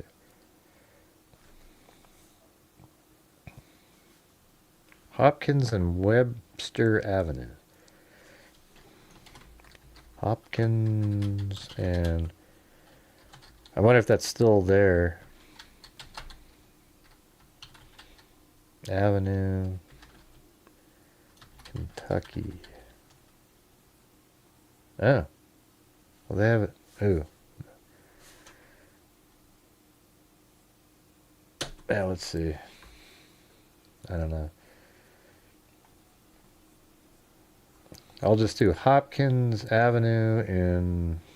Well, let's try. Maybe we should just read some more and we can get to the mystery of the headless woman found by boys in the Bloody Run sewer near Hopkins and Webster Avenue, close to the... Okay, Cincinnati... Is this a... This must be like a national story.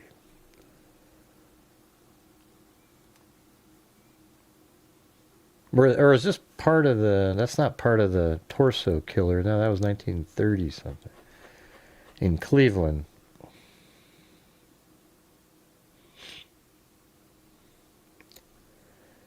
Headless body mystery. It said Cincinnati. It almost seems like this is Ohio. Is that word in here?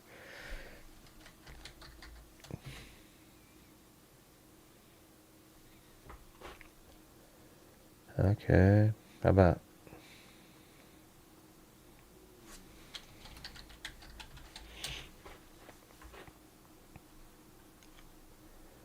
I don't know. The primary mystery is that of identity. The body of Pearl Bryan, slain at Fort Thomas 15 years ago, was identified through the trade signs on her shoes, which the murderers had failed to strip from their victim. And thus the trail was blazed to the very rooms of the slayers who sought to envelop their crime in the mystery of identity, but left the key that unlocked the secret. But in the Bloody Run mystery, the police department is confronted by a headless body, partly clothed, but without a distinctive identifying mark. The feet were bare, the clothes bear no marks of the wearer or the merchant who sold them. If the woman was murdered, the murderers attempted to wipe out her identity probably will prove successful. Police say citizens engaged in the gruesome search for a head within the Bloody Run sewer Saturday. Is that what it's called? Bloody Run sewer? Is that a real, it's capitalized. Jeez. That seems ridiculous.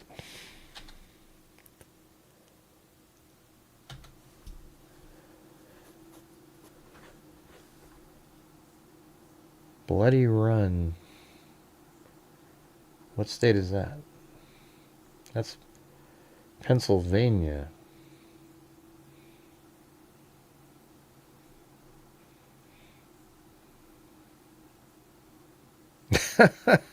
This is nuts. Time to party. Well, it is a holiday tomorrow, you guys. Maybe I should go get a drink and do this. This is nuts, man. Look at this. This is like exactly what I used to look for. These are the most incredible... I mean, look at that. We got a picture in here with this little cave. Okay. The picture shows the mouth of the... And the name of the sewer, by the way, is Bloody Run Sewer. I mean, what are the... That's crazy. Did they do that on purpose? The woman's body was found about 20 feet from the opening. The diameter of the sewer is about 8 feet. Well, then why would they have to put her into the manhole that you're talking about? Resident of Bloody Run neighborhood. So there is a neighborhood called that. And this newspaper is Covington, Kentucky, but I don't know if that is where this... hold on a second. Bloody Run neighborhood.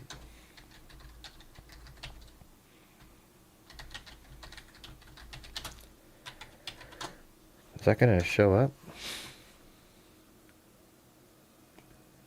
In early 1911, the decapitated corpse of an unidentified young woman was discovered in the Bloody Run sewer located between... So it's in Ohio. Okay, so let's do... So they actually have it. I looked it up randomly. So let's go to... I was thinking it was Ohio because they said near Cincinnati, but I didn't... That's not even in the damn... All right, so... We're in Ohio, so Cincinnati, Bloody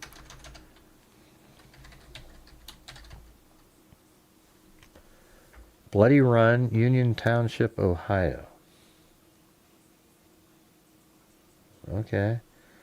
Now what about those roads, those streets that we just heard? Now I want to go see I want to see if we can find the remnants of this damn... Okay, so it was...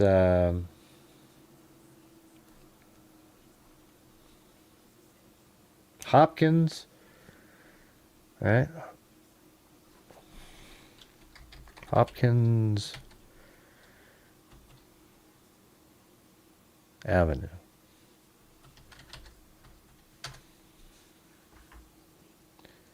Oh, look at there's Bloody Run.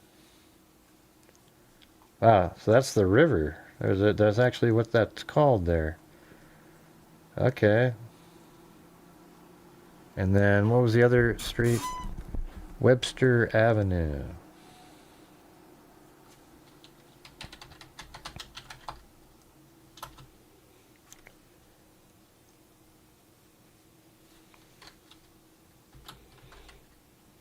Yeah.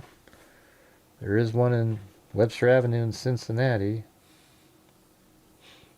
And then they said... And how about... Bloody Run, Cincinnati.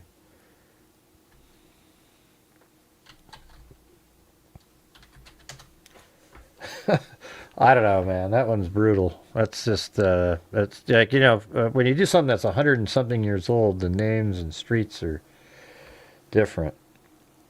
Yeah, so let's see what it says right here, though. So in August, this is obviously the same story, right? Right there, right? And this is August 5th, so... In August of 1911, the decapitated corpse of an unidentified young woman was discovered in the Bloody Run sewer located between Cincinnati and Norwood, Ohio. The 1911 homicide remains a notoriously unsolved, historic true crime in the Cincinnati area. Historical records such as the Atlanta, Georgian, and News archives document that Cincinnati detective Harry Ryan and Frank Hoofdline immediately launched an investigation into the grim discovery. However, with no clear suspect or matching missing person report, it quickly turned into one of the city's deeper mysteries of the early 20th century. Would you like to know more about the historic true crime, or you're looking into the... That's ridiculous.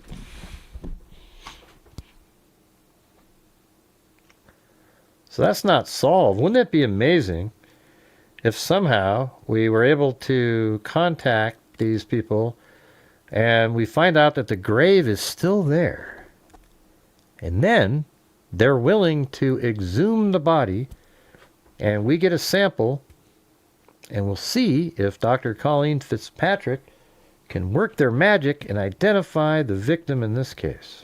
Wouldn't that be incredible? Oh, man. That would freaking be incredible. And sometimes it's not hard because, well, it's hard, but sometimes you land on those relatives from a long time ago. Thank you, Phyllis Watson, Lisa Valenzuela, and Steve Lohr. The mystery of identity mocks every theory as to the facts of the supposed murder itself. The police admit that until they found out facts about the headless body itself, all theories led nowhere. All efforts are now centered towards identification. If the body is ever identified, the police will predicate their investigation on the theory of murder.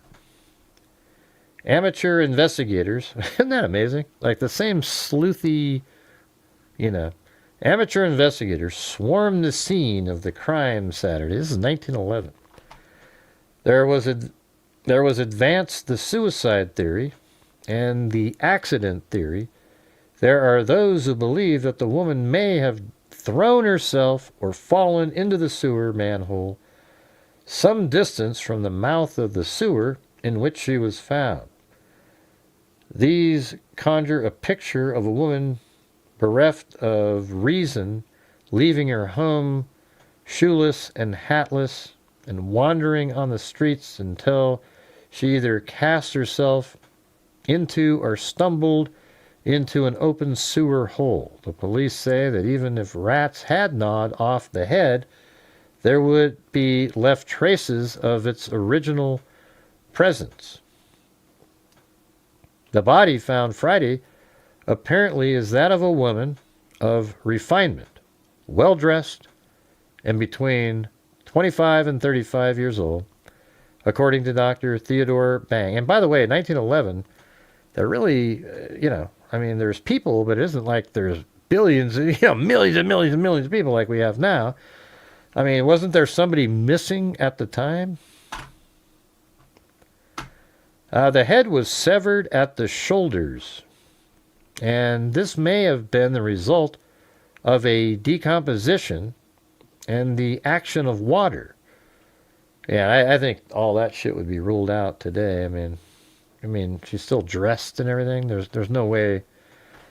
However, with the exception of several slight abrasions on the legs.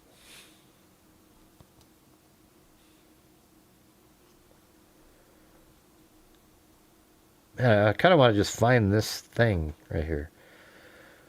What? Did I get rid of that one that we were just looking at? Let me try that again.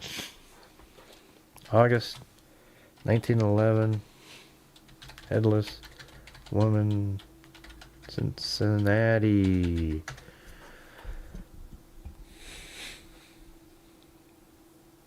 Okay, there's New York Times. The headless body of a woman was found today in a sewer near the outskirts of Cincinnati. The police are in the dark as to who she was or where she came from. What I was really going to do is this is how the news talks like this. The woman has been dead for the last 5 or 6 weeks. From the condition of the clothing, it is evident that she came from a good family. She was between 30 and 40 years of age. Well, they do it better than I do. She was between 30 and 40 years of age. Irwin Hughes, Henry Persons, and Edward Gill, boys living in the way. I don't know how these suckers do this shit, man. Anyways, Irwin Hughes, hey, a relative, Henry Persons, and Edward Gill, boys living in the Wayland Avenue. Okay, so let's see if we can find that. I just want to try to find this location. Do you guys mind if we do that? Wayland Avenue. And they were saying Cincinnati.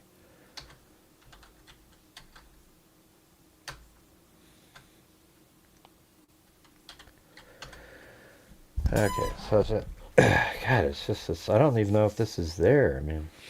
Outskirts of Cincinnati. Let's just go there.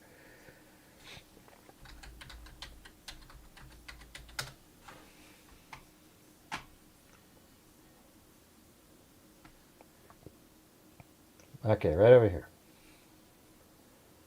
And then Wayland Avenue. Hey, there is one. Here we go. There's Wayland Avenue. Probably hasn't changed. Okay, we're making some progress. We're making some progress. Okay, so Irwin Hughes, Henry Persons, and Edward Gill, boys living in Wayland Avenue, had gone to the section near the sewer to play ball. And is there a... I don't know, bloody... Is there a bloody run?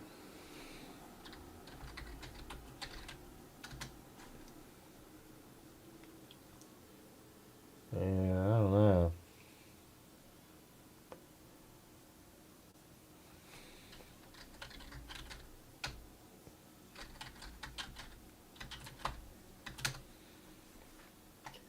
Well, there's a Wayland Avenue, though.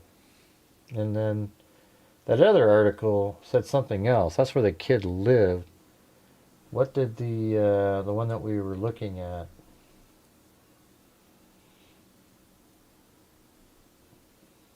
Elena Moore. No, not that one. Yeah. I don't even know where I put that. The thing I just... Oh, there it is. 1911 headless body. This one said, it was right down here. Now that we're in the right place. So you've got the same names here.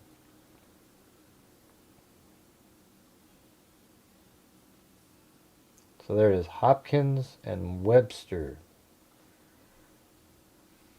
All right, let's see if we can find that. Hopkins. Hopkins Avenue. Oh, yeah, see, we're in the right place, you guys. Because there's Wayland, right? And then Hopkins was right there. There's no way now that can't be associated, right? Because look we got Wayland, Hopkins, Wayland right there, and then Hopkins. So that means we're in the right ballpark here. And then the other street was Webster Avenue. So let's see if that exists. Hold on, before I leave here, I guess I'm going to have to... 1911, Cincinnati, headless woman. And then we're going to put a pin on Hopkins. Start triangulating here. Hopkins. And then another one on Wayland. This is where the kids lived. Wayland. And then we have Webster Avenue. Now, you guys like this stuff? This is like way more interesting to me than some of these other... But people just leave and...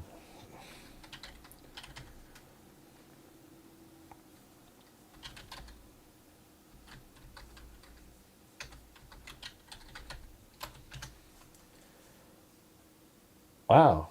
Okay, so Wayland... No, that was the one. So that's Wayland, and then we need Webster.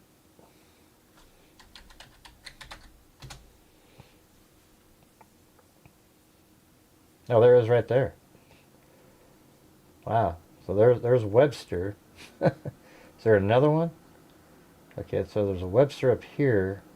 That might be connected somehow.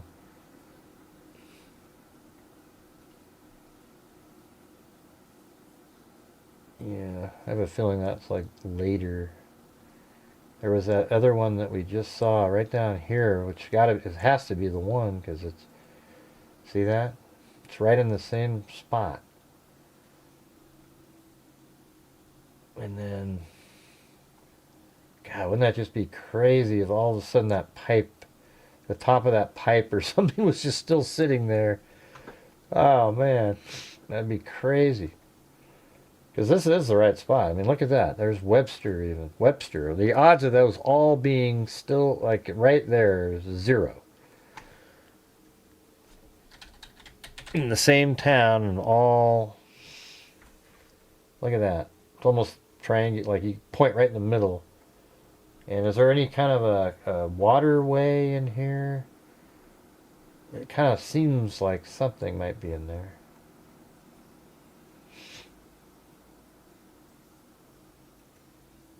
Let's see.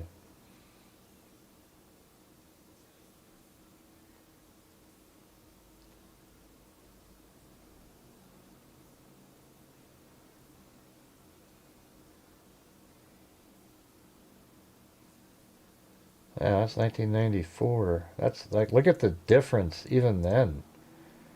94, which is still 70 something, 80 years later. I mean, look at there's lots of just, there's none of this stuff is there. And so this one might have had, man, like right in there maybe, It's crazy. Yeah, look at the difference. Boom, just totally filled. But you go back to 1994 and it's not. And I have a feeling that it's somewhere right in there. Could have been. Yeah, that's a tough one though. Look at that. Wouldn't that be great to find that right there? The picture shows the mouth of the Bloody Run sewer. The woman's body was found 20 feet from the opening.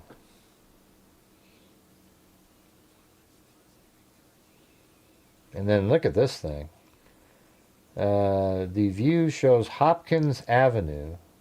So let's go down to Hopkins and see if it even has any resemblance whatsoever to that. So here's Hopkins. And does it go way? Let's see.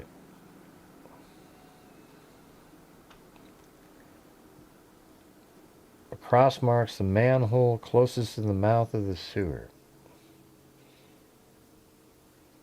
And this is Hopkins. I wonder if that, like at the end there where that building is. Yeah. I don't know. It's too hard to... It's so different now than it used to be.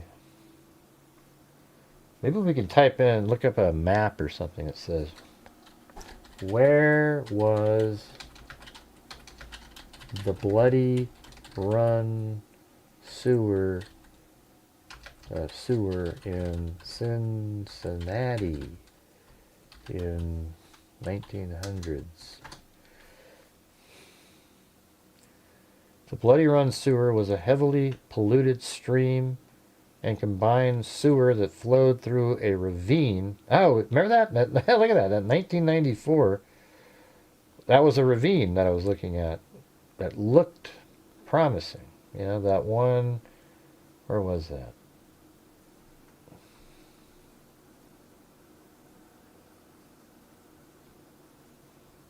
And it just kind of disappeared, whatever the hell that was we were looking at.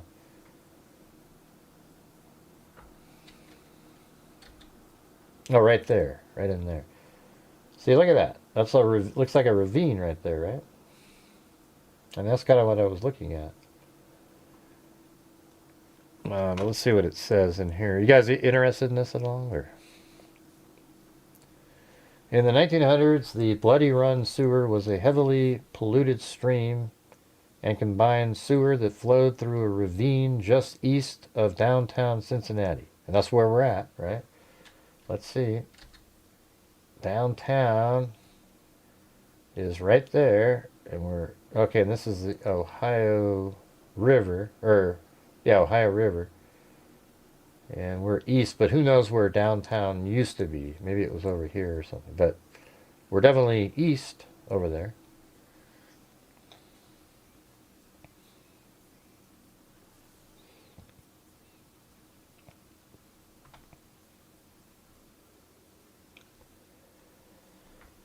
Okay, that said, it ran from the Walnut Hills neighborhood near Xavier University. Let's see where that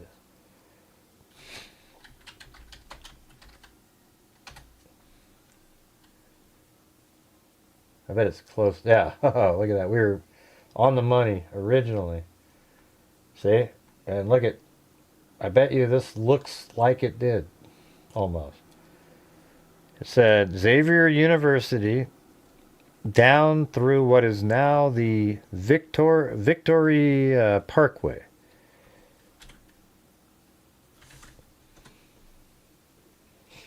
So from there, the Victoria Parkway. So I guess it ran like that. Huh. Formerly, this used to be called Victoria Parkway right here. It was called, oh, so look at that. That's cool. Look at that. So we're right at, maybe that's not the spot there, but right here, they're saying that that used to be called Bloody Run Boulevard corridor and emptied into the Mill Creek. Where the hell's that?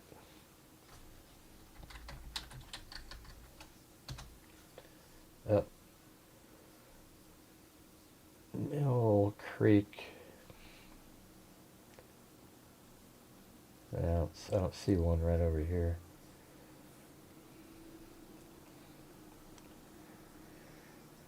The stream originally ran through the valley currently occupied by Victoria Parkway and Gilbert Avenue. Okay. So where's Gilbert?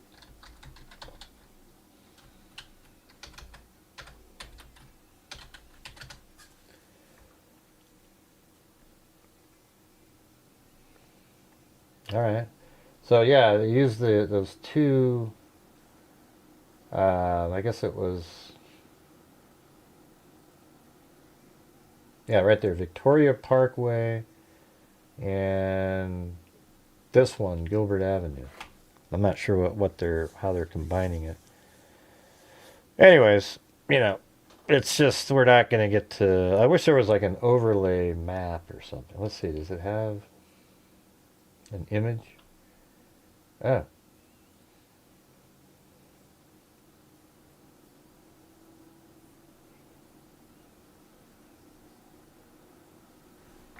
Huh. That might be exactly what that is right there.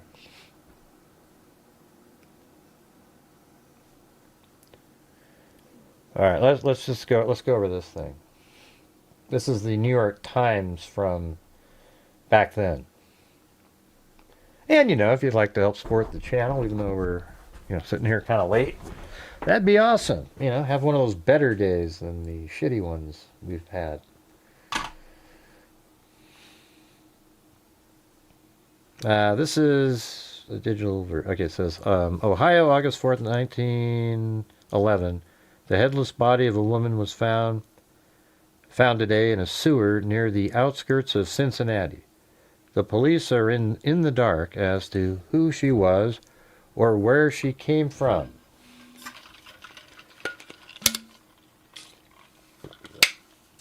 The woman had been dead for the last 5 or 6 weeks. Now that is kind of a little longer for decomposition. From the condition of her clothing, it is evident that she came from a good family.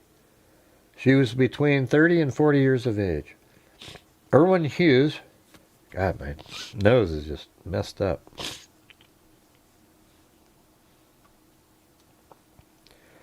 Yeah, coast to coast. Yeah, we should do the intro for that. Hold on.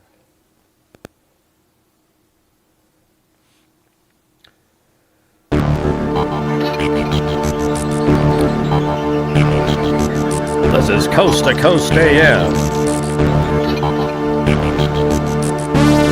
From the high desert and the great American Southwest, I bid you all good evening, or good morning as the case may be. Yes, tonight we're going to be talking about the headless woman in Cincinnati from 1911. That's ridiculous.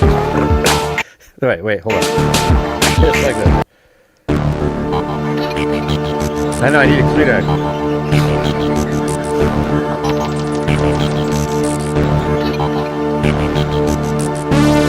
From the green forest of the Pacific Northwest, I bid you all good evening, or good morning as the case may be.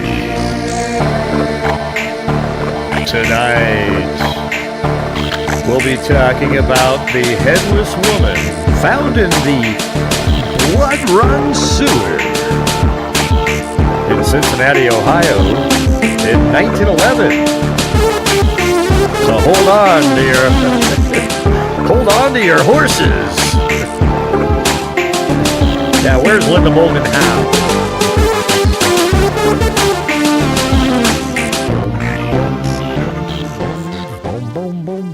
All right, anyway. All right, the headless body of a woman was found today in a sewer near the outskirts of Cincinnati. The police are in the dark as to who she was or where she came from. The woman had been dead for the last 5 or 6 weeks. From the condition of her clothing, it is evident that she came from a good family. She was between 30 and 40 years of age. Irwin Hughes, Henry Parsons, or Henry Persons as you might like to call him, and Edward Gill, boys living in the Wayland Avenue, had gone to the section near the sewer to play ball. Their ball was knocked near the mouth of the sewer, and they went in search of it. There they saw the body and ran, frightened, to the home of the Hughes boy, spelled Huger, where his father was told about the discovery. He did not believe them and refused to go. But this afternoon, upon the pleadings of his son, he went and saw the body. He telephoned to the Norwood and Cincinnati police. What happened to my normal audio? I gotta get that going. I like having just that little... right there, just like that.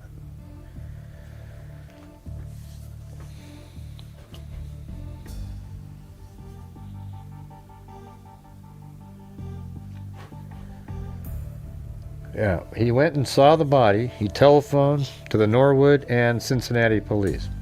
The police believe the woman was murdered. One of the arms has a long cut, evidently made by a knife. And there are other wounds on the body. The woman was tall and rather stout, weighing perhaps 170 pounds, and apparently was about 40 years old. Efforts of the police tonight were directed towards tracing missing women in an attempt to identify the body. I'm not sure what the next part is. This doesn't seem related here. Oh, is this like the entire New York Times? All right, let me see what it says over here. 1911 headless bot. Let me see if I wonder if ChatGPT knows this thing. Let's see. Do you know of the case of the 1911 headless body in Cincinnati, Ohio, from August of that year?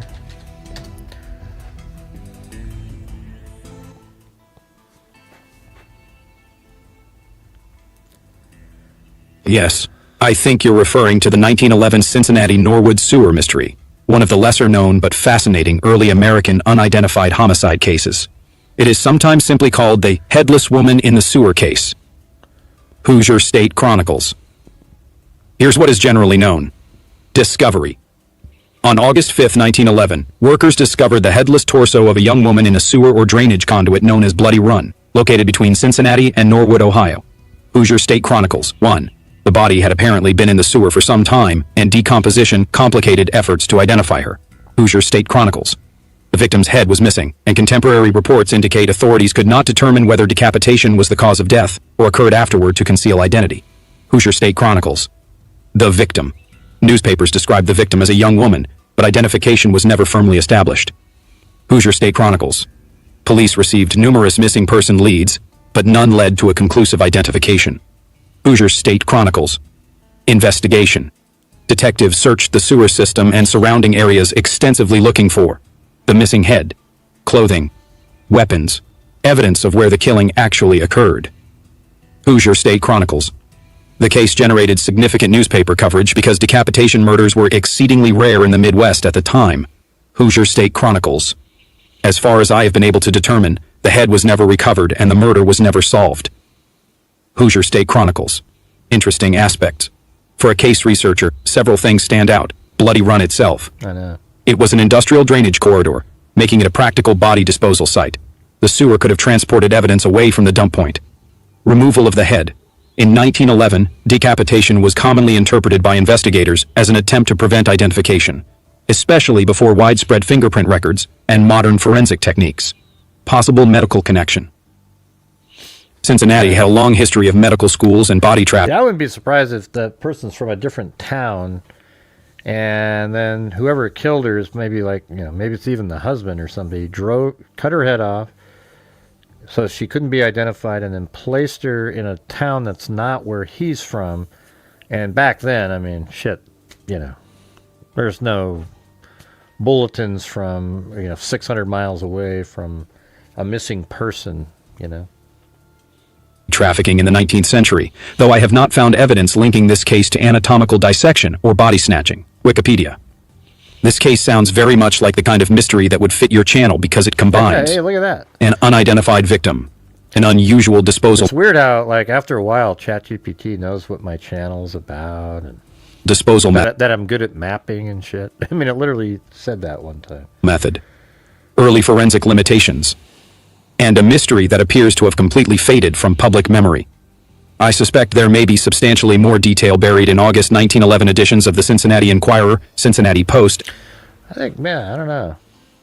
Are you guys interested in that? I mean, I don't know. Whenever I do those old ones, nobody watches, When I say nobody, I mean we get 50 people, And I'm not saying the 50 aren't people. It's just, it's hard to make it,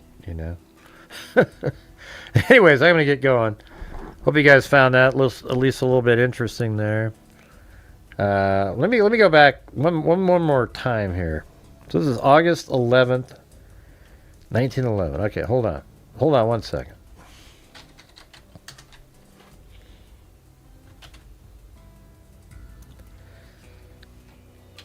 August 1911. And then I think, yeah, I mean, look at, they're already there. But how about the 4th is the date? Ah, there you go, 4th. And that one says Indiana.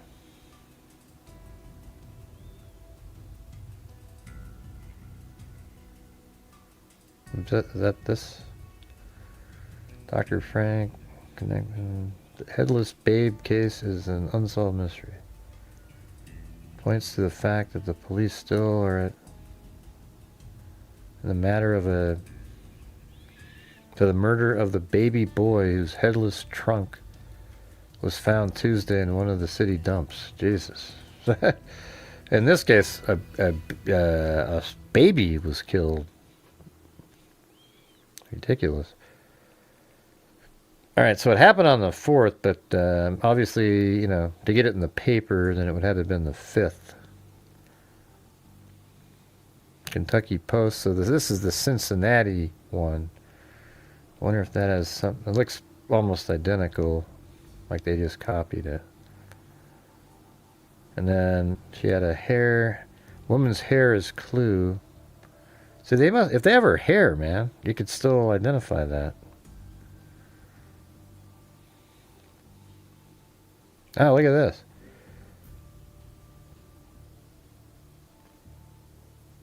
Man, this is so cool. I wish everybody was just really into this kind of stuff. This is where it's, I mean, you get so much more detail. Look at this thing. Route of the sewer. So this literally has, you could almost, it has the name of the streets. How about Billings? Where the hell is that? We might be able to just sort of,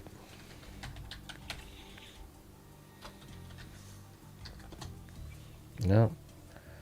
How about Billing? I see it there. Billings Street. No. It's gone now. Look at that map right there. Isn't that crazy?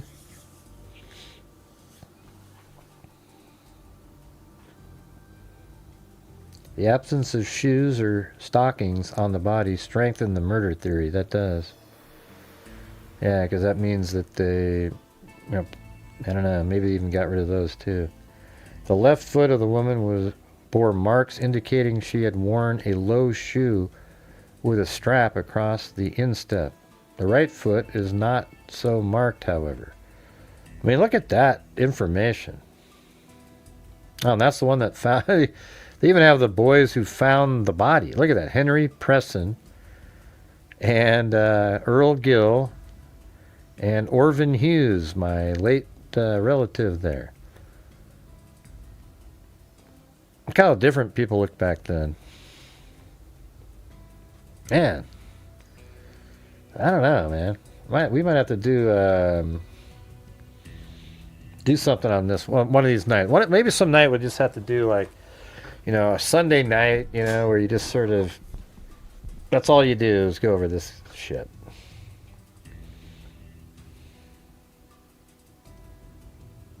Okay, hey, I think this might help right here. So we have Williams Avenue. Where the hell's that? No. Is there one in...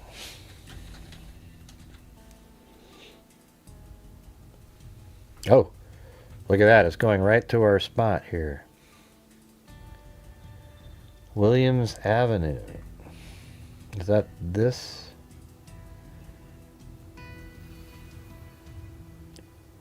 So it would have been like this.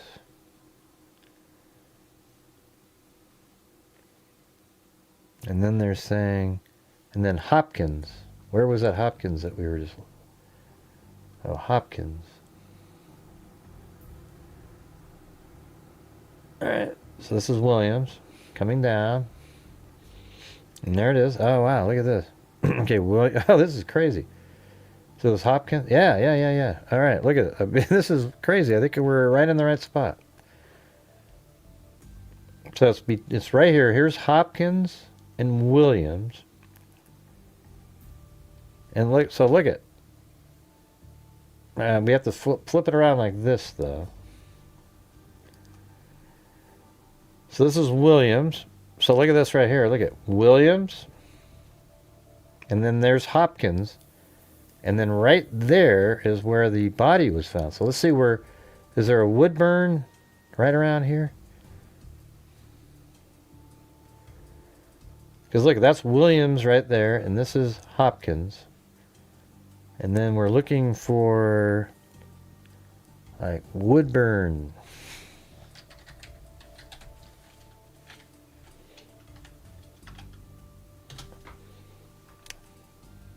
Oh, right there. So it's higher up here. Okay, so this is Hopkins, Williams, and then you come up here, and there's a wood burn.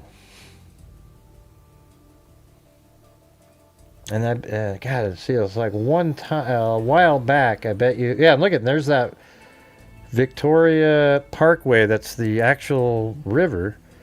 Or, so it comes down like this. Oh, man, it's just right there. See, look. There's Hopkins. That's Hopkins, and then Williams is right here. This one. And then right up there is Webster. So look at this. Just check it out. Look at this. Watch. So there's, not Webster, Woodburn. Hold on. Yeah, Woodburn is right there. See that? So Woodburn goes like that. And there still is Woodburn. Here, let me throw this on there. That's Woodburn right there. Hey, I think we're almost going to find this place. Hold on. We almost got it. So there's Woodburn. And let's get back. Okay, this is...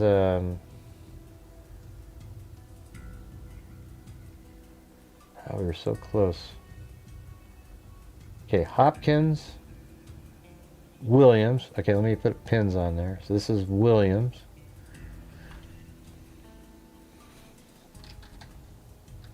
Yeah, this makes sense with what they described. Williams, and then there's Webster up there. So look. So you got Webster, Williams, Hopkins. It's almost as if like Woodburn, if you could go through Williams, would run into Hopkins, right?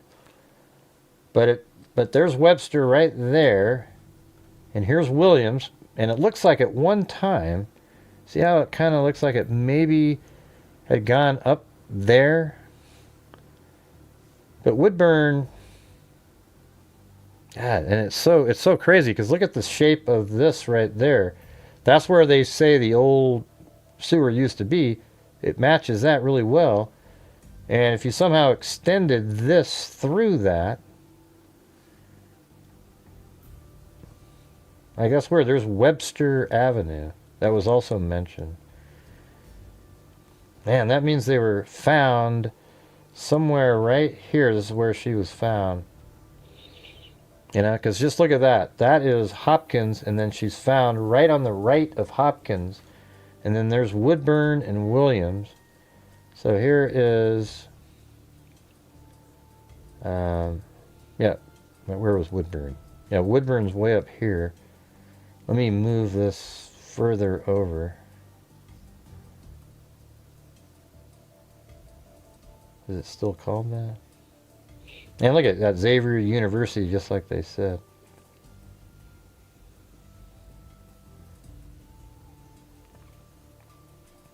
So that's Woodburn. So it seems like at one point, these may have continued up there. It's hard to say. But you see how Woodburn runs into Williams, but it doesn't run into Williams anymore. However, it would have if Williams continued up. So it would have been like right there. And then Hopkins is right here. So that means it would be right there. I mean, isn't that incredible? That's right on Victoria Parkway. So this is, I'm going to put a pin right here and say this is where, and look at, there's even like a little, looks like a creek or something there. You see that? Like an old something or other. I think this is where she was found, right here. I do. It's crazy. Let me go see if there's a street view here and just kind of look to the right. Yeah, see, doesn't this look like that's where water would have been? I mean, look at that right there. There's even like an old sewer deal. And I think we just nailed it. Isn't that crazy after all that? Boom chakalaka. Hold on, let me go look. Let me just see. Yeah, I think it's right in here. I think that used to be. See how there is sort of a old wet way, you know, kind of going through there, and it matches right along with that road that they said Victoria Parkway is basically where it used to be. Man, that is so cool. Look at that. Because there's Hopkins, Woodburn, and then it would be Woodburn to where Hopkins was, which was right there, then and then equal to Woodburn, and then slightly down and to the right, and that puts you right there. So let me just show you what I'm talking about. See, there's Williams, and then see how Woodburn is right there. So if you go across from Woodburn where Williams maybe used to be, and then there's Hopkins, so then you go like, here's Woodburn, and here is Hopkins, or here's Williams right here. So Woodburn, God, where the hell is this? Yeah. So here's Williams. So if you went straight up here, then that would run into Woodburn. And then we know that Woodburn went straight across to Hopkins, which is right there. See that? So these, you extend them up to Woodburn. So we're talking 80 years later. So it might have been like right up to Hopkins, or Woodburn right here. So Hopkins extends up to Woodburn. Williams extends up to Woodburn. But it actually stopped, Woodburn did, right at Williams, which is here. But then Hopkins, which is straight up, would go to right there, and there's no connection there. And then an X is the spot just off to the side. See that? That's where the crime scene is. And then you say, well, shit. And you look down there, and it's right on exactly what that article that we read earlier that talked about where the old sewer was. And then when you go down here, it looks like you can still see remnants of the old sewer just looking at that. Look at that. I mean, that's got to be from back then. That is so old. Yeah, it doesn't even look like it's used anymore. Yeah, I think I'm right in the right spot. It's right here somewhere. I don't know if they still have the... I wonder if anybody... Let's just see if they have that. Location of where the 1911 headless...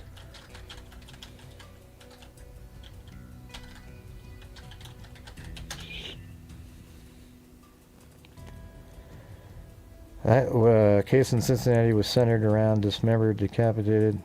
Because of the city expansion and the heavy modification of sewer lines and waterways in the last century, the exact outskirt location of the 1911 has been absorbed into the modern urban grid. Except I just unmodern gridded it. That's right there. I think that's it. See that? That's it, man. God, that is crazy. Yeah, I kind of want to go over this one. I just sort of, find a few more of these and just do it and see what happens. I mean, I think it's cool as hell that the three boys are right there. Look at that. And then look at a relative. Well, anyways, that's going to do it for me, you guys. Thank you for being here. Appreciate it. Go get Phil Watson's book that was just on the screen there. Yeah. So anyways, hope you guys thought that was interesting, the whole show. And then that was crazy right there. I was just randomly typing in, what did I type in? Headless body. And then all of a sudden this crazy case from 1911 shows up. And maybe, I think it would be an interesting one to go over to see what our theories are. You know what I mean? Using today's logic, reason, and common sense, which we do on this channel, unlike most of the other ones who just go ooh, ooh, ooh, and try to come up with the most entertaining theory possible for likes, views, and subs. Probably smarter than I am because they do that. I just think it's, I don't know, something not really ethical about it.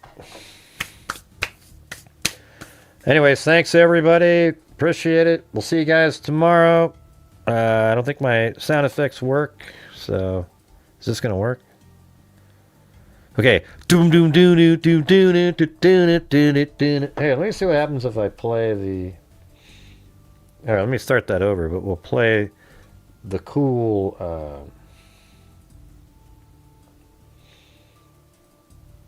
Hold on. Jesus, it's hard to find. All right, here we go.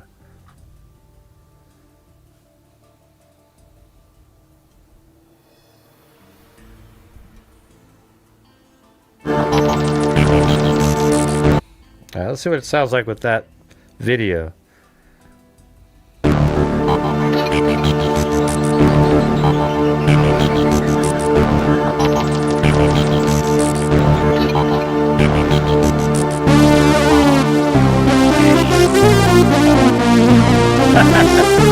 Doesn't really work, but hey, it's not too bad. Not too bad, not too bad.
Trying to find the "We're all Richard Allen."